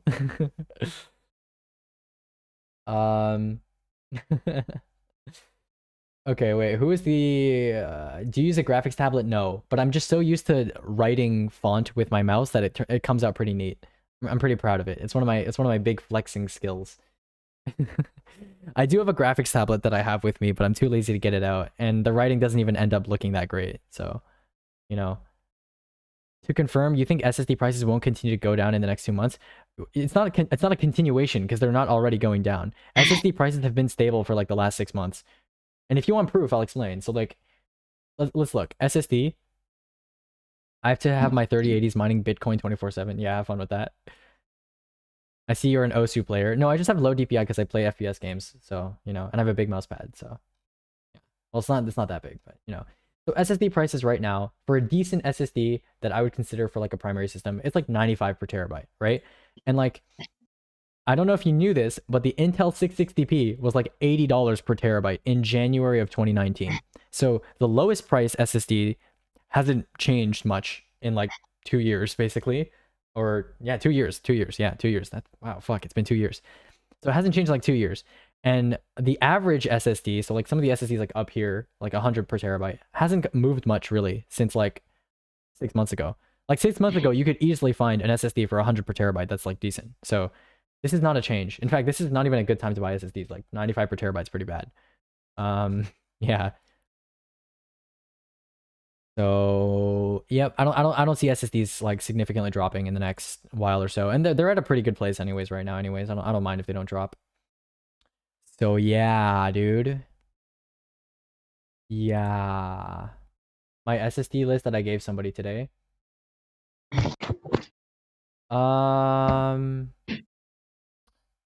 Nice list, but yeah, none of those SSDs are bad, but that might mislead someone into buying like an SU800 when like there are other SSDs in that list that you have there that are more worth buying. See, okay, here's my criteria. It's kind of complicated. Although I don't think you're going to be unhappy with an SU800. But like all of these SSDs are kind of always like in the same price range. So hold on, let's make like a Google Doc. Hold on. I already have the BIOS update installed. What the fuck? Oh, that guy's not even in the channel. All right, never mind. When are you gonna end stream? It's almost Hungy time for me. It's almost Hungy time for me too. So I'm gonna end stream pretty soon. But we're gonna make a quick Google Doc here. So off the top of my head, there's a bunch of SSDs out there that are currently relevant or have the potential to be relevant. Let's say. So MX500. I'll make this font bigger so you guys can see. 18. I'll make it bold. So you have MX500, P1, P2, 660p, 665p, SN550, A60, Helix L, A2000, A80, Pilot slash E, SX8200 Pro. I'm missing something. I'm missing Can something we put important. the Pioneer in there, like the SE20G, or is it just SE20G. really bad? I think SE20G, my problem with it was like warranty, but it's sold off Amazon, so I'll put SE20. It's not really relevant. I'm not gonna put it. There's a bunch of. Because I was drives you looking at could- Reddit and there's like, oh, something changed. I'm like, oh, okay. No, there's a bunch of drives you could cycle in replacement for the SE20G that I should put here, but I'm not going to because I basically never recommend them, despite them being like kind of semi-competitive. SU800, Helix L. Oh, MP33. That's what I'm missing. Okay, so these are all kind of like SSDs that are potentially relevant at the 1 terabyte size. In order of my preference, I would say what's the best thing here? The A80 comes first, right? A80.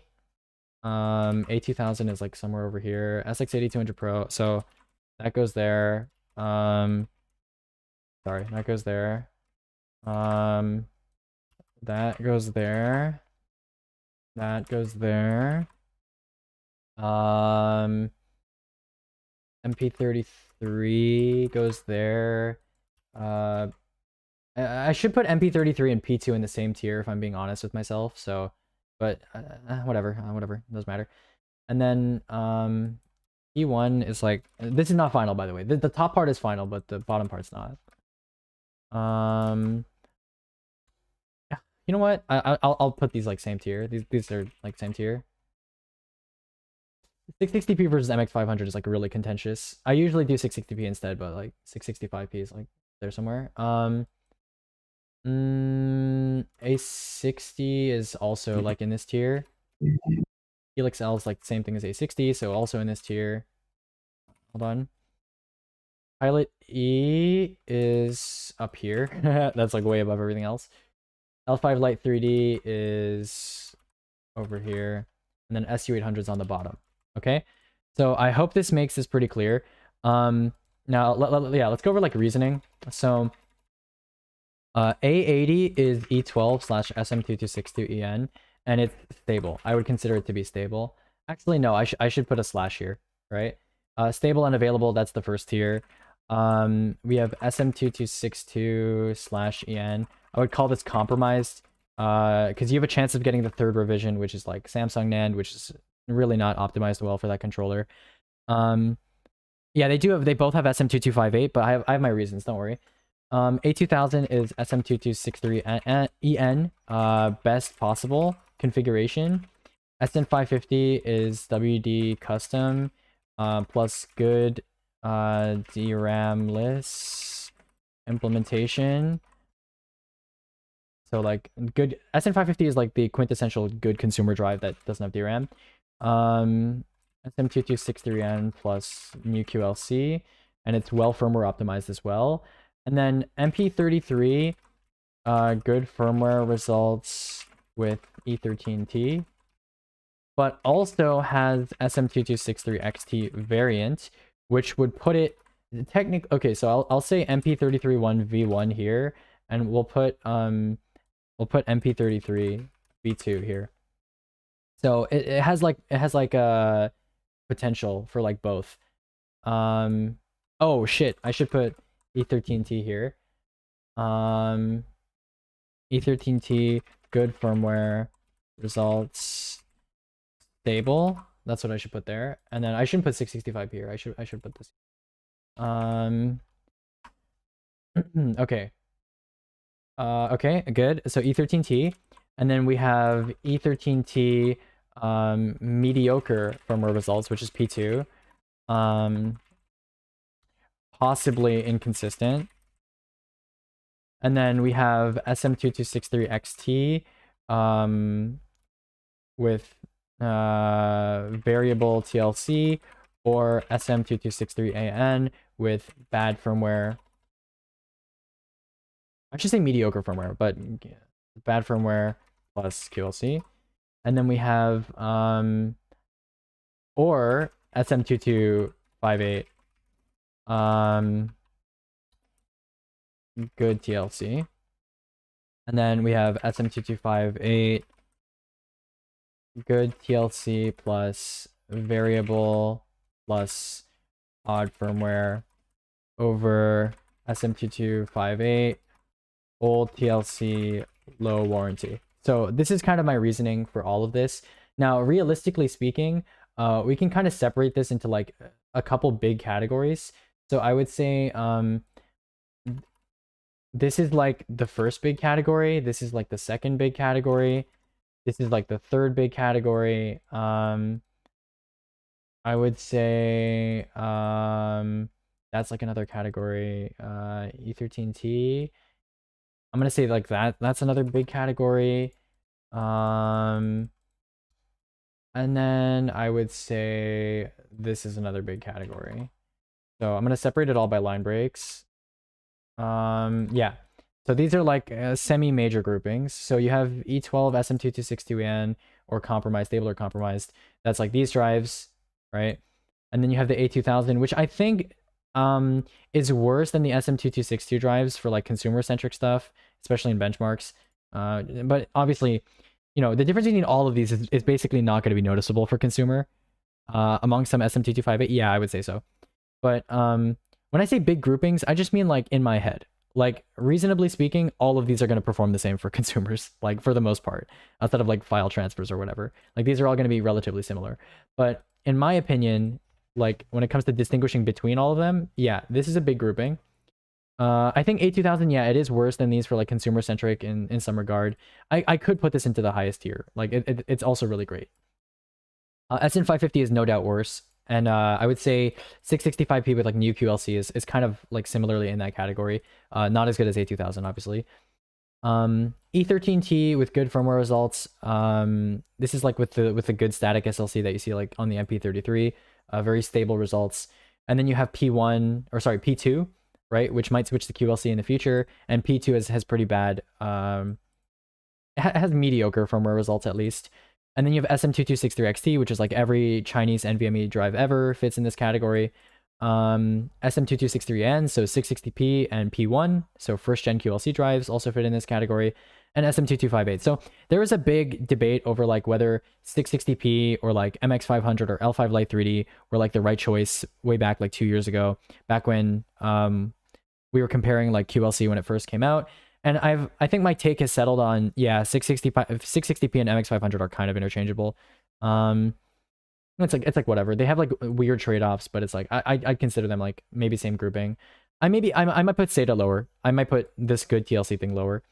And then you have L5 Lite 3D, which uses good TLC. It uses like Samsung 48L or whatever. It's fine. But it does have variable NAND, does have variable NAND, and it has some different firmware revisions. And then you have SU800, which I believe hasn't even moved on from relatively old TLC. Plus, it only has a 3-year warranty, and it has low performance showings in reviews. So, anyways, yeah, take this with a grain of salt. You know, a lot of these SSDs can move up and down in this thing. Like SU800 and L5 Lite 3D have the potential to move up and down. MX500, same thing. MP33 obviously has 2 variants. A80 also has 2 variants. Yeah, I don't know. This is just a list of like viability. In my opinion, like viability wise, the most common drives to recommend are going to be like 660p, P2, A2000, SN550. Yeah, you'll notice there's no SATA drives here because SATA is almost irrelevant now. I mean, MX500 was like an exception recently because it was like $85 per terabyte. But like that was a good deal. Yeah, these four drives, 665p, P2, A2000, SN550 cover like 95% of SSD recommendations right now. Yeah, L5 Lite 3D is basically irrelevant. I like the drive, and I was one of the first to like recommend it 2 years ago or whatever when we were still calling SATA like good. But no, it's irrelevant now. Same thing with SU800. You can just wipe this off the map, honestly. Yeah, especially given how low MX500 and A60 Evo pricing has fallen. So yeah, these 4 SSDs are like quintessential. I think I'd take a P1, P2, A2000, SN550 over a 660p. I've seen too big of drops on filling cache with 660p. Yeah, the thing is though, consumer workloads all fit within PSLC cache, so it doesn't matter. Like, here, I'll show you. One sec. Do they have a fucking P1 review? Yeah, P1. There you go. Cool. SLC cache. Okay, right. You see this? You see this, right? Do I have Photoshop open? Oh fuck, I don't have Photoshop open. I'm too lazy to open Photoshop. Can I draw in Google Docs? Fuck. All right. Okay. I'll just try and draw using my hand. So P1. I mean 660p looks a little worse than this, but P1 or fuck. Is there a 660p graph? I think there's a 660p graph somewhere. One second. I have it saved on my computer somewhere. One second. PC storage, SSD, data slowdown, NVMe, QLC, Advantage. Ah, there it is. Okay, here it is. I think this is the one, right? Yeah. Okay. Here is a fantastic graph for talking about what you're talking about. Okay. So this is the 660p, right? You can see it has a massive drop off to like around 100 megabytes per second in pure QLC or folding mode. And the thing is, everybody who talks about this drop never talks about how this part here is like drastically higher than any SATA drive. So the thing is, realistically speaking, this is from an empty drive, right? On a non-empty drive, it's more likely going to be like half of this. But a consumer workload will absolutely fit within this space here, this pseudo SLC cache. A consumer workload absolutely will fit between here. Even something like installing a game, most games will fit in this like region. And even if they don't, this advantage, having this much speed at the beginning of your write cycle, it's like what, like 3 times higher, even like 4, yeah, 3 to 4 times higher than SATA, is going to extend the useful period of this even longer. So if we're to take an integral, so like an area under the graph of each of these, and we treated them like functions, if we took an integral of each of these, right, you would notice that where their areas kind of intersect, so where the true total data of area moved intersects, is more like over here. Like when the advantage of having that fast NVMe burst to begin with kind of fades off is not over here, right? Because obviously you have that advantage first. It's more like over here. And then, so by the time this SATA drive's consistency is better than the 660p's like inconsistent, like fast write structure in the beginning, it's like way, way deeper than what just the pseudo SLC cache appears to betray. And on top of that, right, this is only in an unrealistic workload. This is sequential sustained, right? This is not a typical consumer workload. In actual normal like workloads, which is like burst random, the 660p demolishes SATA drives. So in my opinion, overall 660p is, despite being a very, low end NVMe drive, still better than SATA in general. Yeah. Yeah, obviously not appropriate for like, a fucking storage server or something, but that's not what you're buying a 660p for, I hope. So yeah. And again, take this with a grain of salt. The main thing to take away here is like just like this, that none of this is really important. It really doesn't matter. MS Paint moment. I don't have OBS set up to stream MS Paint. I might do that later because Photoshop just takes forever to open. Maybe I'll just leave Photoshop open all the time when I'm streaming. Okay. A data swordfish. Wait, garbage. where you sleeping? Where are you streaming? On Twitch. MP34 Which is irrelevant. Twitch. MP34 was Which is relevant Twitch. for like a week or something. A60 I put there, but A60 usually not relevant anymore. It was relevant like 6 months ago. A data swordfish, garbage. Complete garbage. MS Paint moment. Nice. Yeah, swordfish is like bleh, bleh. See, the whole point of getting budget NVMe is that you can argue that for consumer-centric workloads that fit within small working set sizes and are like burst random type workloads, NVMe benefits, NVMe drives, or the good NVMe drives, are better than consumer SATA there. And maybe they lose out in like mixed, or maybe they if they're like DRAM-less, maybe they lose out there, but like who cares, right? The swordfish takes all of that and just fucking spits in your face. Not only is it dog shit at like mixed or sustained or like any of that shit, it's dog shit in burst too. It's dog shit in low-Q random too. It's literally worse than like... Voice chat text is kind of having an issue. Oh. Yeah, just ban this dirt guy. Okay, I'll just soft ban him. Yeah. Yeet. Okay. Cool. Can you send me the other SSD doc, please? I asked nicely. Yeah, sure, you can have it. If I can find it, I'll just Control-Shift-T. What, you're a mod? 1 second. Well, are you a mod or are you an owner? I'm not an owner. There's only one owner here. It's not me. Okay, sorry. I've been neglecting Twitch chat for a second. Let me read Twitch chat. That reminds me, I want to buy an NVMe today, but I don't have an M.2 slot. We'll have new systems sometime this year. Options? Well, don't buy it today then, because you can't use it anyways. And I think the market will be moving in a positive direction by that time. So just buy it in the future. Don't buy now. Especially if your SSD comes dead on arrival and you can't test it. What's your pick between 3700 and 5700X? Or 3700X versus 5600X? 3700X is irrelevant. 5600X is rarely relevant. So, yeah. I wouldn't be debating between the two, typically. 3700X wins in multi-threaded workloads, and if you're doing multi-threaded workloads, just get a 3900X. And 5600X wins in everything else, which is like, even then it's like, I don't know why you would... Like, 5600X is a rare recommendation from me, and right now, given like extended pricing, 3700X is a never recommendation from me. Like, even when the 3700X was like good in price, it still wasn't like great, because 3900X was like not that much more. Wait, sorry to interrupt you, but does Valorant have cheats? Like, does it have a good this channel's for like build advice, dude. Now, that was a comparison to a bunch of SATA drives. Were there any NVMe drives tested in all of that? I definitely take a 660p over a SATA drive, but ideally just wouldn't want a 660p considering the prices of others. Lol. Yeah, that's why I put that's why I didn't put the 660p in the viability thing at the bottom. Yeah. The main deal is 660p was specifically introduced to tackle the SATA market. That's why that graph is good. It compares it against SATA specifically. But 660p, you're right. It's not relevant. I don't recommend it anymore. I recommended a 665p a couple times this stream, but not that 660p. Can you send me the other SSD doc, please? I asked. The one you just made? Yeah, I'll send it to you. 1 sec. 3700X is lower single core than the 5600X, while the 50... Blah, blah, blah, blah. Yeah. Basically, you got it. All right. Weird SSD thing. Take with grain of salt. Okay, hold on. Share. Wait, I can just copy it into Twitch chat.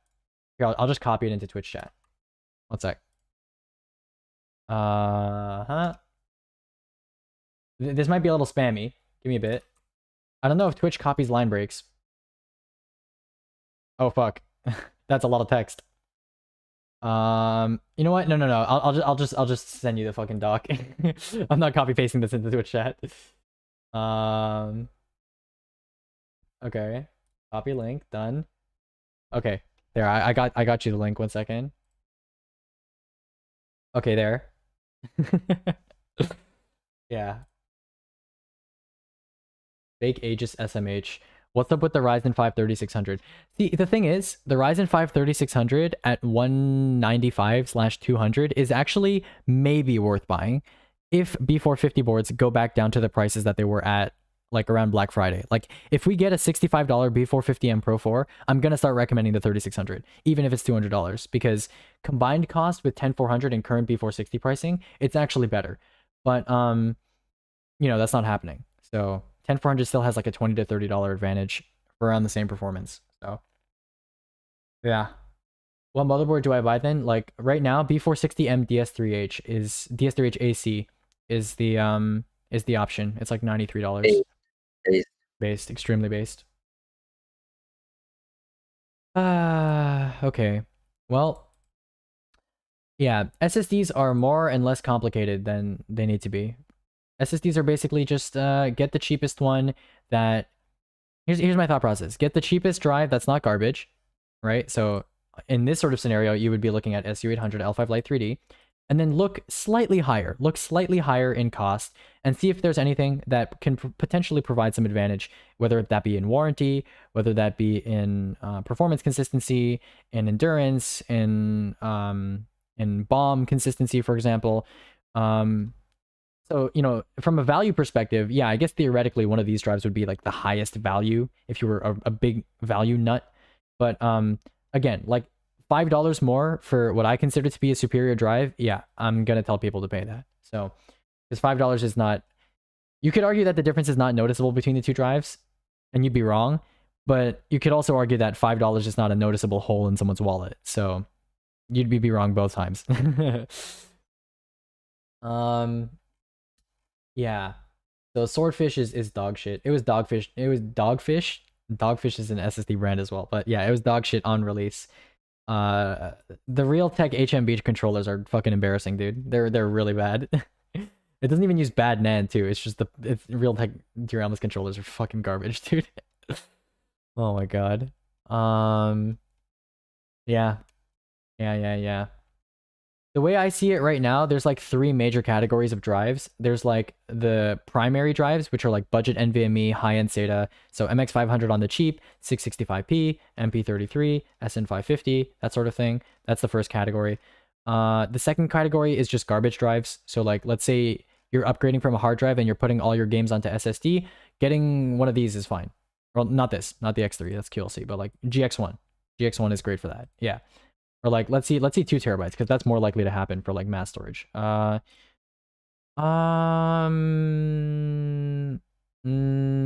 say BX500 if you care about warranty support, and CX2 if you don't, if you care more about performance, because BX500 at this size is QLC. So data QLC obviously pretty cringe. And then there's the third category, which is high performance, which can further be segmented into 2 different categories. But the dominator in one category is like P31, which is somewhere over here, SK Hynix Gold P31, and the dominator in the other category is 980 Pro or SN850, which I'm not gonna scroll down far enough to find because they're that expensive. So those are the 3 categories, the only ones that matter. Okay, cool. Now how you establish those categories is a little complicated, but if you just want to know what to recommend, that's it. Oh yeah, by the way, Pi, SX8200 Pro is like relevant at 500 gigs right now, because for some reason Best Buy, of all places, has a really good price on the 500 gig. So yeah, that's cool. Also, a brief comment about SSDs and how they change. So Tom's Hardware wrote that article, and Linus Tech Tips made a video about it, about like SSDs changing like software, like not software, blah blah blah. SSDs changing hardware, right? Like it's some sort of like new thing. No, dude. SSD manufacturers change hardware on their SSDs like all the time. Like you have no idea how often it happens. The only time that it doesn't happen is like Samsung. Samsung does it very rarely, and when they do, it's a strict improvement, and it's because like they're not manufacturing a certain like old NAND. Like for example, I think the 850 Evo has that. Hold on, let's scroll down. 850. Okay, I'm gonna need to use the sidebar. This is just too big of a spreadsheet. Oh my god, it doesn't let me scroll. It's too big. 850 Evo. We'll find it. We'll find it eventually somewhere. Oh my god, look at this. Look at this. The fucking find bar isn't even all the way down there yet. Did I just scroll? I'm gonna scroll. Screw it. Oh my god, this is so slow. All right, 850 Evo. Yeah, so anytime I put a little like caution symbol, so green means that as far as I know, that drive has consistent bill of materials and has not changed its components since release. The yellow symbol means that the drive has changed its components since release. It's been documented, and it has a minor impact on performance or a positive impact on performance. That's what the yellow symbol means. And a red X, which is on some drives that you'll see later, means that it has a negative, significant impact on performance.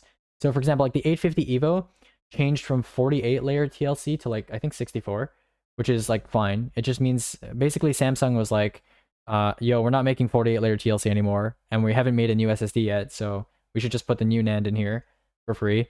And that's what they did. Yeah. Whereas like the SX8200 Pro, if I could find it in my spreadsheet, like you'll see this yellow shit everywhere. Like anytime you see this yellow on the side here, means that SSD has changed and it's been documented. Like it's very common.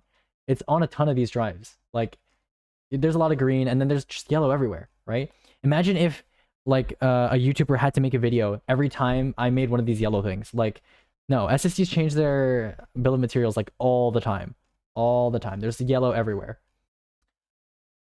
Hold on, let me scroll all the way up here so I can find the ADATA drive. Holy shit, this is so slow. Yeah, but it doesn't let me scroll. No. It's okay. We'll wait like a good 30 seconds for this to scroll up. And now it's frozen. This is too much for my PC. Okay. ADATA, XPG, SX8200 Pro. I'm not actually sure what I rated this. It's somewhere around here. XPG. Oh no, it's down. XPG, SX8200 Pro. Did I deem it to be important? No, I didn't. I just put a yellow. Okay. So like non-important like changes, I just put to be yellow, right? Like it uses what's the note that I put here? Wow, Google Sheets is lagging so much I can't even read my own notes. Anyways, yeah, it's yellow. It's not that important, okay? A big change, an example of like a very important detrimental change would be like here, this is a good example. Apacer makes a Panther series of SSDs. They're popular with like SIs. They're popular in like Asian countries as well. Panther AS330, AS340, AS350. I've documented examples of these drives using the Phison S10, which is a decent, kind of old, but decent DRAM controller, as well as the SM2258, which is what the SU800 and MX500 use. But they also use Phison S11 and SM2258XT, which are both low-end DRAMless controllers. Having variants that's that big within a single drive means a red X, because a red X basically means you could get two versions of this drive that I would literally place in separate tiers in terms of performance. Whereas an SX8200 Pro, like version 1, version 2, version 3, they're all same tier. They're all like consumer Reddit circle jerk tier drives. What's another example? Yeah, we got some Asgard drives here. Yeah, I think they have like SM2262 and 2263 XT, which is again a big difference. That's like going from an SX8200 Pro to an 860. Yeah, that's a big difference. Centon MP Essential, another tragedy, right? You know, I thought this thing had the S10 because that was in its data sheet, and I contacted them. They said they'd switch to S11, so that's a big difference. What's an example of a minor change? Yeah, here's a minor change. Corsair's MP510. Like a lot of E12 drives, it switched to the E12S controller, which is built on a smaller process node, has better heat dissipation. Yeah, it's like it's fine. It's fine. You know, not a big change. Actually, an improvement in performance, improvement in heat efficiency, right? Dogfish. We have the classic Dogfish drives. I think I put yellow on these because I'm pretty sure they switch NAND. Dorivo's X1 drive switch from DRAM to DRAM-less. What's another example? Galax has the Gamer L SSD that switched from S10 to S11, I believe. There's a lot of drives here. Golden First drives. Yeah, like all the AliExpress brands just like swap parts in their SSDs like all the time. What else? Yeah, that's it. You kind of get the idea. Yeah, inline basic switched once from low end to low end, so I didn't really care. Again, another E12 drive. Professional. Why did I put X on this? Professional SATA V1. I don't know. Maybe it used to have a good controller. I don't remember. That's fine. Anyways, so you get it. That's how it works. Sometime could you write an article that teaches an SSD buyer how to fish? This video was good, but it would be nice to find something, the info in something easier to search through than the last 20 to 30 minutes of this video. Oh, you mean like just me ranting? Yeah. I guess, but it would be outdated pretty fast. I'm planning on maybe making like YouTube videos where we like go over the meta each week and we just talk about like what SSDs are relevant that week or whatever. I'm working on some YouTube videos. I'm going over 3060, like that kind of stuff. Yeah, that's cool. Yeah, that sort of thing. I feel like going over the meta frequently would be good because that makes for good content, I would say. It's certainly a lot more useful than like generic PC building guides. So yeah. Just how it's going. Do you know if it's true? How's it going? Do you know if it's true that it's harder to upgrade from Intel than from gaming AMD? laptops are better And than I'll gaming PC. most likely just have to buy a new PC. Okay, here's the thing. When you're buying a CPU and GPU, do not buy for upgradability purposes. Like, don't buy a CPU with like the idea in mind that, yes, I have a good upgrade path from this in the future. Because realistically speaking, your upgrade cycle should be every 3 to 4 years or longer. I tend to tell people 3 to 4 years. And every 3 to 4 years, regardless of which CPU manufacturer you go for, there's going to be a socket change, okay? Even on AM4, that only lasted about 4 years. So there is a socket change every 4 years. And AM4 is like a fringe case. That's a rare example of something like that. On Intel, for example, you have socket changes every 2 years. Sometimes unnecessary, like on 1151 to V2. But that being said, some people say that, you know, AMD is better for upgradability because their socket has lasted 4 years while Intel's last 2. Doesn't matter. You're changing anyways. If you have a Ryzen 5 1600, for a real grounded example, if you have a Ryzen 5 1600 right now, it's still a decent CPU. Like, it's still a decent CPU, and I would keep it until DDR5 because the 3600, yes, it's a step up. 5600X, yes, also a step up from the 1600. It's not big enough that I should say you should upgrade. You should upgrade, and it's worth it. That amount of performance is worth it. GPUs, obviously, your prior GPU has no bearing on your future GPU in terms of upgradability. But in terms of motherboard platform, I really strongly suggest you don't, you know, buy a CPU thinking that you're going to upgrade from it on the same socket. Typically, you want to cycle sockets.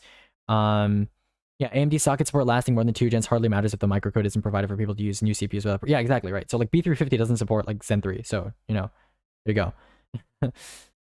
Yeah, like a lot of people are like, oh yeah, go AMD because like, you know, you have an upgrade path in the future. Like, no, you don't. Especially now because we're at the end of the socket, so it doesn't matter. It matters even less now. Like if you're buying AMD right now, it should be Ryzen 5000 because Ryzen 3000 is not really relevant. And let's say you're debating this because you're thinking, you go, okay, maybe I'll do 3600 instead of 10400 because it has a better upgrade path. But it's like upgrading from a 3600 to a 5600X is a terrible idea. And a lot of people in this Discord have asked me, like, should I do that? It's like, no, don't do that. You know, upgrading GPU across a single generation is like a maybe. Upgrading CPU across a single generation is a hard no. Because in terms of like normal CPU performance metrics, right? The main difference between CPUs and GPUs is that GPU's workloads are typically very parallelizable. Parallelizable? Yeah, that is a word. Okay. So GPU workloads it's very easy to optimize them because they're typically very parallel, okay? They have a lot of operations that are similar, that are running simultaneously, and so it's a lot easier to get a GPU's performance to scale up very high than it is to get a CPU's performance to scale up very high, because a lot of CPU workloads are general purpose and single thread focused, or single thread bound, or whatever you want to call it. And because you can't just, you know, slap more cores onto CPUs and get better gaming performance, right? Like the 5950X doesn't vastly outperform the 5600X in gaming. It doesn't, like, you can't just, you know, year on year, just slap more cores onto your CPUs and get better gaming performance, right? So because of that, you have to wait for single threaded performance to improve, which takes a while, you know? across a single generation, sometimes there isn't even a single threaded performance improvement like you're seeing on Intel.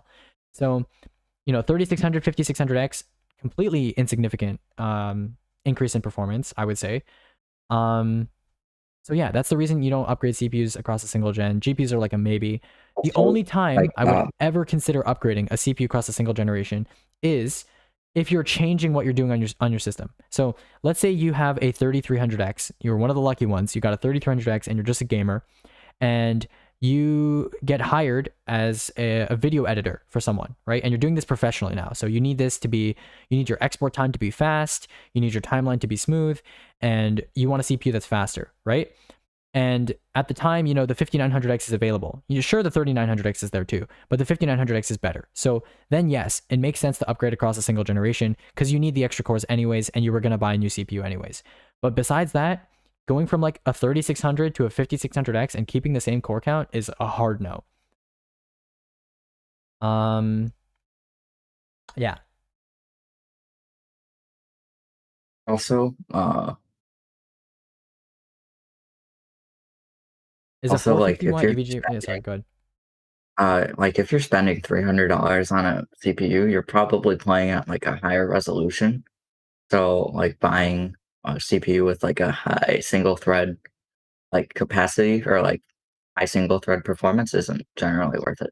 Yeah, it's kind of funny because like the more money you have, the higher resolution you're likely to play, and then like the CPU requirement goes down. It's always weird to me, right? It's like people with high budgets are more suited to 10400s than like people with medium budgets because they're playing at lower resolutions. It's kind of funny. Angry agreement. It is kind of strange. Yeah, it's just weird like that. Can you take a look at my build? Yeah, sure. Post it in chat. Is a 450 watt EVGA bronze power supply enough for a 354 watt build? At that point, the wattage is not the issue, because 354 watt build sounds like, first of all, I don't think that's being calculated correctly. You're probably getting that off PC Part Picker, the wattage estimate, which is wrong, like 300 watts, for example. I mean, that's actually not that, wrong for this, but PC Part Picker gets estimated wattage off a lot of the time. If you click on this, hello? Okay, normally if you click on this, it tells you how it gets the wattage, but yeah, usually it's a wrong estimate based on like TDP.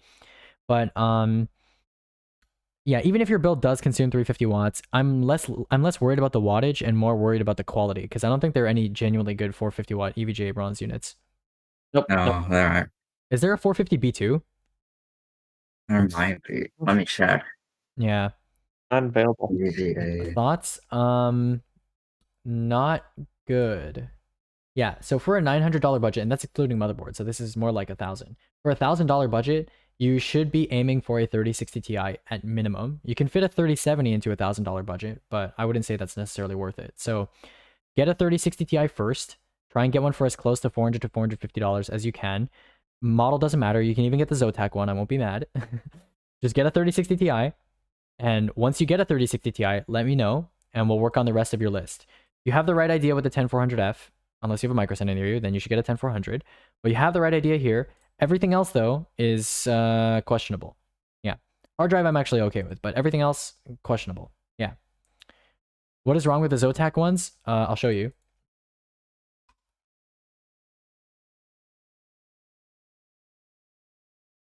Let's take a look. What is wrong with the Zotac ones? Good question. Temperatures and fan noise. All right. Look at under load, look at the GPU temperatures and noise and everything here, and then look at Zotac. That's what's wrong with the Zotac one. And this is like not like a one-time thing. This is a consistent theme across all of the 30 series cards. But given that the 3060 Ti is not very hot, you can probably undervolt it a little bit and have a Zotac twin edge 3060 Ti running fine. The main problem is getting a 3060 Ti. So if you can get one in general, it's fine. Okay, good. I got the PNY instead of the Zotac. Yeah, it doesn't matter that much. Like, if I had the opportunity to buy a Zotac 3060 Ti or have nothing, I would pick the Zotac 3060 Ti every time. All right, not Tutu. Let's look. Canada. Good. That's way too expensive. There's a B460 board that's like $100, so do that instead. That looks about right. P2 is a little expensive at $135. I think there's like SN550 around that price. NR400. Good spot. Good spot. Good spot. Good spot. Good spot. Good spot. This is looking good. This is good. This is like a surprisingly good list. I mean, you don't have a GPU, so it's not gonna boot. Wait, But this is wait. like If you get banned, I have a question. If you get banned in the server, can you come back again or no? If they let that's a ban. Do you know what the word ban means? A Yeah. ban means you cannot re-enter the server. That's what a ban is, literally. Oh, I use my VPN all the time. Okay. I think admitting to evasion in front of that's a a mod is little probably not a sus. good idea. it's kind of sus. Yeah, if you're banned from the If I server, you can recall- appeal, or if it's a temporary ban, you're gonna be back in the server in like however many days or weeks you're temp banned for. This is a crime moment. What's temp ban? What's a temp It's temporary ban? ban. So the bot bans you and then unbans you after like a specific amount of time. For like Does a couple Discord weeks, not for do example. some IP bans? Discord I've IP been- bans I've by been default. IP banned. I'm not gonna give you that information. Discord does IP ban by default, yeah. The MSI gaming I've brand had been acquired banned- GPUs I've on the been 10 and banned 20 from series the for server. Nvidia. Yeah, they do. I I mean, got- look, I got Nvidia's muted. founder series GPUs for like 10 and 20 series weren't like good, so that's not a very impressive accomplishment or anything. You Yeah, this just list is actually fucking quite admit good. to ban evasion. I'm giving this list like a 5 out of 7. This is a good list. So whoever made Is that that for the you. highest you've ever given a list? No, I've given a 7 out of 7 like 2 weeks ago. Yeah. Although it's kind of cheating because it was like a modification of a list I made, but you know, and I didn't know. I didn't know too. Like it was someone who had taken my list from earlier, had it like talked to a couple other people, got revisions on it for like personal stuff, and then I was like, oh okay, yeah, if that's your requirements, then like 7 out of 7. Yeah, this is not good. Whoever posted this is like Devil, right? Hold on, which list am I supposed to be looking at, Devil? Your second one or the first one? Why 7 is the limit versus 10 or 5? I tried 10 and I was just constantly not using numbers like 8. So I decided to make it smaller. I tried 5 and I felt like I needed like more. So 7 was what I settled on. Plus I can do the Reddit like 5 out of 7 meme now. Wait, can you change anything you need changing on the list? What, not Tutu? I mean, you don't have a GPU, right? Like do you have are you like using a used GPU with this or like what's going on? Oh, you have a 1080. Oh, okay. Yeah, I can change it. I got you. Wait, no, PC part picker, no. Why can't I click on the? I'm literally clicking on this button right now, guys. What the fuck? Wait, PC part picker's busted. Okay, whatever. I'll just. What the fuck? PC part picker's literally broken. I can't click the start new button. It just doesn't work. Okay. All right, I have a solution. Here's what you're gonna do. Okay, I'll tell you what to change, and you're gonna change it. Okay.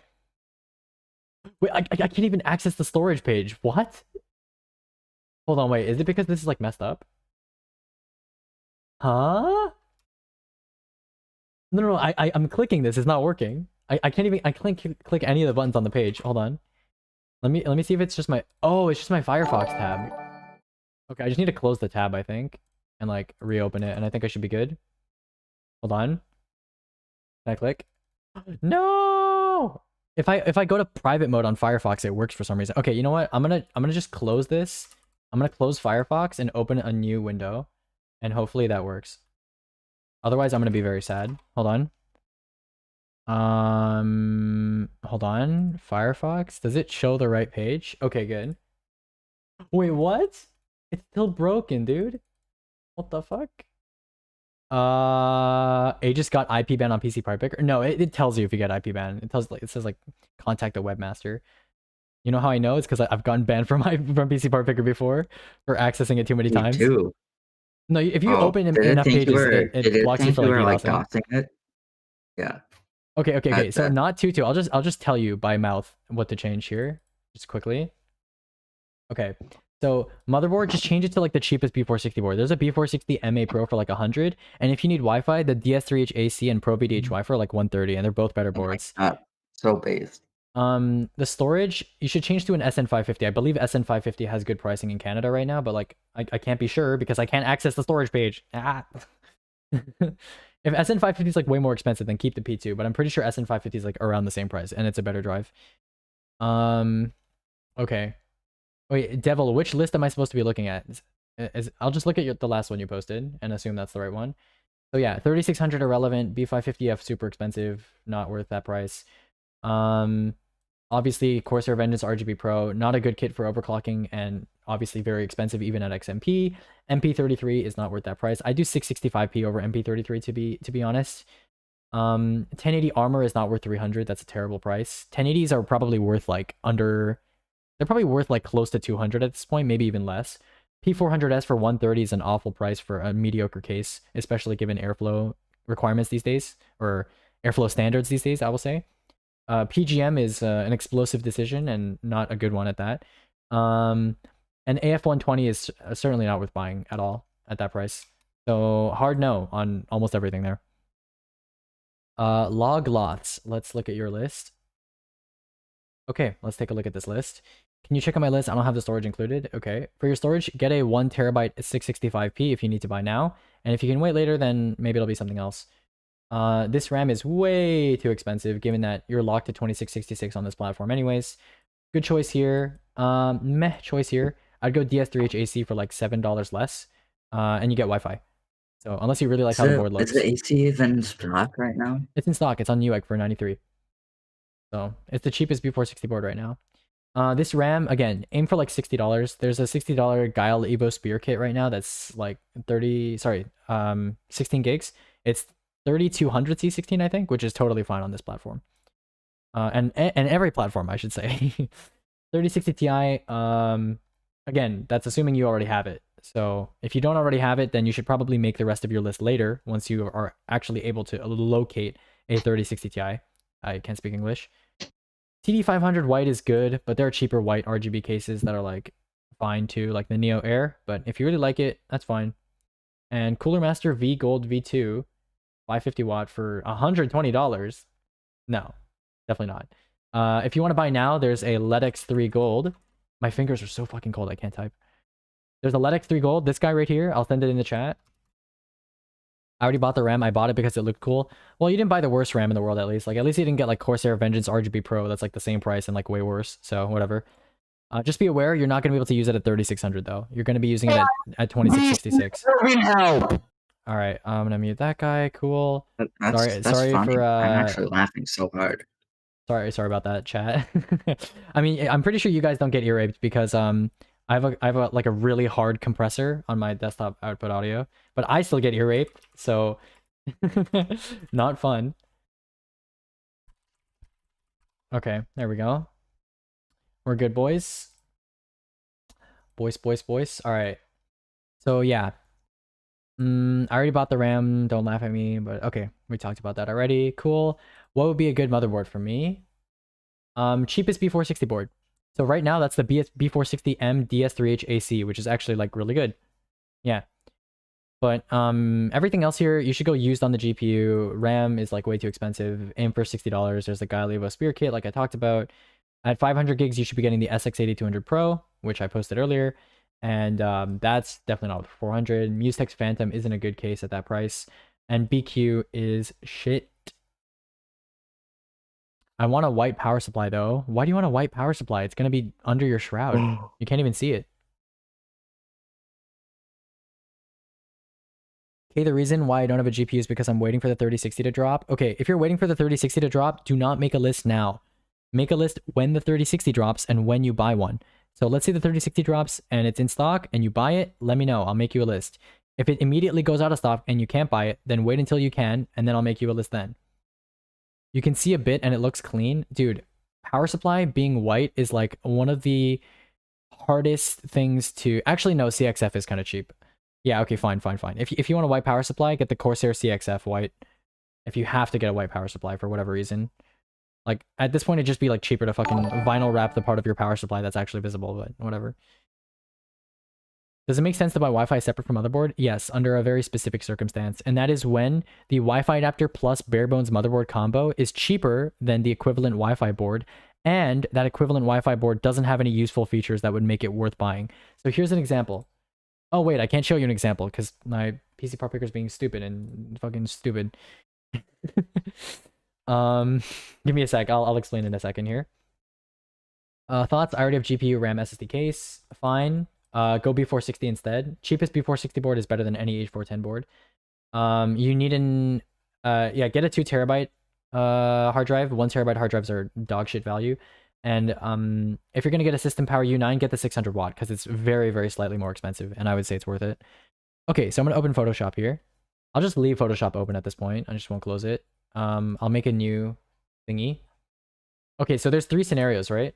Oh my god, my 3400D is so slow. Even when I'm not gaming, I'm reminded. Okay, so here's 3 scenarios, right? You have or 2 scenarios, I should say. Okay, so you have like a B460M DS3H Wi-Fi, or no, DS3H AC. That's what it's actually called. And then let's say B460M A Pro, and then you have B460M Pro VDH Wi-Fi. And let's put another board into the mix, right? Let's say, okay, so these are 4 examples of B460 boards just from my head. Okay, so I'll talk about like when you would get each of these boards. So this is like no Wi-Fi, right? Hold on. Fuck. Okay, hold on. I'll just say like no Wi-Fi, right? And this is like you don't care about aesthetics. No Wi-Fi, comma aesthetics, because that board looks a bit nicer, has RGB. Wi-Fi, and another example of a Wi-Fi board. These are both kind of in the same category, these last 2. So, and then there's like a 5th scenario, which is where you get like a B460MA Pro, and then you get plus AX200, which costs like $20. Okay. So here's the thing, right? Okay, there's 3 scenarios that you can think of here, and they all involve you needing Wi-Fi.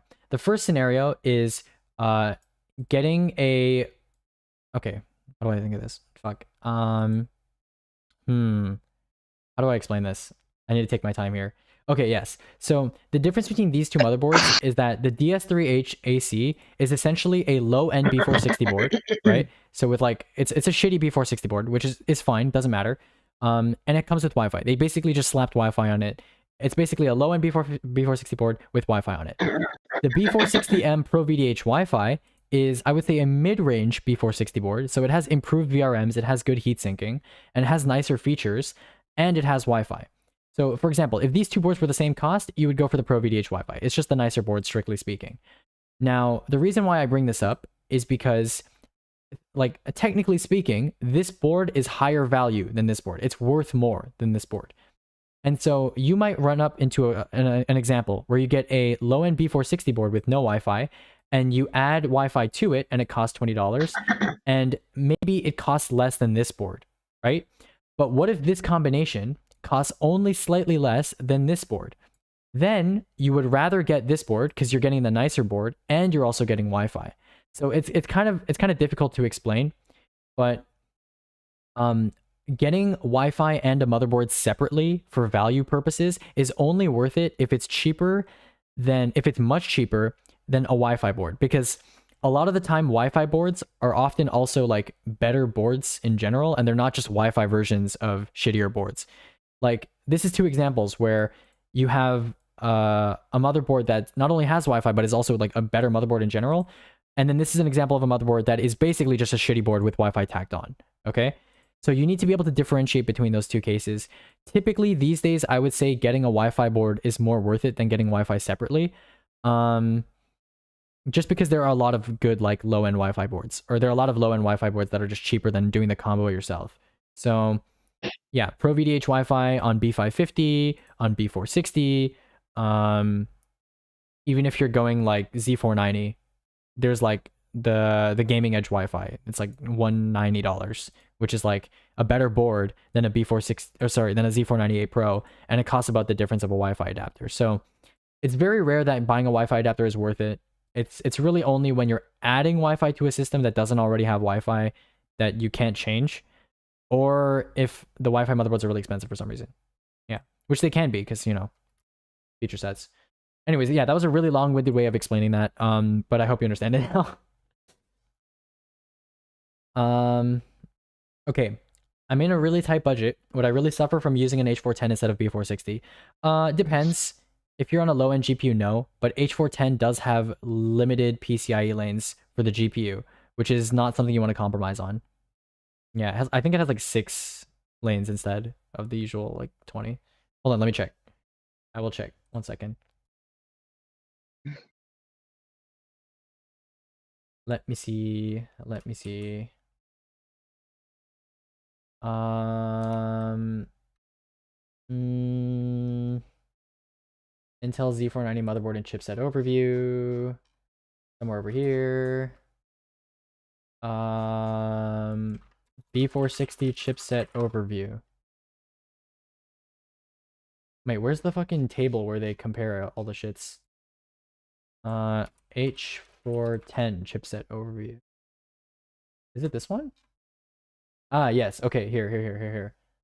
Yes, B460 PCI 3.0 lanes 16, H410 PCI 3.0 lanes 6. That is not a compromise you want to make. Obviously everything else is gimped as well, but not like that matters. Like no one cares about Optane support, or like, oh no, I can only have 10 USB 2.0 instead of 12. Like no one cares. But that's a problem. 6 PCI 3.0 lanes, that's definitely not good. And of course you only get 1 DPC, so memory upgrade support is not great either, but that doesn't matter that much, which is why I recommend B460 boards with 2 DIMMs sometimes. Is this PSU good? CXF. Yeah, it's fine. No, I enjoy thorough answers. Okay, good. It can be worth it. I'd pay an extra $10 or whatever to separate the Wi-Fi card. Yeah, that is also a premium you can think about, because a Wi-Fi adapter can be transferred across all builds basically. But on the other hand, if you're constantly buying high-end boards, the Wi-Fi module can be transferred anyway, because like mid to high-end boards usually have an A+E slot anyway. Especially like the non-Wi-Fi versions of boards. For example, like the Maximus 10 Hero non-Wi-Fi has an A+E slot for a Wi-Fi adapter anyway, because it's basically just a gutted Maximus 10 Hero Wi-Fi. When he says Wi-Fi adapter, is he talking USB or something that goes in the motherboard? I mean, technically USB goes in the motherboard too, but we're talking PCIe. Yeah, PCIe. So like, here's an example. Here's the one that we always recommend to people. I'll show you. AX200 PCIe. This is what you search. And you just get like the cheapest one. Like this guy, Cuddy WE3000. $22 for a nice Wi-Fi 6 adapter. The only downside to this is that you need to install drivers, and you don't have Wi-Fi to install drivers. So they give you like a USB to install drivers with, but yeah. Wi-Fi 6 adapters cannot be used without drivers. The Windows doesn't support by default. Unlucky. I'm using i3-10100F and 580. I try to push for B460. It doesn't matter if you get a bottom of the barrel B460 board. I don't really care, but any B460 board will have 16 instead of 6. I've owned a USB one before with no antenna, and it cuts out and drops a lot of packets often. Yeah, that's why. That is the reason we do not recommend USB adapters. On top of having, yeah, just USB adapters are just not great.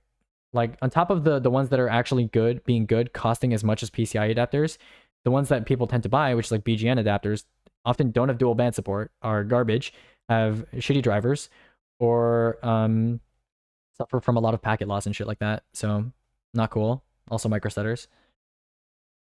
I've had people download/install Wi-Fi drivers by downloading it using their phone. Yeah, you can do that. Using your phone to like download BIOSes and shit is like underrated. I've done that before. Your phone's basically a glorified USB drive, if you think about it. Best 500 watt power supply alternative for the one I have on my list right now. Boom. It's Segotep time, boys. You see this guy right here? The GP 600 watt. The GP 600G, baby. Let's go. It's Segotep time. Oh, yeah. It's Segotep, Shillotep time.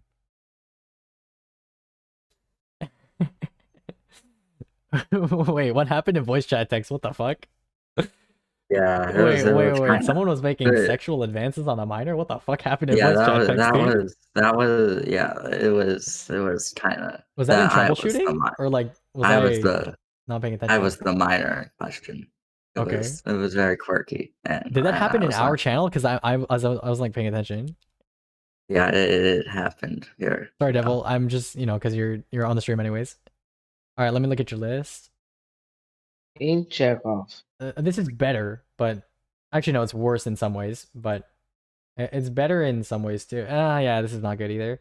I told you about each change you should make. Just don't go AMD right now. Especially, look, the only time AMD is even semi-viable is if, for whatever reason, you care about the slightly increased multi-threaded performance of the 3600 over the 10400, and you're getting a B450 board. That's the important part.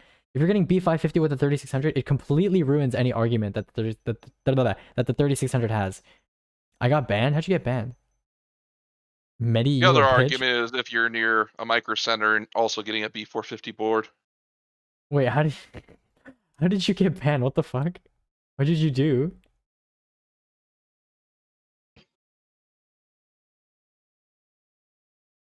What is happening? How did you get The banned? fuck is happening? I don't understand what Who? happened. Whatever. You could just watch the stream anyways. Like, it doesn't matter. He argued with Medi? Okay. Mess with Medi, prepare for death.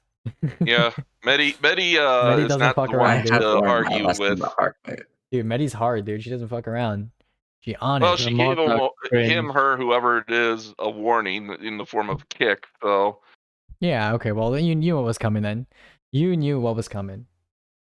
All right. Does anybody else need help or like has any like academic questions about academic? Get academic on questions about PC GTA. building? Yeah, we're gonna play GTA after this. We're gonna play Heist. Like right now. Hey, no, hidden. All right, we ain't gotta say shit like that. All right, chill. Yo, the person who's streaming, what kind of graphics card you got right now? Me? Yeah, you. I don't have a the graphics streamer. card. I have an iGPU. I have Vega 11. What is that? So you're using like integrated graphics or something? Yeah, I'm using integrated graphics.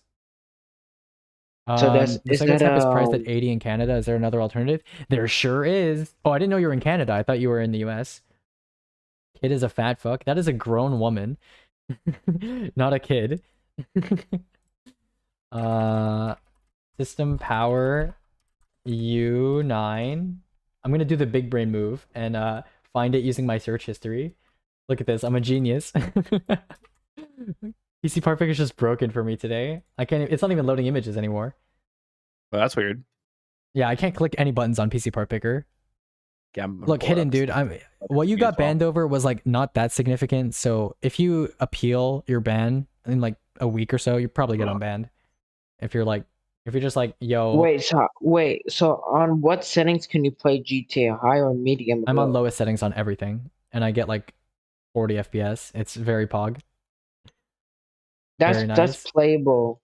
At least you're not getting 30 FPS. That's Gucci. I would like to buy an extra NVMe. How much would that cost me? Depends on the size of the NVMe drive. Yeah. Anyway, so John, I hope that works for you. 65 buckaroonies. Very nice. Just to run Windows on it. No, buying an M.2 SSD just to run Windows on it is kind of outdated practice at this point. Just get a regular, like, if you have an SSD already, just use that. Just use that, install Windows on it, maybe have some games on it too. But these days, you know, getting like a really small NVMe SSD just for Windows is like not a good idea. Not a good idea. That was only important in the days when SSDs were like super expensive and yeah, and you could only afford like a small amount. Tell Medi I hope his parents die of COVID. What the fuck? First of all, that is a grown woman. That is not a kid. It's not a guy either. And That's a grown guessing there woman. goes your chances of getting unbanned. And second, yeah, you gotta chill, dude. It's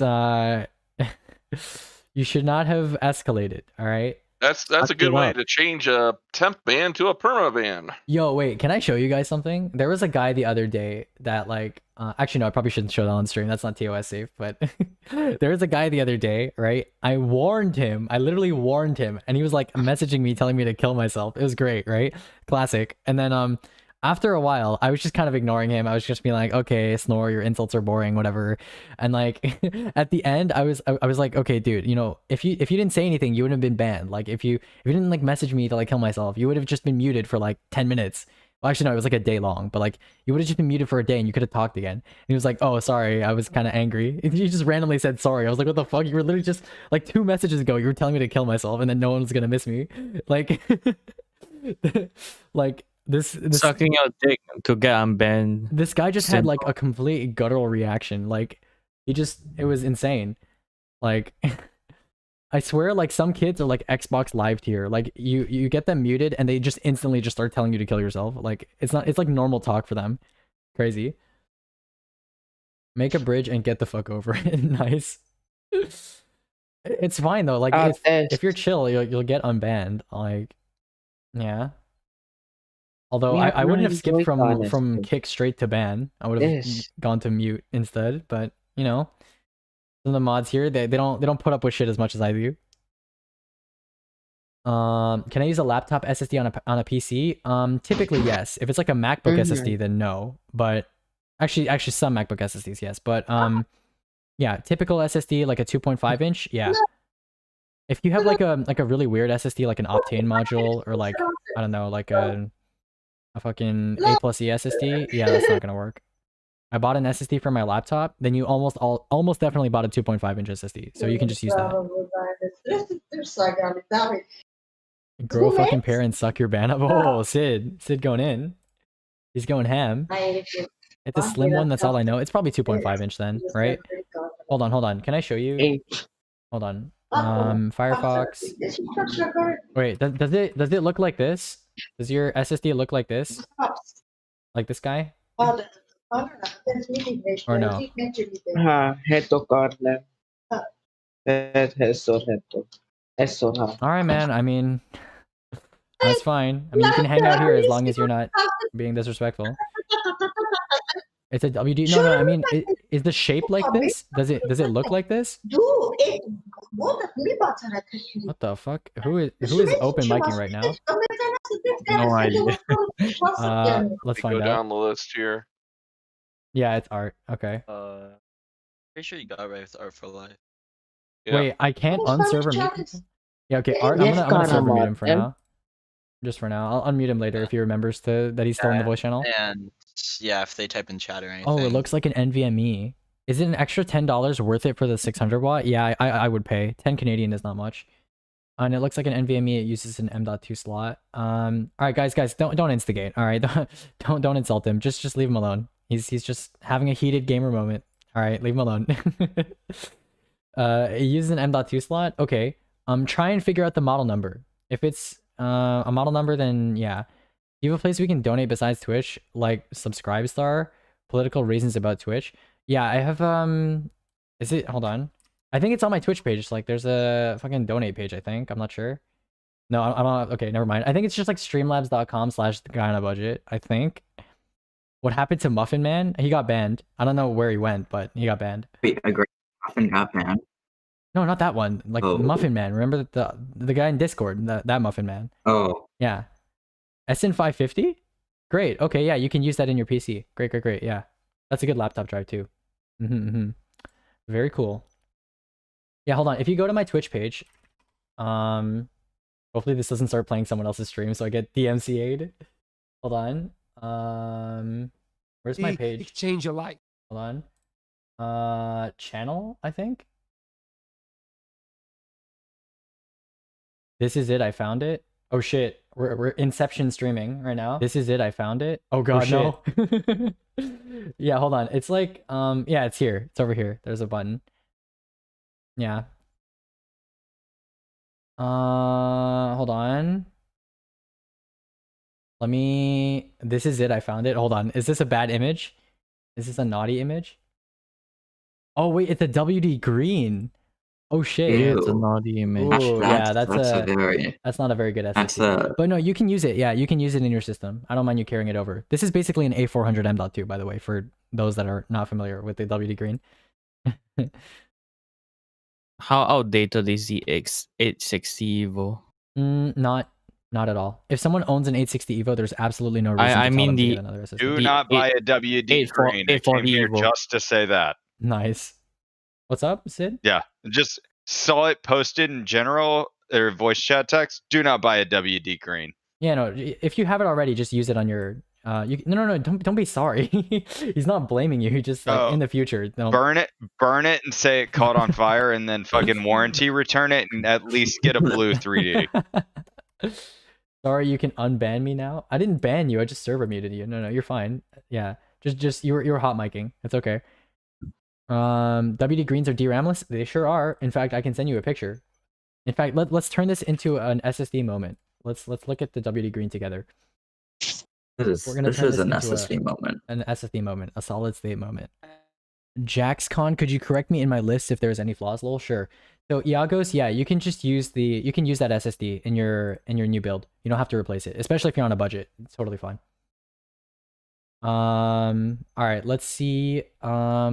Jackson. So again, RAM, scale it down. Oh shit, I didn't change the scene. Okay, RAM, scale it down to the 3000 or 3200 C16 kit. There's here, I'll just send you it if I can find it. Evo Spear, is this the one? Aha, that's the one. Okay, I remember the names. We're on next tier shit. All right, this is next tier shit right now. I'm big braining this. When PC Part Picker doesn't let you press buttons, so you have to literally type the link in manually from your memory. This is big brain time. 665p. Okay. And then we got I guess we'll do Segotep. Okay. And the case, if you want a white case, that's okay. Okay. I'll send you what you should change on your list. Yeah, thanks, dude. I appreciate it. Hold on. I'm sending you all the parts separately because PC Part Picker's being stupid. Okay, there we go. Hold on. Let me just do this. Okay. So that's what I would replace on your list, Jackson. What's the best case for around 50 Canadian? I don't care about aesthetics, I care about airflow and all that stuff. Well, for 50 Canadian, you're not going to get much. But if you can up your budget by $10, you can get an NR400, which is really great. I can't check. Nice, I can't check. I know the Matrix 30 is a decent choice in Canada. So like Matrix 30, this guy right here, I think it's pretty cheap. But yeah, 40 Canadian. This isn't bad. You can't see a picture of it because PC Part Picker, again, is broken for me. But yeah, Matrix 30, not bad. I can't stand that case. Look, it's 40 Canadian, okay? Good luck finding something better for 40 Canadian. But yeah, NR400 is your next best option, which is somewhere around here. There it is. This guy. Yeah, it's 65. So if you can pay a little bit more, NR400 clean, or N400 also pretty clean. Hey, N400 isn't bad either. It's old, but it's not bad either. All right, anyways, let's look at the WD green together. We'll turn I can't speak English. We'll turn this into an SSD moment. Wait, do I have links on any of these? I don't think I do, right? You mind sending the links here? I did? Wait, what links? I didn't send you anything. Or I'll send you the names of the cases. You can look for them on PC Part Picker because I'm sure it's working for you. Matrix 30 NR400. Those are the names. Yeah. And those new parts will allow me to stream, edit, and play around 200 FPS. I don't know about 200 FPS, especially in most games, but that is the best you can get for your budget. So even if it doesn't play 200 FPS, that means nothing can at that budget. So, yeah, I mean, I can't guarantee people like performance unless, you know, we have benchmarks to back that up, or we have specific games we're talking about. But what I can guarantee is that I am trying to get you the best PC you can get for your money, or performance-wise at least. Okay, we're gonna look at the WD green. Hopefully my stream. Oh yes, I can scroll. I can scroll on the side. I've never been so excited in my life. And it's broken. Overloading my 3400G. It's suffering. Look at all the silicon power drives. Absolutely disgusting. 95% of them are irrelevant. Okay. SK Hynix, Smart Buy. We're gonna get to Western Digital eventually. PC Sunbow. Team Group. I'm scrolling. Maybe I should make a separate version of the spreadsheet. A high performance version that only has like 500 rows instead of 3,561. Just sort it. Just sort it? Oh yeah, true. I have a sorting feature. I just realized that. But then I have to press Control Z, and I'm too lazy to do that. That's easier than doing 500 sheets. It's true. You're not wrong. All right. Well, we're almost at Western Digital. We have Wage in tow. All right, we're at Western Digital. Let's go. All right. Western Digital Green. Here it is. Okay, so you got the Western Digital Green M.2. I don't know if I have a review source for this. Do I? I do not. But, oh, it's not Phison S11. It's SM2258XT. So, there you go. It's DRAMless. No DRAM. If I could find a picture, that'd be good. Oh, here's a picture. Why don't you just use Control. I can't. Control F is actually slower because the spreadsheet is so dense and has so much data. Control F is extremely slow to search the spreadsheet. Anyways, yeah, here's a French review of the Western Digital Green. What does DRAMless mean? It literally means it does not have DRAM. That is the meaning of DRAMless. Okay, so as you can see here, right? We're gonna turn this into an SSD moment. I'm gonna copy this. Hold on. Discord, PC, storage, SSD. Parts, there it is. Okay. What is DRAM? Good question. Sometimes I ask myself that. Actually, no, hold on 1 sec. Does Photoshop not support copying images directly into... Okay, there we go. We're good. My bad. All right, so this is the Western Digital Green, which is the same on the M.2 drive. You can actually see that on its label. So hold on. Let me go to Photoshop and show you. I don't know what you're talking about. Everything is NAND. Wait, Pi knows the popcorn memes? Oh my god. Everything is NAND. Pi knows the popcorn memes. I'm so proud. Sometimes I ask myself if I'm NAND. Are you NAND? That's a good question. What if It's like really philosophical. God, I love that, dude. I can't believe Pi knows that everything is NAND meme. That's actually fantastic. I wonder if Pi has had run-ins with our boy. Anyways, hold on. Let me change this. Makes me want to do an everything is NAND redo of the Everything is Awesome from the Lego movie. Oh my god, no. Long ago before his PC part picker ban. Wait, he was in PC part picker too? Oh my god. The guy was traumatizing everyone around the world in PC building. So anyways, as you can see here, right? Give me a second, buddy. Give me a second. So as you can see here, right? We have a controller highlighted in green. This is also a controller. So I'll just can I draw, please? What? Oh, oops. Okay. So we have 1 second. Let me decrease transparency. So we have our controller in green here. This is an SM2258XT. You can't really read it, but if you look closely, you can see there's the SMI logo here. What the fuck? Oh, I'm using mixer brush. Oopsies. Hold on. There's the normal brush. Okay. Yeah, if you look closely, you can see the SMI logo, which kind of looks like a hexagon. I'm really bad at outlining, but there you go. That's an SM2258XT. And as you can see, there's no DRAM. DRAM is typically a rectangular package that looks like this. And as you can see, there's no DRAM. There's just two of our wonderful NAND chips over here and over here. And if you see closely, I know this looks like a bunch of like nothing, but my eyes are trained. And you can actually tell this is SanDisk NAND because only SanDisk has font on their NAND that's centered like this and has that QR code. And also has like their font's like really small. It's like in all caps. You can see like 3 rows of font there. It's basically impossible to see. But I've just looked at so many SSDs that I can tell this is SanDisk NAND.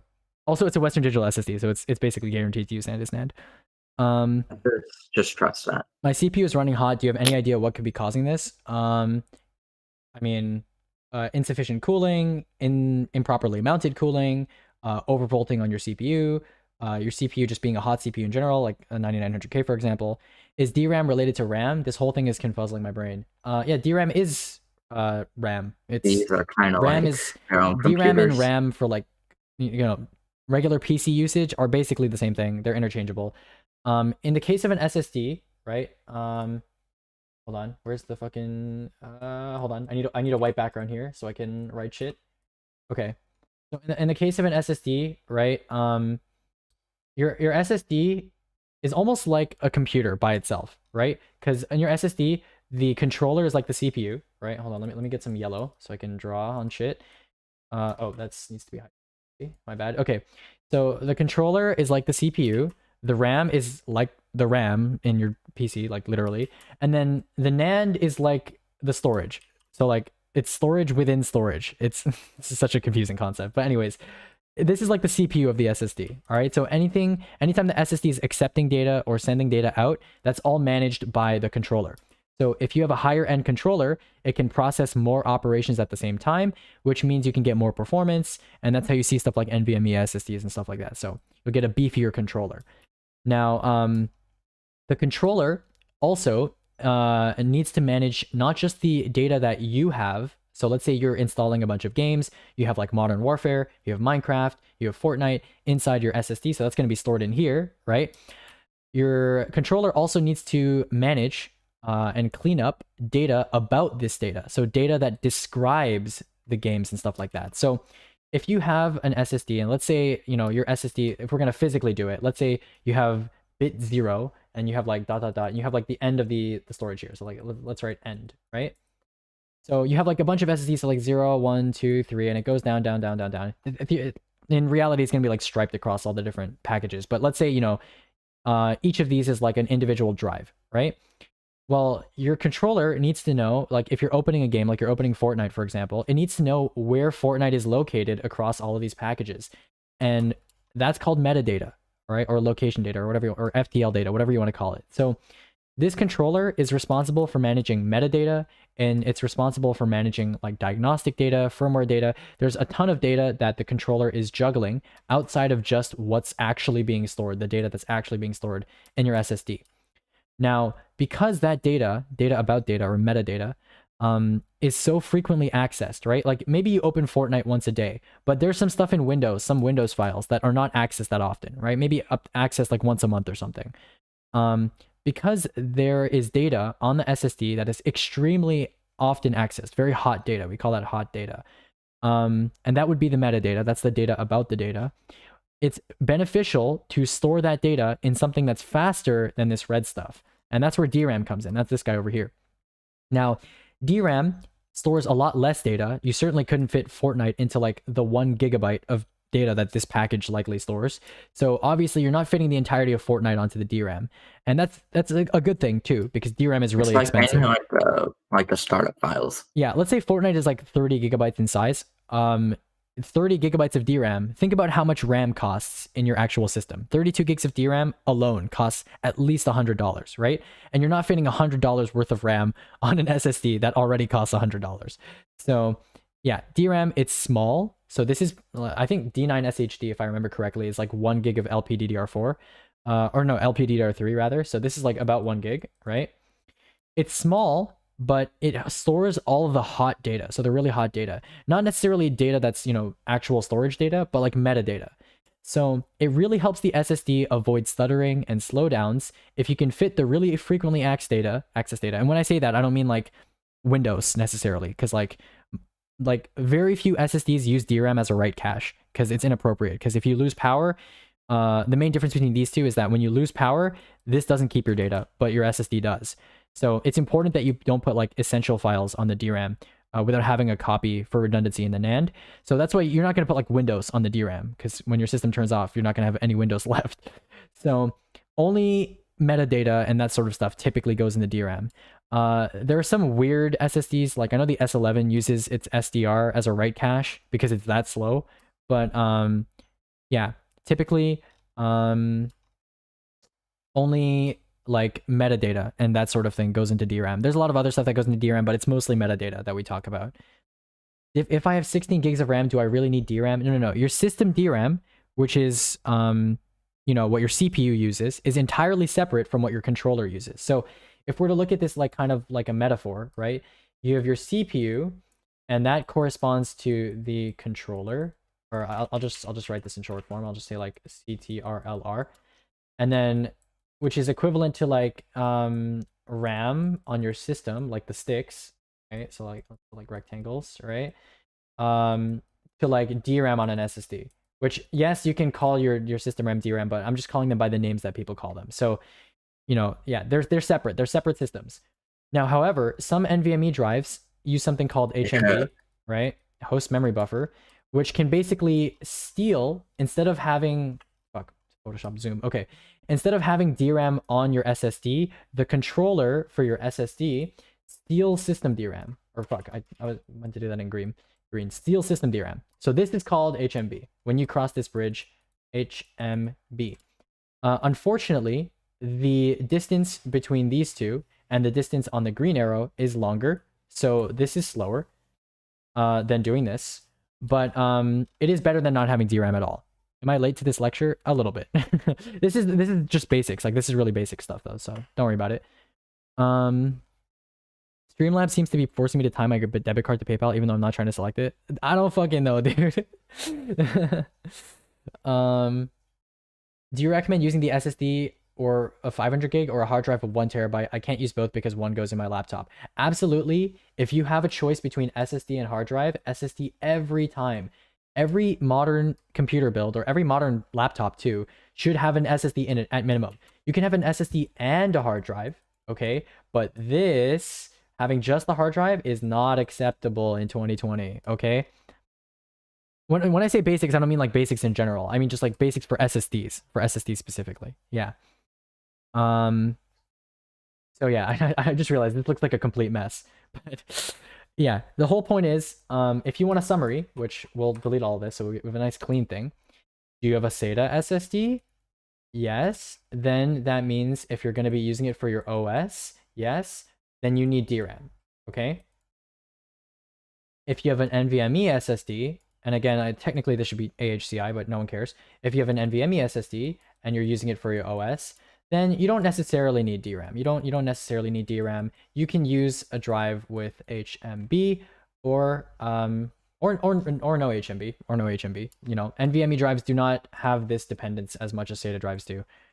So yeah, WD Green is like the worst of both worlds. It doesn't, you know, it doesn't have no DRAM and NVMe, and it doesn't have DRAM SATA, so it's DRAMless. Or hold on, sorry, my writing is really messy. I'm using my mouse.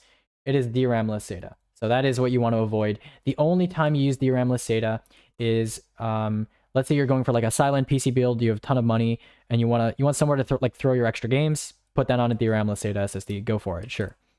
It honestly doesn't matter. For that kind of drive, you can use like almost any modern SSD. So yeah. Okay. Last question, info about 3060 Ti, how to get it, stock tracking. There's a bunch of stock tracking discords. I'll give you the names. There's like ATR. There's I think Snail Monitor has a free thing that you can use. I should really just be typing this out, as well as Stock Drops. And there's some other ones, but those are the ones that I'm like most familiar with. So I believe you mentioned a few streams ago that you can get Windows for free. How exactly does that work? Okay, we're gonna go over the different methods of getting Windows. Okay.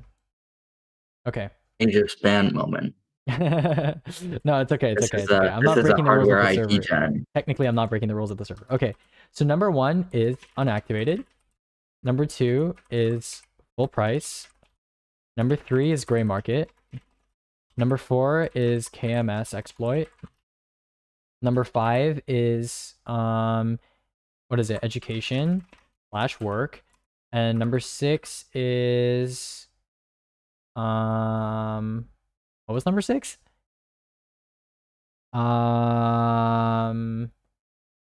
There's 6 methods. I know there's 6 methods. Oh, pirating, right? Piracy, right? Okay, so we'll talk about each of these methods really quickly.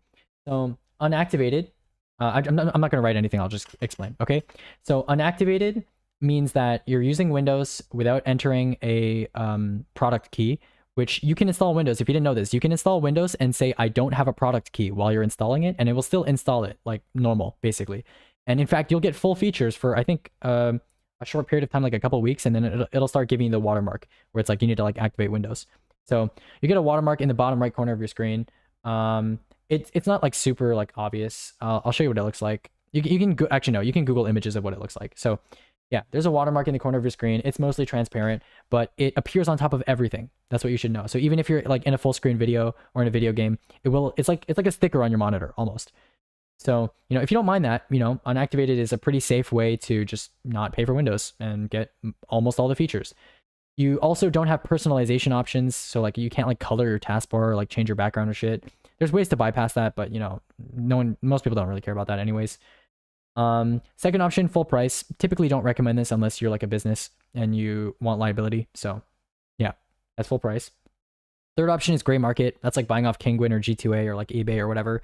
Also don't really recommend this either because although keys can be pretty cheap, a lot of the time the really cheap keys are literally just them sending you option 4 and you having to pay for it. So they don't actually give you a key. They just send you basically like cracked software to activate Windows, which you could just do that yourself for free. So there's no point in paying for it.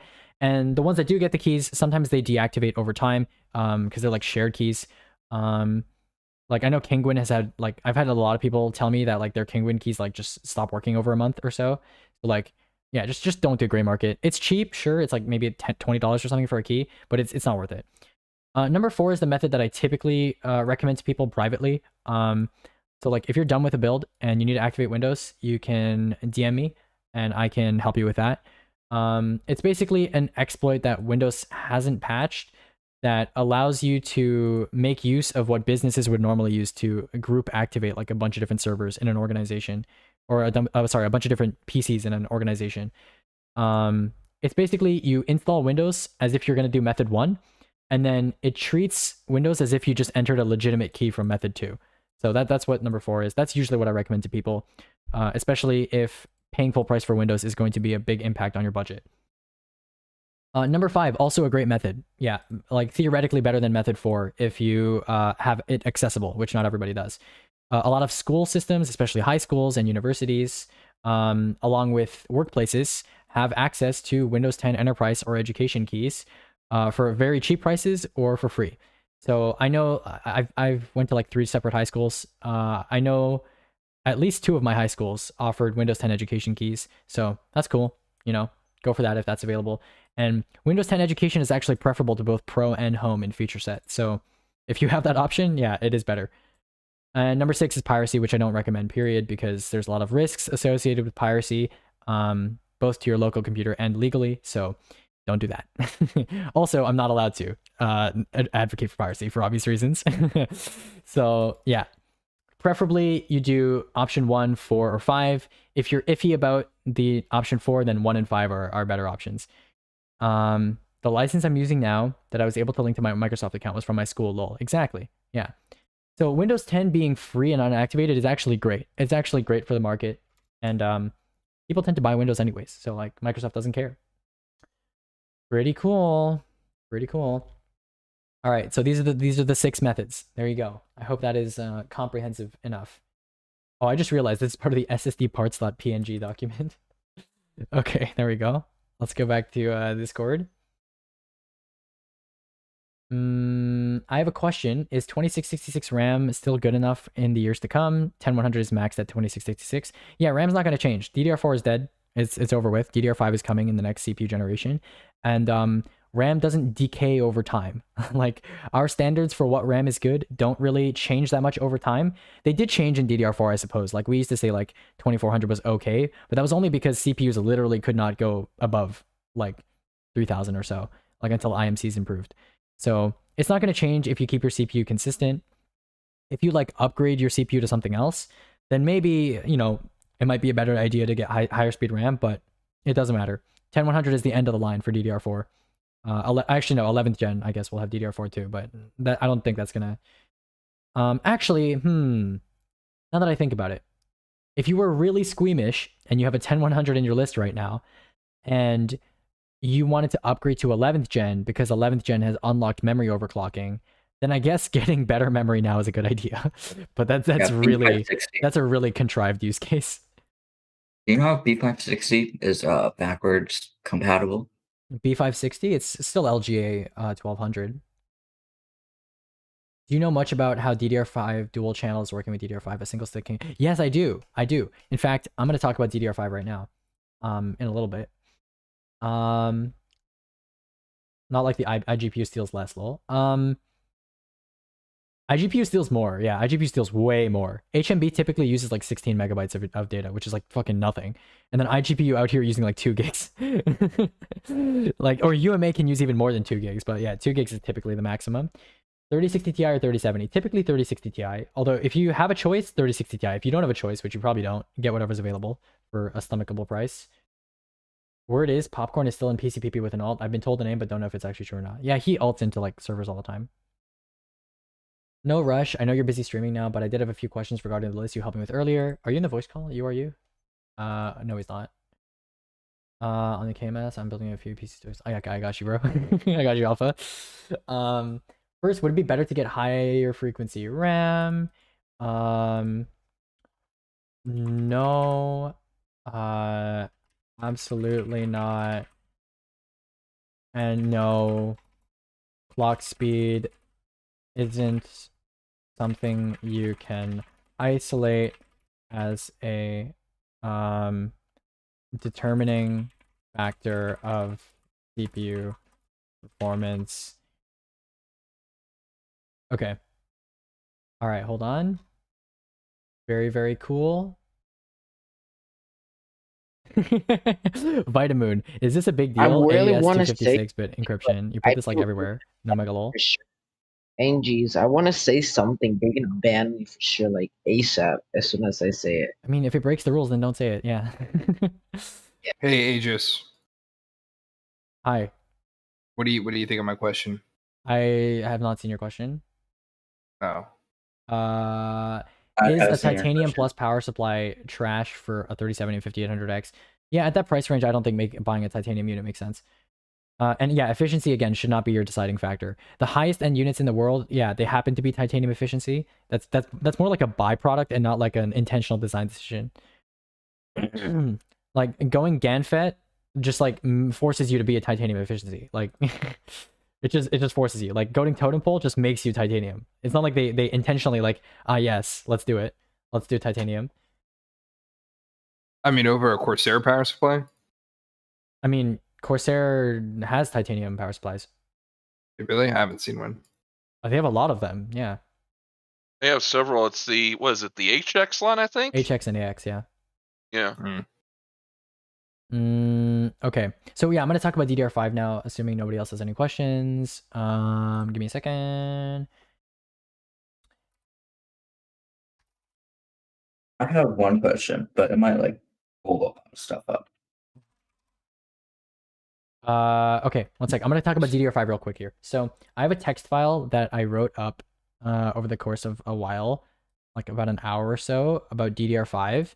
I'm gonna open it, and we're gonna go over it. So DDR5 is only for, I feel like, GPUs and stuff. no, that's GDDR that you're thinking of, not regular DDR. Okay, hold on. Let me open it in Photoshop. 1 second. Oh shit. Oh fuck. Oh shit. Oh fuck. Hold on. 1 second. Give me a little bit here. Give me a little bit. I'm having a bit of an Aegis moment. Give me a second. Aegis moment? Yeah, I'm having an Okay. Aegis moment right now. Hold on. Oh no, your message is over 2,000 characters. Okay, never mind. I can't post that in Discord. Is there any way I can like make this into a doc? Because it's in Discord format. Whatever. I'll just read it.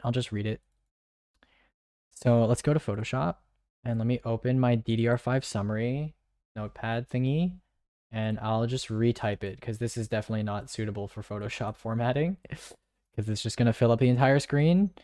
So that's not good. Give me a second. Give me a bit here. Okay, so I'm gonna go over all of the primary changes that are being brought in by DDR5, or just all of them in general. Last question, RX 580 or 1066 gig? I take the 1066 gig on a whim if they're the same price. Is the B550 and ProVDH Wi-Fi compatible? Yeah, motherboard to GPU compatibility has like very little to do with each other. Like all modern motherboards have PCIe X16 slots, and all modern GPU are PCIe X16. Yeah, no, it works. Don't worry about it. Motherboard to GPU is like so irrelevant unless you have like multiple GPUs. But then you'll know. If you know, you know. Okay, all right. So we're gonna go over DDR5 here. Hopefully this is showing up on your screens. Okay, DDR4 versus DDR5, and I'll make this medium weight. Make everything else smaller. Man, I love this font. Okay. Anyways, first thing is UDIM is going from 32 gig per stick maximum to I'll just write 2 to 128 gigs per stick on a UDIM. LR DIMMs are going from, I don't remember, to 2 terabytes per stick, which is very big for servers because in a server you can have like, I think that means you can have theoretically up to like, hold on, I'm doing some Hey, math whenever here. you're done, whenever you guys are done talking, I don't want to interrupt, but I need a lot of help with something. So just let me know when I can. Yeah, we'll be ask. done in like 10 minutes or so. Yeah. So Awesome. 2 terabytes per stick means I think like 32 gigs per blade, or sorry, not 32 gigs, 32 terabytes of RAM per blade, which is pretty crazy. And also implicitly, you might have picked up on this, but that also means the minimum per package is going from 2 gigabit to 8 gigabit, which means no 4 gig sticks. I think the minimum stick is going to be like 8 now, I believe. Yeah. So no more 4 gig sticks. I'm not sure how that will impact SODIMMs. Frequency. I'll just put FRQ. We're going from 3200 to 6400 megahertz, which is, expected. That happened from DDR3 to DDR4 as well. But what's important is that memory manufacturers are starting with their default spec at 4800 instead of 3200 megahertz, which is good because that inspires confidence in how good DDR5 scaling is so far. Because typically when you make a new DDR generation, you start off with your lowest spec being the highest spec from last gen. So DDR4's highest JEDEC was 3200, and so you would expect that DDR5 would start at 3200 too. But we're starting at 4800, which is good. That's good. Also, I'm going to decrease my line spacing, or else I'm not going to be able to fit anything in here. Okay. So I'm going to make this part of the same line because that's basically just density. Okay. Next up, we have channels. This is what you were asking about. So I'll just do like CHNL. So we're moving to 2 channels per DIMM, right? But they're sub-channels. And what sub-channels means is that instead of having so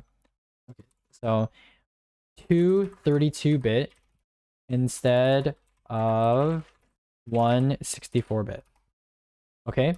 So the effective bandwidth, like theoretically, is the same. So it's actually technically 1 main channel per DIMM. But when we say subchannels, it's basically making it so that there's increased granularity when it comes to the memory controller and how many ranks it can access at the same time. So a subchannel, the important thing is that both of these 32-bit channels are going to be independently accessible, whereas one 64-bit channel, obviously, you only have 1 channel. So that's going to increase load on the memory controller by a lot. And it's also resulted in changing the pinout of the DDR5 DIMM so that there's a lot, I believe there's more command and address pins. Oh, sorry, no, there's more data pins now, right? There's more data pins instead of command and address pins, which means the memory controller has less electrical interface to work over. And, it's basically just gonna put more load on the memory controller, and there's more pins that data can travel through on a DDR4 DIMM.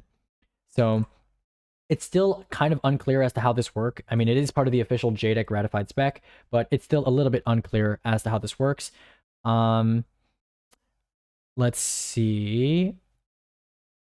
Yeah, I'm still unsure as to whether like 4 DIMMs is gonna like make this any better or something like that. But besides rank interleaving, but I believe it's basically just gonna be the same thing. Just get 2 sticks of 8 gigs on DDR5. I think that's basically gonna be the meta at that time.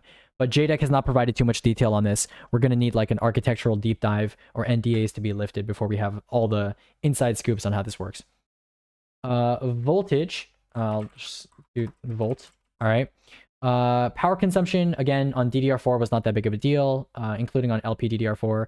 But we're going from 1.2 VDD and VDDQ to 1.1. So I know, very impressive. Oh, right, something a little bit more important. We're going from 2.5 volts on VPP, which is the high word line rail, to 1.8, which is a bit of a more significant change. Again, and these are like exact numbers and they don't really matter to anyone, but it is a change, whatever. VRM on DIMM memory VRM. That's all I have to say there. Not on the motherboard anymore. All the DIMMs will have specific VRM implementations on the DIMM themselves, which is good. But also RAM might be a little bit more expensive because of this. And theoretically, motherboards should be less expensive. So that's cool. Power consumption, which again is related to voltage. SK Hynix claims minus 20%, which is fine. Like DDR4 power consumption wasn't an issue anyways. Burst length. Yay, it takes 4 instead of 5 watts. Oh boy, Wow. 4 instead of 5 watts. Literally, yeah, that's literally like accurate too. Not even funny. Burst length is going from 8 bytes, or I'll just write 8B, 8B to 16B, which means we're going to 64 bytes per operation. And the important part about this is that this kind of has to do with the subchannel thing. Remember how I said the subchannels can be accessed independently over the 32-bit width interface? Because you have 2 independent subchannels, now you can have 2 operations per typical cycle than you would be able to on DDR4. So this is theoretically twice the sequential performance increase, which is great. Yeah, this is a really big change. This is why the subchannel thing is important. So burst length has increased as you would expect, but you're getting twice the number of operations for burst length as you would typically. Bank refreshes, I'll just call this BR. We're now getting something called the fine grain bank refresh. Okay. If you've heard of like rank interleaving, this is a little bit similar, sorry. So if you know that memory is organized into banks, a fine grain bank refresh is typically on DDR4. If you wanted to refresh the data in a bank with refresh cycle time, you would need to refresh all of the banks at the same time. Now, while you are using the other banks in your DRAM, you can refresh a specific bank that needs to be refreshed at a different time than all the other banks, which can help with performance efficiency and reduces the amount of time the CPU has to wait on the DRAM. $27. ECC, we're getting a fine level implementation on die. So yeah, ECC, at least a very minor implementation of ECC, is being brought to all DDR5 consumer. The rumor is that there's still going to be ECC DIMMs that are separate with more powerful implementations and a larger bus width, but yeah, getting ECC on die, especially with these levels of density on consumer, is going to be necessary. So that's cool. We're also getting DFE. DFE is basically okay. Who's open miking? It's the same Art again. Okay, yeah, typical. Okay. Anyways, we're almost done here. We're wrapping up. So DFE, by the way, I can't see chat right now, so my bad. Give me a sec. DFE is decision feedback equalization. If you're familiar with the transfer of symbols across electrical interfaces, ISI or inter-symbol interference is a problem on DRAM and in any electrical interface like PCIe, for example. So motherboard manufacturers had to deal with this with PCI 4.0, so did GPU manufacturers, and now it's being brought to DRAM. So obviously an increase in clock speed is going to result, and all of these extra features are going to result with increased electrical overhead. So DFE is basically if you're familiar with the audiophile world and like balanced cables, it's kind of like that's kind of like how DFE works. So you have an extra data pathway that has like a duplicate of the original data, but with its phase reversed, or with its it's completely out of phase with the original data, and then you zero force the data so that at the end you try to remove all the signaling noise that was added onto the trace from the RAM to the CPU. So again, a bit of a complex feature, not something that I don't think is going to be really talked about, but it's something that's going to kind of work behind the scenes to ensure the smooth operation and all of these features being added to DDR5. So DFE, I'll just not write anything because, not really worth talking about. Pinout, again, reduced CMD add pins, more data pins. And that is specifically, if I can make a new layer here, that is specifically to support this feature. Because with the same pinout, you're not going to be able to make those 2 subchannels. And finally, in terms of news, we have full AMD Intel support by 2021 on server. So hold on. So server, we're talking Genoa. So hold on. Epic Genoa and Sapphire Rapids. Those should both be DDR5. Okay. And in terms of consumer, 1 second. Consumer, that's going to be Zen 4 and Alder Lake. And also Meteor Lake, maybe. MTL. Okay. And all 3 major manufacturers, Samsung, SKH, I'll just write that, and Micron, are all up to the sampling phase right now. So ES, and they have already, I believe, gotten into the 5-digit clock speed range. What else is there? Last thing. Oh yeah, Nanya hasn't started making DDR5 yet. Last thing. Oh yeah, Team, AData, other brands are getting DIMMs ready. Okay, so there you go. That's all you need to know about DDR5. As a whole, this is overall probably the biggest change to the DDR specification in over a decade. So this is going to be quite large. Makes DDR4 look like garbage in comparison. I mean, DDR4 was garbage in comparison. When I say DDR4, I don't mean like in general. I mean like the change from DDR3 to DDR4 was like really boring, and this change is going to be very big. Even one of these features alone, like the sub-channel feature alone, or VRMs on die alone, or like ECC on die alone, or like, you know, any of these changes alone would be important, but all of them together, pretty big, pretty cool. Yeah. Okay, cool. That's it. Let me look through chat now. I haven't been able to see chat for a while. Give me a second. So Pi, I hope that was informative. Okay. The stream has a Buildzoid vibe to it. Okay. I hope not to become that ranty though. Would you buy the NVIDIA RTX 3070 Founders Edition if it was $120 more than the 3060 Ti Gaming OC Pro, or do I get the 3060? 3060 Ti, I would say. Yeah. I would say that is the right decision.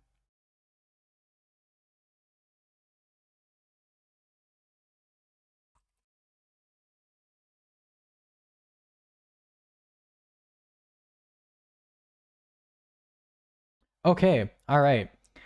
So, now that I'm done with ranting about DDR5, does anyone have any PC building related questions that don't have to do with DDR5? GitHub, literally? Oh, I should make markdown things on GitHub. True. Deepcool Matrix 30 alternative at my price range. My RX 580 is too big, lol. To fit in the Matrix 30? The Matrix 30 should be able to fit like regular ass GPUs. I'm gonna get the LEDX now. Is that fine? Yeah, sure. Get the LEDX now because it's on sale. I'd say that's maybe worth buying. Hold on. Let me check my DMs. All right. All right. All right. Well, well, well. The 550 or the 650? I only need 550. Get the 650 watt. It's $100 flat. The LEDX 3 gold. I'll send you a link to it. Hold on. One momento. Give me one momento. Oh, you got the link? Okay, sick. Epic.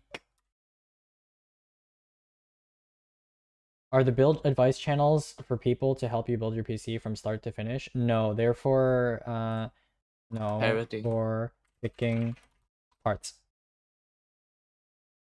All right. Okay. That was a lot of talking. I'm on your stream, you can just say it? Oh, okay, good. Cool. Dude, not having stream delay is actually really nice. I'm liking it. That's good stuff. Alright, well, if nobody else has any questions... Oh yeah, you're here. Good, good, good. So I was gonna say, get the RAM that... Okay, basically you just go and sort RAM on PC Part Picker. You filter 2 by 8 gig.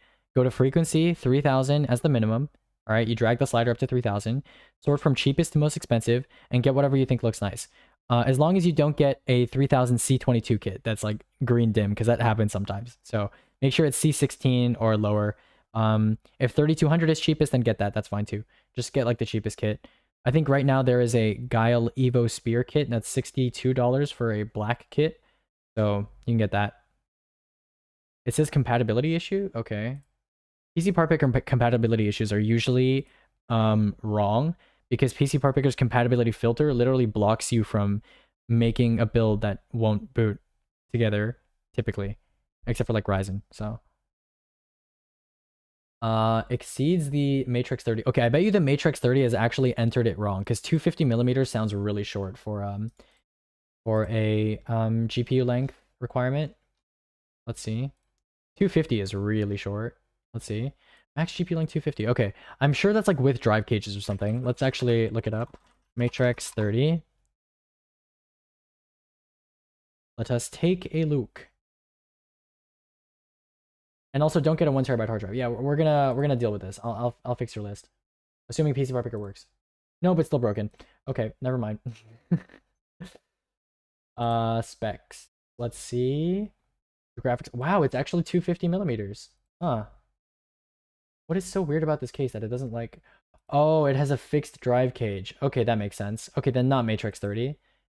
Here, I know. I'm gonna make you a PC part picker list in private mode or incognito mode for Firefox because the buttons work for some reason when I do that. So I guess you're just gonna have to deal with that.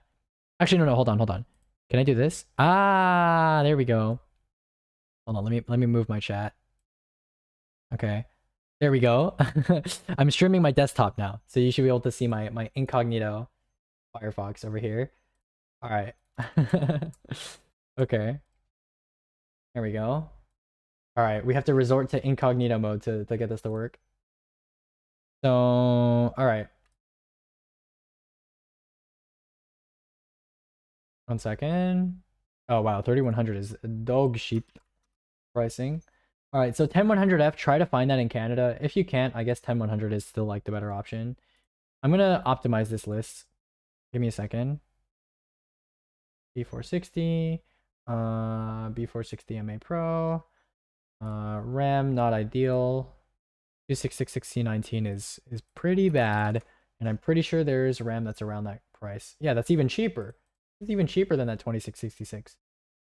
Ugly 2666. The Aegis kit. No, don't get the 760p. No.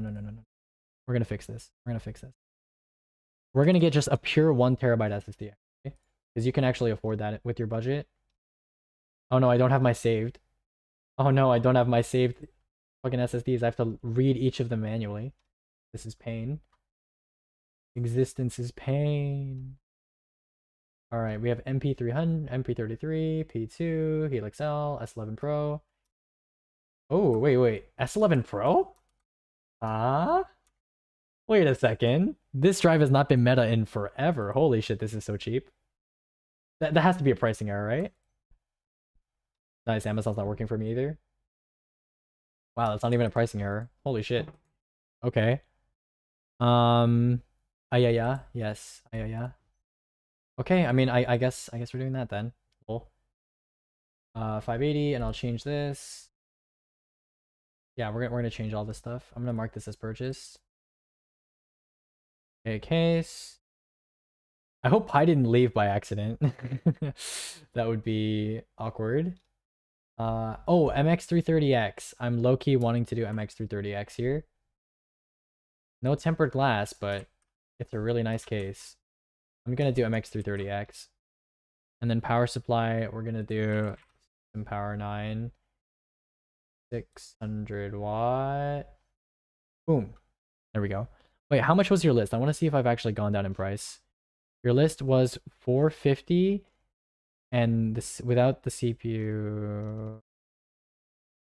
No, wait, 450 with just the storage, power supply, and I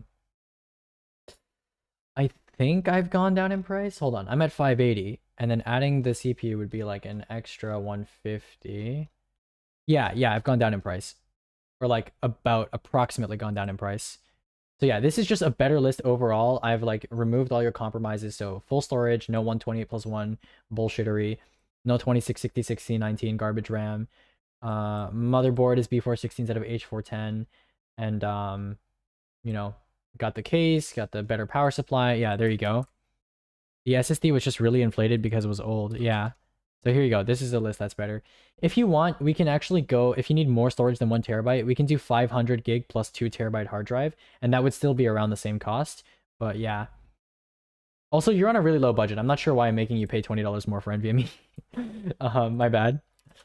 That's kind of tone deaf of me. All right, we're gonna put MX500 instead. Here you go. This is a more applicable list. I just got really excited there, you know? Seeing the S11 Pro. Aegis doesn't like Aegis kit. Yeah, I used to recommend it a long time ago, back when it was actually consistently the cheapest 3000 megahertz kit, but now it's not. I got most of it. I was partially distracted, but got the bit I was looking for. Lol. Okay, nice. All right. OG Aegis. Yeah, I used to make that joke a lot. That the Aegis RAM is just named after me. Is Guile a reputable memory brand? The brand doesn't matter. Oh, I can just switch to Discord now. There we go. Cool.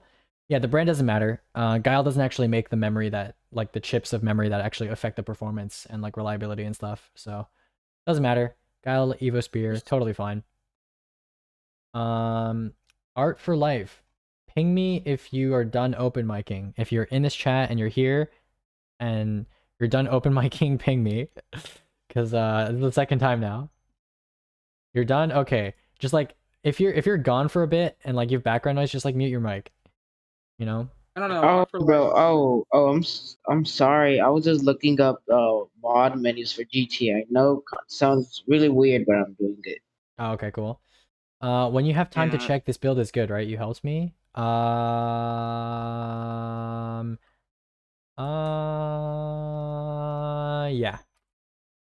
That's fine.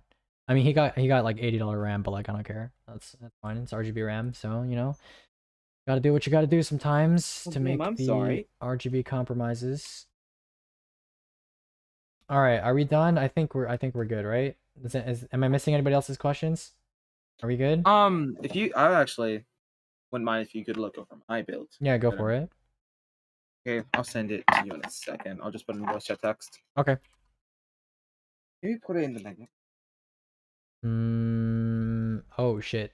Oops, that's the wrong thing. I didn't mean to do that. Okay, headset. Here we are. Oh, wait, what? Oh, okay, that works. All right, we're almost done here, boys. Almost done. Almost done. You've been streaming for like what, 10 hours straight? Not 10 hours, no. It's like 6 hours. That's still a long ass time. Yeah, you know, Okay, time flies when there's my you're first list. shitting on people's PC builds. No, I mean, what? Yeah. I can't wait to be added to that list. All right, let's go. See this. Hold on. Oh, there we go. OBS, stop being dumb. There we go. Okay, let's look at this list. Okay. 1 Problems. second. Okay. Damn, I'm a celebrity now. So, yeah, I would suggest starting this list from scratch. It's not like awful, but every single part should change. Besides maybe the hard drive. Yeah, every single part here should change. GPU, I suppose. Hello? Like, it's not awful, but you should change it completely. Yeah. Hello? Can you guys hear me? Yep. Yeah. Oh, what's up? So, here's the thing. Okay, so this GPU, I mean, sorry, not GPU. This build revolves around the 3060 Ti. So what you should try to do is get the 3060 Ti first. 471 is an okay price for that. Before you can help me. Yep. Everything's built different. Well, I mean, did you get one? Because you marked it as 471, which is like an oddly specific price. That was the price on a website I was going to get it from. Okay, I mean, the 471 is like totally acceptable for a 3060 Ti. So, But then it raised to 530. So I think I'm not gonna- stock? yeah, I mean, okay, well, get one for a price that you like, and let me know, and I'll make you the rest of your list at that time. Who knows? Maybe the Ryzen 5 3600 will actually be relevant in a week from now. If you get it in a week from now, we'll see. Yeah, if the 3600 drops like 180, I'm down. Or like if a B450 motherboard drops that low, like to like 60, I'm down. Okay, I'm not cool with locking people behind like 2666 megahertz RAM. Okay, that's not fun, but I kind of have to. Because AMD jacked their 3600 back up to MSRP, which is not very cash money of them, I would say. The unpog of the logs. I don't know. Yo, whoever was talking about they wanted to get a 3060, yeah, if it's above like $450, don't get it. I mean, just wait. Given just the wait for tariffs, I think 450 is like a little higher than 450 is Pretty fine. cheap. No, I feel like you should get the normal 3060. It's coming out late February. Yeah, it's but gonna be $330. I value my $330. time more than $20. But like the 3060, I don't know if the MSRP they announced is post tariff or pre tariff. Like, so I don't know. I think it's gonna perform because if the around the 3060 same Ti as has like gone up to like 450 because of tariffs, then easily the 3060 is better value. Because if 330 USD is like the post tariff price, that's easily like the better buy. But yeah, we'll have to Yeah, see. but the problem is it's going to be this exact same problem with the 30 series. It's going to sell out quicker than. Yeah, I mean, I'm worried about that too, but like the 3060 Ti, it's sold out, but and even if you can get it, the tariffs are applied. So yeah, that's rough. like you never know if you're gonna get it. Like I just want to be able to run Microsoft Flight Simulator 2020. Yes. Yep. All right, well, if nobody else has any questions, This has been a very epic gamer stream. I will see you tomorrow if 6 I can hours. manage to wake myself up on time, which every time I say that on stream, I usually fail waking up on time the next day. So no promises. I think last Thursday when I was streaming, I was like, yeah, I'll see you guys tomorrow morning if I manage to wake myself up on time. And then I woke up at like 2 p.m. the next day. So Fix your fucking sleep, man. yeah. You've been streaming for 5 hours and 58 minutes. Yep. Oh, Oh, I you're should a make an streamer? uptime command. Yeah, whatever. Later. Anyways, I'll see you guys tomorrow. cares? Lol.